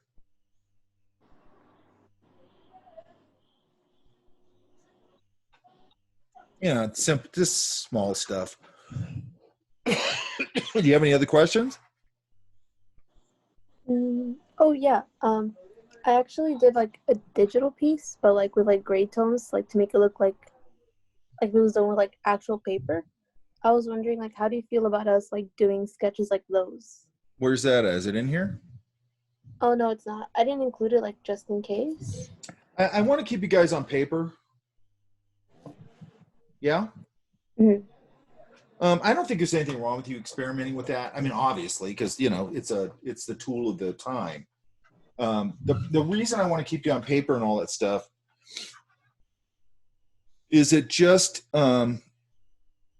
this drawing right here has a lot of presence, by the way. There's just a difference in the way you can handle the tools, the way you're, you know, it just all the fundamentals are there. And I don't want you starting to go Command Z, and this, and cover that up, and do this, and it's just hard not to do it when you're doing digital. Does that make sense? Yeah. I mean, if I scan an illustration that's finished, that's traditional, once I pull it into Photoshop, of course I'm going to juice it a little bit. I might clean up an edge. It's just hard not to. Does that make sense? Hmm. So I want you really forcing yourself. Look, every other class you're going to have here almost is going to be digital, right? So I want to make sure that I'm keeping you. And by the way, this also has sort of there's something really cool about this. I don't know, it feels almost graphic novel-y. Does that make sense? Oh yeah, definitely. Especially with like Chomp. Just, yeah. Like I like that you play with the type. Play with it in there. All you guys, play with this stuff in there. Play with your type. Play with your graphic elements. The type is another graphic element. That's why I always like to put notes in there. To me, it's another graphic element. This staging, this thing where she's in the foreground and they're in the background, there feels like there's some activity going on back there. All that stuff, like that's capturing this place, right? And by the way, Momo's is gone downtown Fullerton. You guys know that? No, nobody knows? Yeah, I live around the corner from Momo's, like from downtown Fullerton, and I don't think there's ever been a time when I walked. So, I don't know. The burger parlor is gone too. Huh? Whoa, Burger what? parlor is Burger gone parlor's too. gone? Yeah, dude, it's gone. Yeah, I know. I saw it yesterday. Not burger parlor. I know. So the Starbucks is gone. The burger parlor is gone. Starbucks is gone? Yeah, it's gone. The one on the corner? Yeah, it was out, I think, in June or something like that. It was out very early. Didn't They moved to like they moved to a bigger location, I think. Oh, okay. Well, that makes more sense. But I'm fine with that because but is Drip still there? Drip? Yeah. Drip is still there, yeah. It's there, but it's closed. Yeah. And then Tezone's gone. That was gone before the coronavirus. Oh Yeah, unfortunately. It was the same owners as Drip. What happened with that? Does anybody know? Yeah, they weren't making enough money. Oh, okay. Yeah. It always seemed I like it know was pretty the crowded. rent in those buildings in downtown Fullerton, like maybe a year or so ago, got like crazy hiked. So like Black Hole and Stray Cat, they had to move, you know. Yeah, and not then, just like, that. Roadkill downsized.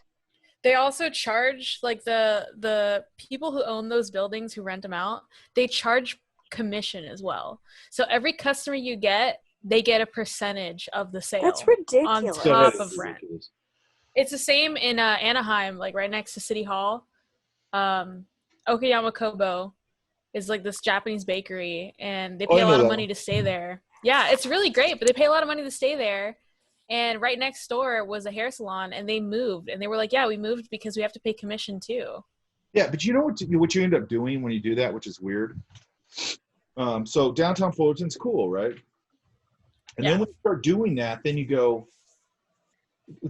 I don't know what their thinking is. I'm assuming their thinking is they'd probably be just fine if they got a cheesecake factory in there and all that stuff. So it just generated, easy money. Mm-hmm. But then it takes all the flavor and the personality out of the area. Yeah. And that's kind of what they'll end up with. Or you end up with, like, you see this all the time where there's a shopping center and there's a, I don't know, whatever the anchor is, a Kohl's or I don't know, whatever, Barnes and Noble and this and that. And then the Barnes and Noble splits or the Kohl's splits, and the whole thing just degenerates into a crappy outlet mall kind of thing. You know what I mean? Yeah. And then they'll end up creating that if they keep screwing around like that. They do it up here at the Village, up here, and they overcharge everybody. Now the Village is like mostly empty. And then there's just stupid shops in there like a hot sauce shop. It's like, who cares? You know what I mean? But they charge everybody so much that nobody can make enough money to survive there. And I think it's actually a tax shelter up here. This one's a tax shelter. So these corporations buy it. They want it to fail because it's like a tax write-off. Does that make sense? Oh, I see. Which is really cool for my community, so I don't have a vibrant, thriving city center or town center because they won't let it ever take off, But then what's happening now is all these young people are coming up here and they're renting the smaller shops down in Crestline and Sky Forest, and they're putting all these cool little hipster boutique shops in here. And I think they're getting traction. And it's like, I just don't get it. It's like, why don't you partner with those people and make this really cool? Because you could make it, it's all there. It'd be very easy to make it really cool and hip, but they just don't want to do it. You know what I mean? But somebody's bought the resort, just bought it. And I heard they're going to gut it and turn it into more of like a big boutique hip thing. So if they do that, that might spill over onto the other thing. There's the whole history of Lake Arrowhead for you, by the way. Okay. Now I totally lost my train of thought. I was going to go over this sort of idea of looseness based on what me and Mike were talking about, but we just kind of went down that with Natalie's. Yeah? Where'd everybody go? Yeah, no, I'm here. Could you go over the cafe to character a little more? You mentioned earlier. Sure. What do you want? Okay, so all right. So I'm going to write it up and I'm going to put it on under assignments. Okay, let's just do it right now. I was going to go over some likeness stuff today, but I'm running out of time, so I'll do it next week. It's not that big a deal. But one of the couple things I just on the likeness thing, really briefly. I'll do it next week. Let me do it next week. Let's do this.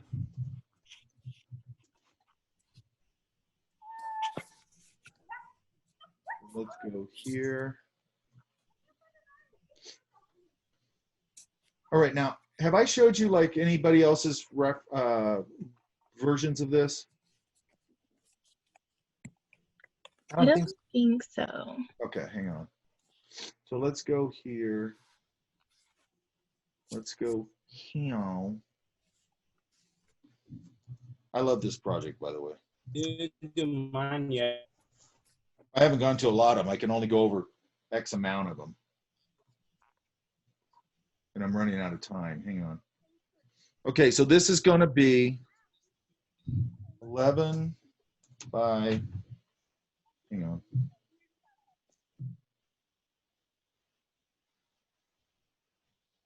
Who was just saying I didn't go over theirs? Daniel, me, and Shonek. Okay. If I can, I will. Hang on. 11 by 17. which is my standard size.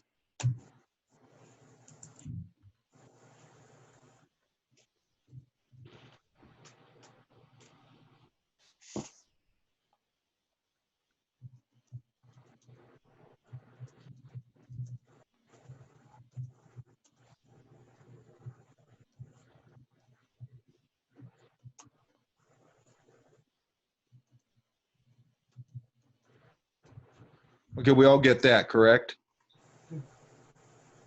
Yeah? Yep. Yep. Let's get rid of Yes, yes, yes, yes, yes. And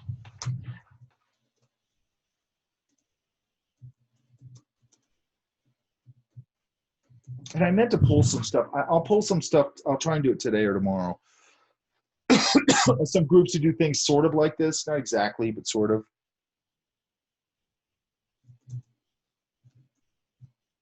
And I'll add to this description as I think of it.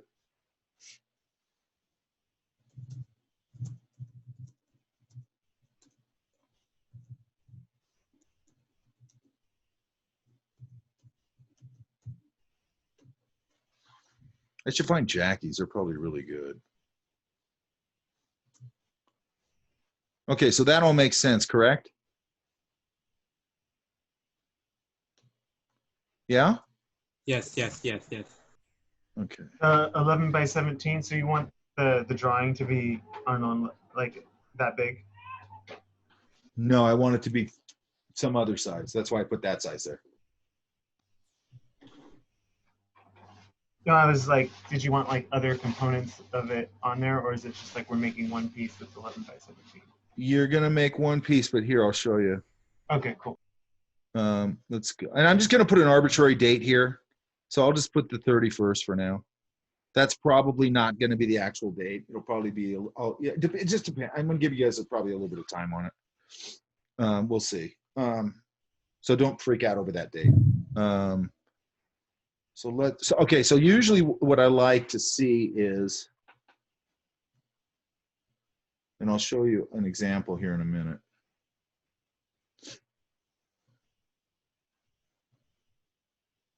Okay, what's going on here?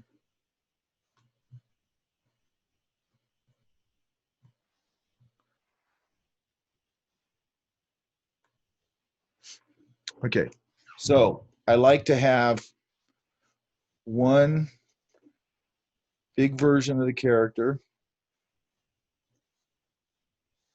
in a cool, it doesn't have to be an action pose or anything, but I don't want it to feel just like, I don't want this, like straight shot like that. Does that make sense?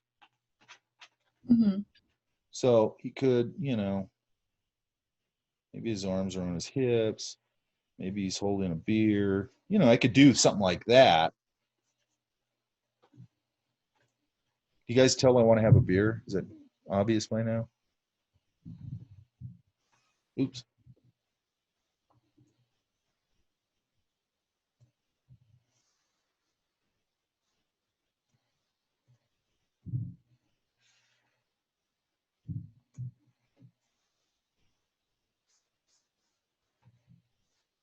So give me a little bit of a pose, I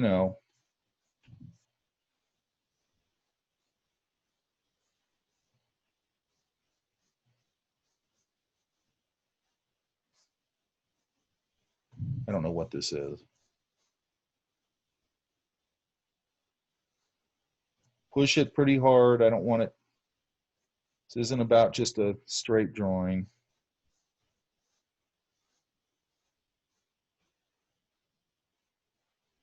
Okay, so I have my establishing pose, whatever you're going to call that. Does that make sense? Mm-hmm. By the way, I'm going to send you over to some stuff on the blog that'll have some examples of stuff like this. Then I like to get a couple of expressions, and that's what we got to go over next week is expressions. You guys remember, right? Cool, Mike. Yeah. Mm-hmm. I think that's what I got to go over. Sorry. Was it likenesses? Huh? Likeness? I'm going to go over likeness, and I want to go over some expressions too. Yeah? Okay. Sounds good. Awesome. So I'm going to go, I got to write that down. Hang on.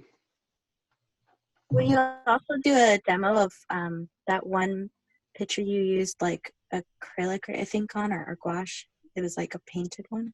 Which one? The one which one is that? It was I think you just used paint and it went in all kind of different directions for your character. Did I? I don't know how else to describe it. When did I do it? You just showed us in your like collection of other The stuff I was drawings. talking about today? Yeah, you showed us like it was in your collection with the giraffe with the Oh, monkey the on one back. with the charcoal thing? Yeah, I think so. It was charcoal and like So you want me to do a demo on that whole thing of taking that to paint? yes. Yeah, I can do that. I'm going to do that. I'll have to do that on a video and put it up on YouTube, and then we can talk about it. Yeah? Okay, sounds good. All right, so a couple of expressions.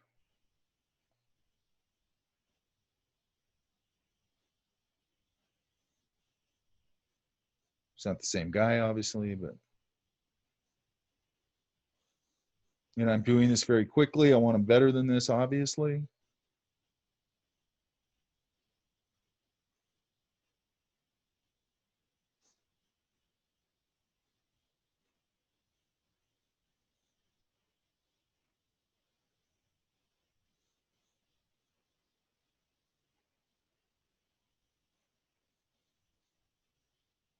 He's begging for his life. Okay, and then I like to get a couple down here.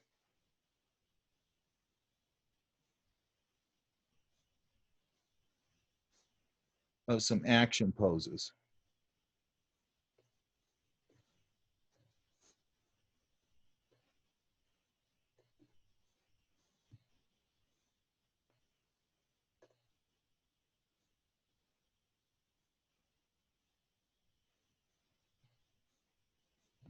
Give him a helmet.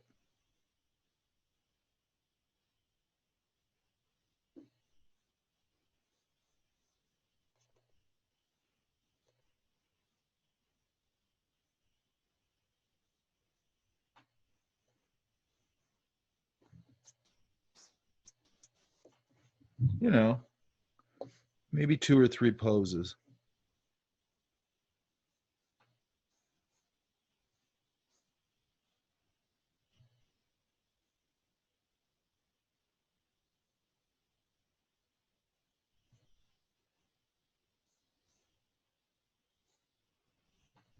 Maybe one other one. Okay, does that make sense? Yes. Yeah. So we're going to go, hang on.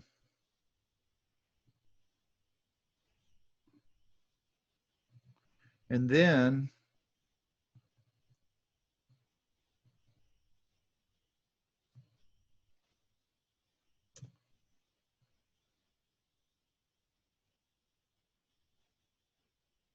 there's a couple things I could do. I could go, normally I would do this at the rounded corner, but I'm not going to worry about it. I might go,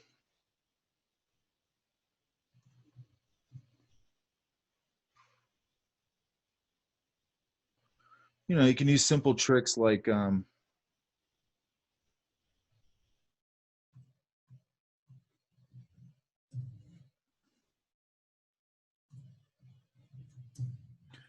things like this to bind certain areas together.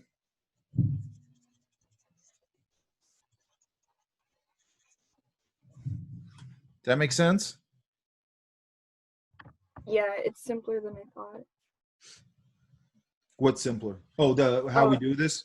Yeah, because I thought it was gonna be like a finished illustration. I want them finished. No, I mean like a story kind of thing.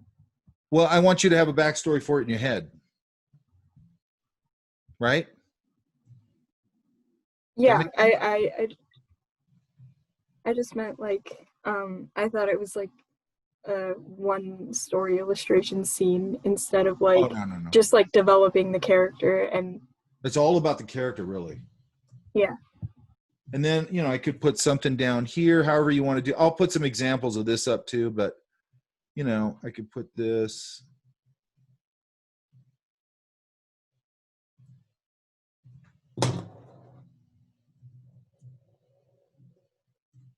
probably misspelling this.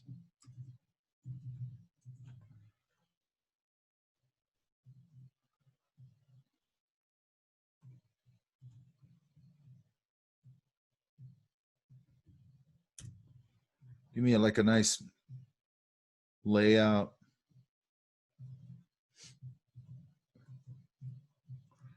Something like that. Does that all make sense? Yeah. Okay, cool. Do you know you sang jazz with me before, Mike Burbage? I don't remember being drunk like that. You clearly haven't stumbled on a video that I put out yet. Okay, so let's look at this. I do have a twin, an evil twin out there. Does he have a goatee? He has a full beard like I do. Well, how does that work? How do I differentiate that he's the evil you? I'm nice, kind, mostly. But you can't tell for sure. Yeah, I agree. It's true. It's true. You could easily be pretending. Agree. Yeah. It's true. Okay, so let's look at this real quick. If you see me with my kids, then it's the real me. I don't know about that. No? They recognize me. Could have taken your kids. It's true, like in was it Face Off? I barbecued them. Did you just reference that? None of that. Wait, Mike, did you just reference a John Travolta movie? I did. What does that mean? It's not good. All right, so this is one from a guy in my class. He used the guy who went through his neighborhood and sold ice creams. Okay, does that make sense? Yes? Yeah. Yes. So, and then he's, he did all these. Here's one of his poses, bunch of expression stuff, so on and so forth. Does that make sense? Yeah. So that's what we're doing. Does everybody understand that? Yeah, it's cool. It is cool. Who said that? Gina? I like that comment. All right. Questions about that? How many pages? I just want one layout. He did it on, I don't know why he did it on two, but the thing with Josh was he always did more than everything. So he would look. If we have time, I might do this project too. Hang on. Yeah, so sometimes I do a believable zoological animal. So he did this one, which he didn't have to do color. And then on top of this, he did an acetate overlay that showed the whole bone structure of that animal. Does that make sense? Oh my God. And then he did a whole nother one, and he did this one. Dang. Wow. And neither one of these are digital. That's awesome. Yeah, he's a monster. Graphic? It's I'm already looking at his portfolio. yeah, I don't know why he left Art Center. I don't know why. He went to Art Center and then he left. I'm not sure what's going on with him. But look at that. That's awesome. Yeah, I think he did. Yeah, I think it was like graphite, maybe some colored pencil. I can't remember because because this was in this class. I show you guys so many different things with different materials. Who knows how he put it together? You know what I mean? So he did that one, and then an acetate overlay of the bone structure. So he did 2.5 projects, which I think is awesome. And then his portfolio to get it, I can't show it to you because it's in my office. His portfolio to get into Art Center was just this book, which is a huge book. He did all the character design, all the prop design, all the environmental design. Look at that. Included all his reference, all that stuff. Silhouettes, thumbnails, roughs.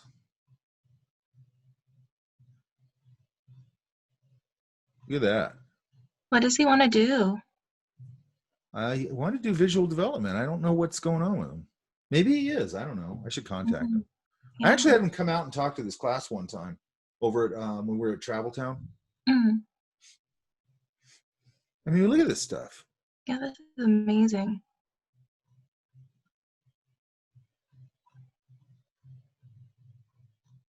So creepy yet so cool. Yeah. Looks like he can do guy, anything. whoever the guy is, it's the author of the story he picked, called him out on Instagram. I think he said, like, this is the best interpretation I've ever seen of it.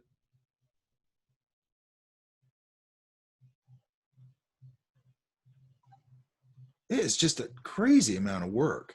Yeah.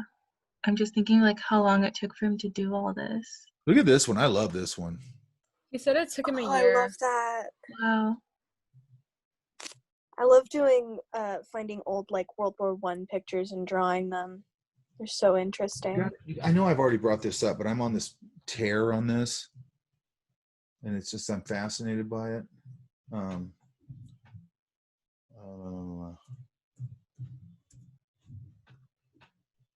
Yeah, this guy. I think we talked about this. You want some great reference, man. Yeah. Look at this one. Oh. Yeah, when I've been using reference in this class, I try and find like old pictures of like London slums and stuff because there's so many interesting people.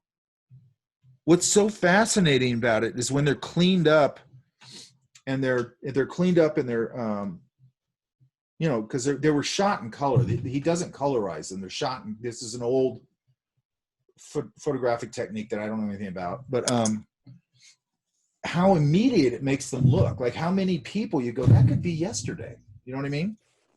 Absolutely. But then there's some people in here that are just like these really great. I mean, look at this. I saw look at on this guy. Instagram recently they restored old footage of girls entering a factory to work. Yeah. And you can hear them like giggling and stuff. Oh, and that's a it's trip. So cool. I mean, look at this guy. And then there was been some, all these are, this is 91 years ago, this one. Look at this guy. I always trip out on this guy. That could be now. Yeah, good. I just saw a fashion show. I was watching this really high-end designer the other night on TV. They were showing his fashion show. His models look just like that, and the clothes they're wearing look just like that. Hmm.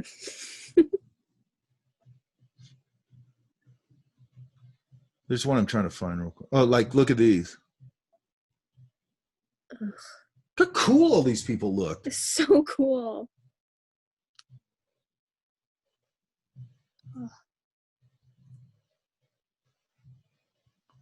It's just totally insane. Have you seen that movie or the documentary that Peter Jackson did? That No, They but I Shall do Not want to Grow see Old? that. Yeah, It I is wanna see that. so cool. Anyway. Yeah. It feels like they're They Shall Not Grow Old.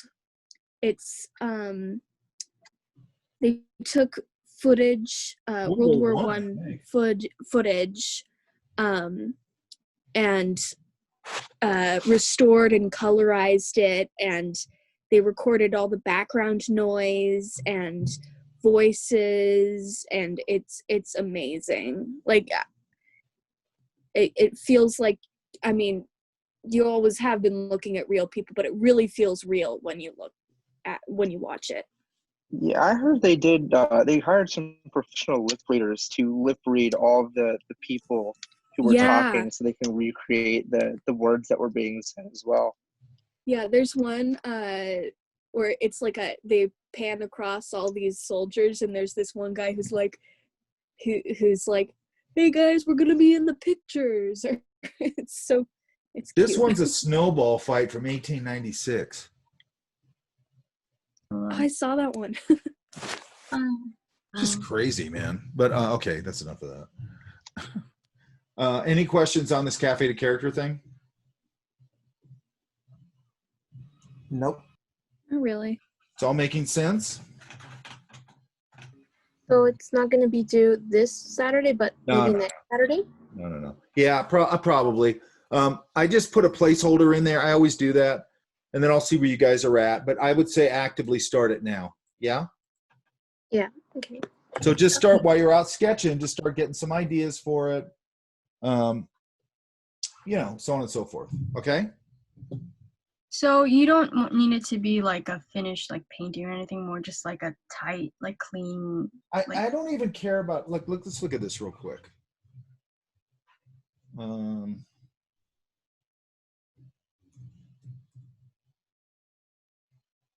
Or could we use any if we wanted to, if we had time? Hang on. What I'm trying to get to is to make sure that you guys are understanding how to put together a, you know, what would be a finished sketch, you know. Hang on. So here's an example of something that would work on level of finish, right? Oh, okay. You know, I want them finished, but I don't want them strangled. Does that make sense? Mm-hmm. Damn it, hang on. So was it 3 expressions and 3 action poses? You could do more. I'm just throwing you. You can lay out that page however you want to lay it out. I don't really care. But I do want the big establishing shot. Does that make sense? Okay, so 1 establishing shot and then Oh, 3. here's that. I'll put this up too. Actually, I'll just link to this. This is some of the tools we talked about. Yeah. Okay. I was wondering where that was. Hang on. Because I know I had some. God damn it! Why does it keep doing that?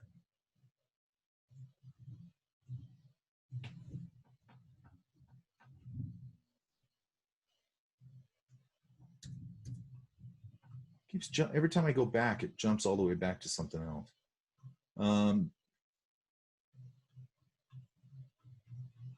That's fine. These are good examples of expressions. Yeah. Make sense? Mm-hmm.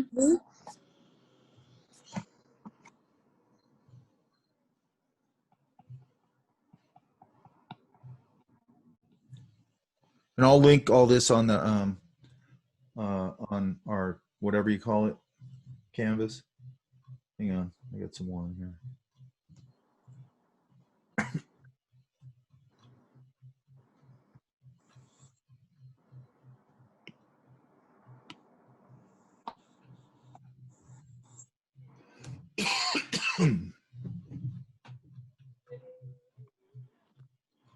Might have to link it. I don't know what I do with it, but I'll give you guys. I had some. Wait a minute. I had some examples in here.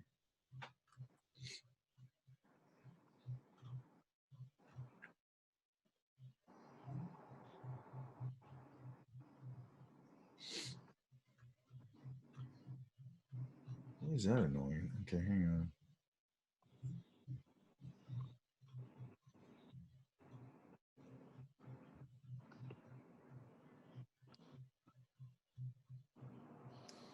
Ugh. Where is this stuff?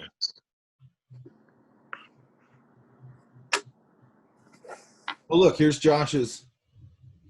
There's his animal with the skeleton.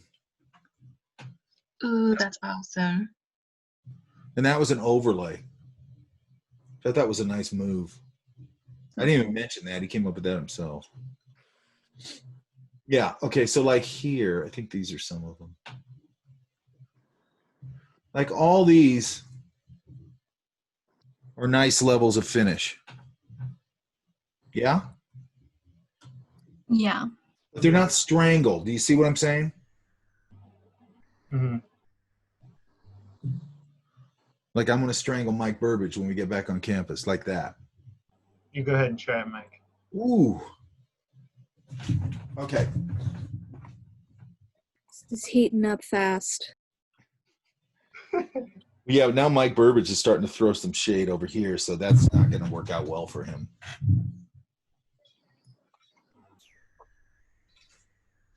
Especially because I'm developing a shrink ray. Mike Burbage. I'll just be faster if you shrink me. That's true, but you'll be harmless. That's not true. I always thought it'd be awesome to be shrunk. Do you know what kind of things I could do to you, Mike, if I was really small? You understand that I have certain fail safes built into this process, right? Like what? Tracking units. I'll have you chipped. I'll know exactly where you are all the time. None of those chips are going to work at that size. Do you think I didn't factor in that technology? How much are you planning to shrink me? You're going to be about this big. That big? Yeah. Yeah. What? Nothing. I mean, you're talking about physics here. Like, things will start to break down. No. We're already dealing with stuff on the atomic level with If you could processing. see and what's stuff. on the other, if you could see the lab on the other side of this wall, you wouldn't be saying any of this stuff. Physics is the same whether it's a lab from another planet or not. It is. It is. Well, yeah, but physics is still the same. No, it isn't though. That's what you don't know about it. It isn't always. There's another physics. Okay. Yeah, there's another. There's multiple physics. We have Jarritos and put in the freezer. The Now what? you're- So you know what happened in the freezer, right? Yeah. Okay, did you The who? finish right, but did you finish the Fanta? Oh, that's something else. But Where is it then? there's Fine, the next thing you're gonna tell me is there's monsters from the multiverse under my bed. Well, I don't want to scare you, so I'll just stay out of that. Okay, but everybody's understanding what we're going to do, correct? Yeah. Yes. Yeah. So just to recap, next week we're doing the Cafe to Character sheet, right? It's not Or- due. It's not due. Okay, but you want like a. I think I would like to see some ideas and explorations. And is this instead of our weekly sketching thing, or is this both? Both. Oh yeah. It like comes out of it, right? Okay. Yep. What I would say is do your usual 4 pages and all that stuff. Try and kind of hone in on a little bit of this idea we've talked about a lot today about this sort of looseness and then building into the looseness. But also maybe do another page. And I mean, some of this is going to be intermingled into your pages probably. If you see somebody that's interesting, I don't expect you to go, now I got to jump over to this page. Just go, you know, if they're danced into your 4 pages that we do every week, you know, I would like to see a separate page also, some ideas on that, but sounds good. You know what I'm saying? So it'd be 5 altogether, but 4 just your standard thing. And then I also know that you might pepper some of your ideas for Cafe to Character into those pages, just because if they strike your fancy while you're drawing, I don't really want you to switch it up. Just draw, right? Yep, that sounds good. And I will put it up. It's going to be a separate thing. So that what I just put up, that's the final project for that. What I'm going to put up in a minute is just our usual 4 pages, and I'll add and a page of Cafe to Character explorations, ideas, whatever it is. It could just Perfect. be loose, like, oh, I saw this person, I kind of thought this, and then I did this, and this, and we'll talk about it. Does that make sense? So we technically need 5 pages this week. Yeah, I think it's 55, right? Yes. I said 55. Okay, good.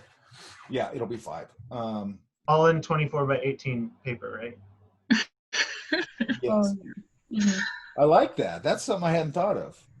I should always start saying that I now. like You have to that. do all your on location sketches on 18 by 24 inch paper. To make it some massive size, it's like unwieldy. It's fun though. It actually is fun because I use this one on location all the time, right? Mm.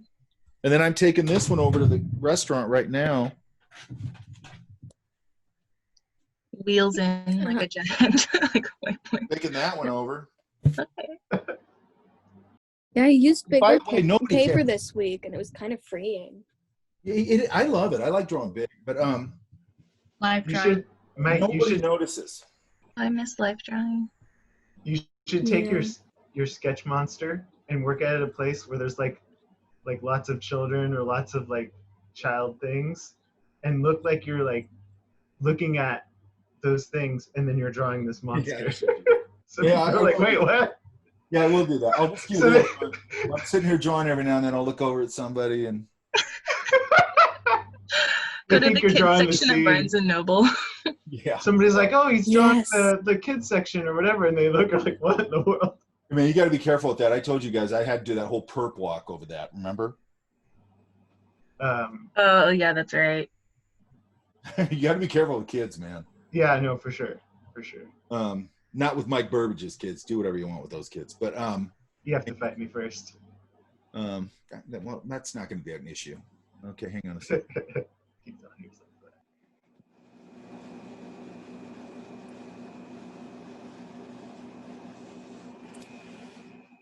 I'm just looking at the chat, and then I'll let you guys out of here. What is this Discord thing again? It's like a chat software thing where you can post your work and files and talk smack about. Is it like some new version of DeviantArt? No, definitely not. No, it's like a chat thing, really. It's a voice and video client where people can talk to each other through audio and video, but also chat. Yeah, people use it mostly for chat. games. Well, why is it any different than 100 other software programs? Well, it was originally designed by video game programmers, and they just made it very robust, so you can add a lot of things to it.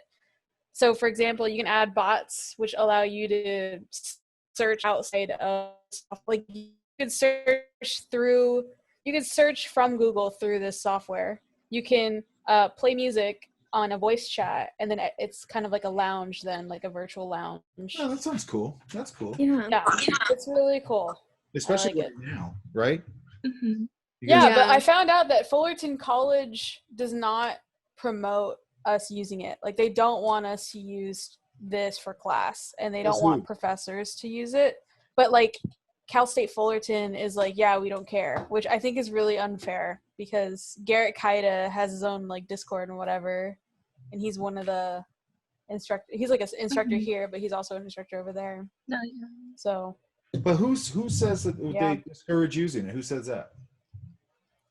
Garrett said that they don't want, like he asked, and for whatever reason, like Fullerton College is like, no, you can't make a Discord with students for class. Like it has to be through Canvas. I'm one of the 3 people that manages this program, and if he asked that question, how come I didn't hear it? I don't know. I can ask him. That sounds to me like he's making a mountain out of a molehill. If I decide I want to do a Discord thing with you guys, why would I have even asked anybody? It's just software. I'm not going to go ask anybody. Why would I do that? It's just software. Well,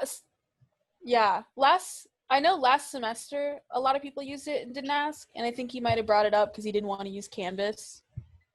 Well, number one, I think not using Canvas is a little silly. I understand if you want to use this for other things. I totally get that. Mm-hmm. I think not using Canvas is a little silly because it's all tied into all of our grade. And, as long as I keep all that stuff here in Canvas, then, it works pretty well. Right. But, I mean, I would use another software if I go, hey, for this thing, you guys were going to use this because Canvas doesn't have that. Madeline, yeah, I did. I used it for a year before the pandemic started, but Among Us made it really popular. But the thing about Discord is like you can have we could have class on Discord if we wanted to. Like you could stream regularly. I might not do. I don't know. Actually, if I liked it, I might. I don't know what the difference. Like nobody told me I had to use Zoom. You know what I mean? Right.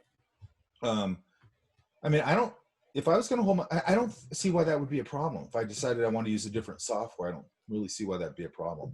It's because of the culture of Discord. Like before the pandemic. Oh, that could be. Okay, that could be. Yeah.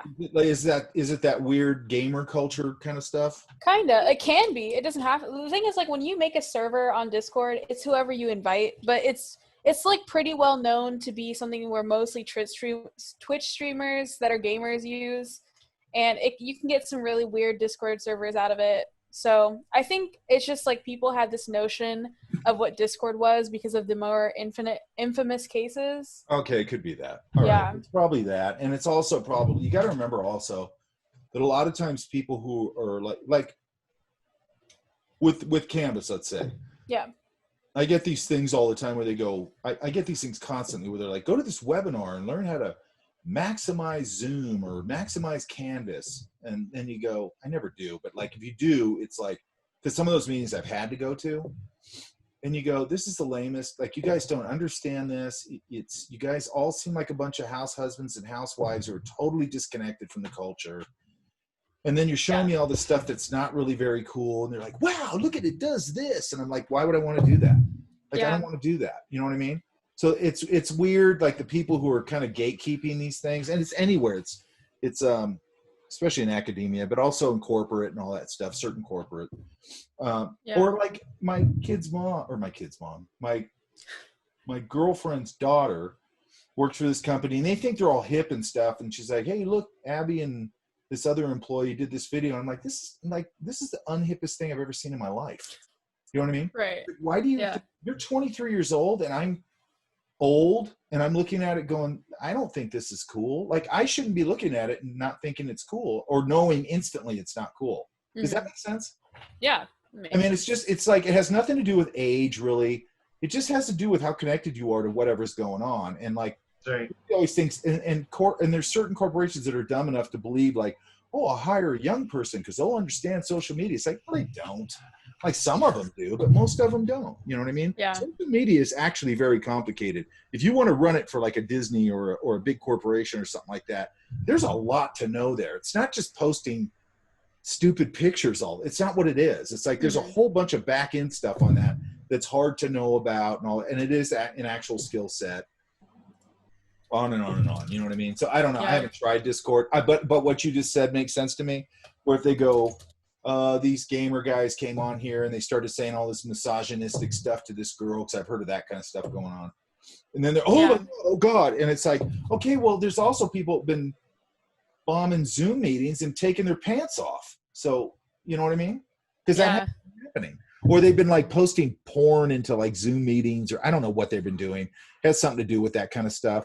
And it's like, well, like any platform you put up, somebody's going to do something stupid with it. You know what I mean? That's just people find a way. People find a way. Like Mike Burbage. I mean, he's a perfect example of that. And he's a you can do better than that. You can do better than that. You can do better than that. All right, that's enough of that. Okay. Everybody's good, correct? People are gross idiots. Yes, that's true, Madeline. Right now. They are gross idiots. Stay away from gross idiots. That's right. And there's a lot of them out there. Let's see. Okay, I think that's next week. I said I'm going to go over likeness and expression, correct? Yes, sounds great. And I'll try and figure out when I can squeeze in. I should be able to do a quick. I have to just see how much time I have. I like the idea of doing the Griside demo on that type of background with that washy blah, blah, blah thing and all that kind of stuff. So that actually could be fun. Okay, so I'll try and do that. Okay, you guys. Everybody kicked ass this week, yeah? Yeah, that's some good stuff. Yeah, really good stuff. I'm stoked. Okay. I'll let you guys go. All right? Thank you, Mike. Good luck on your shrink ray. Thank you. Bye. Thanks, you guys. Thanks, you guys. Bye, Mike. Thank you.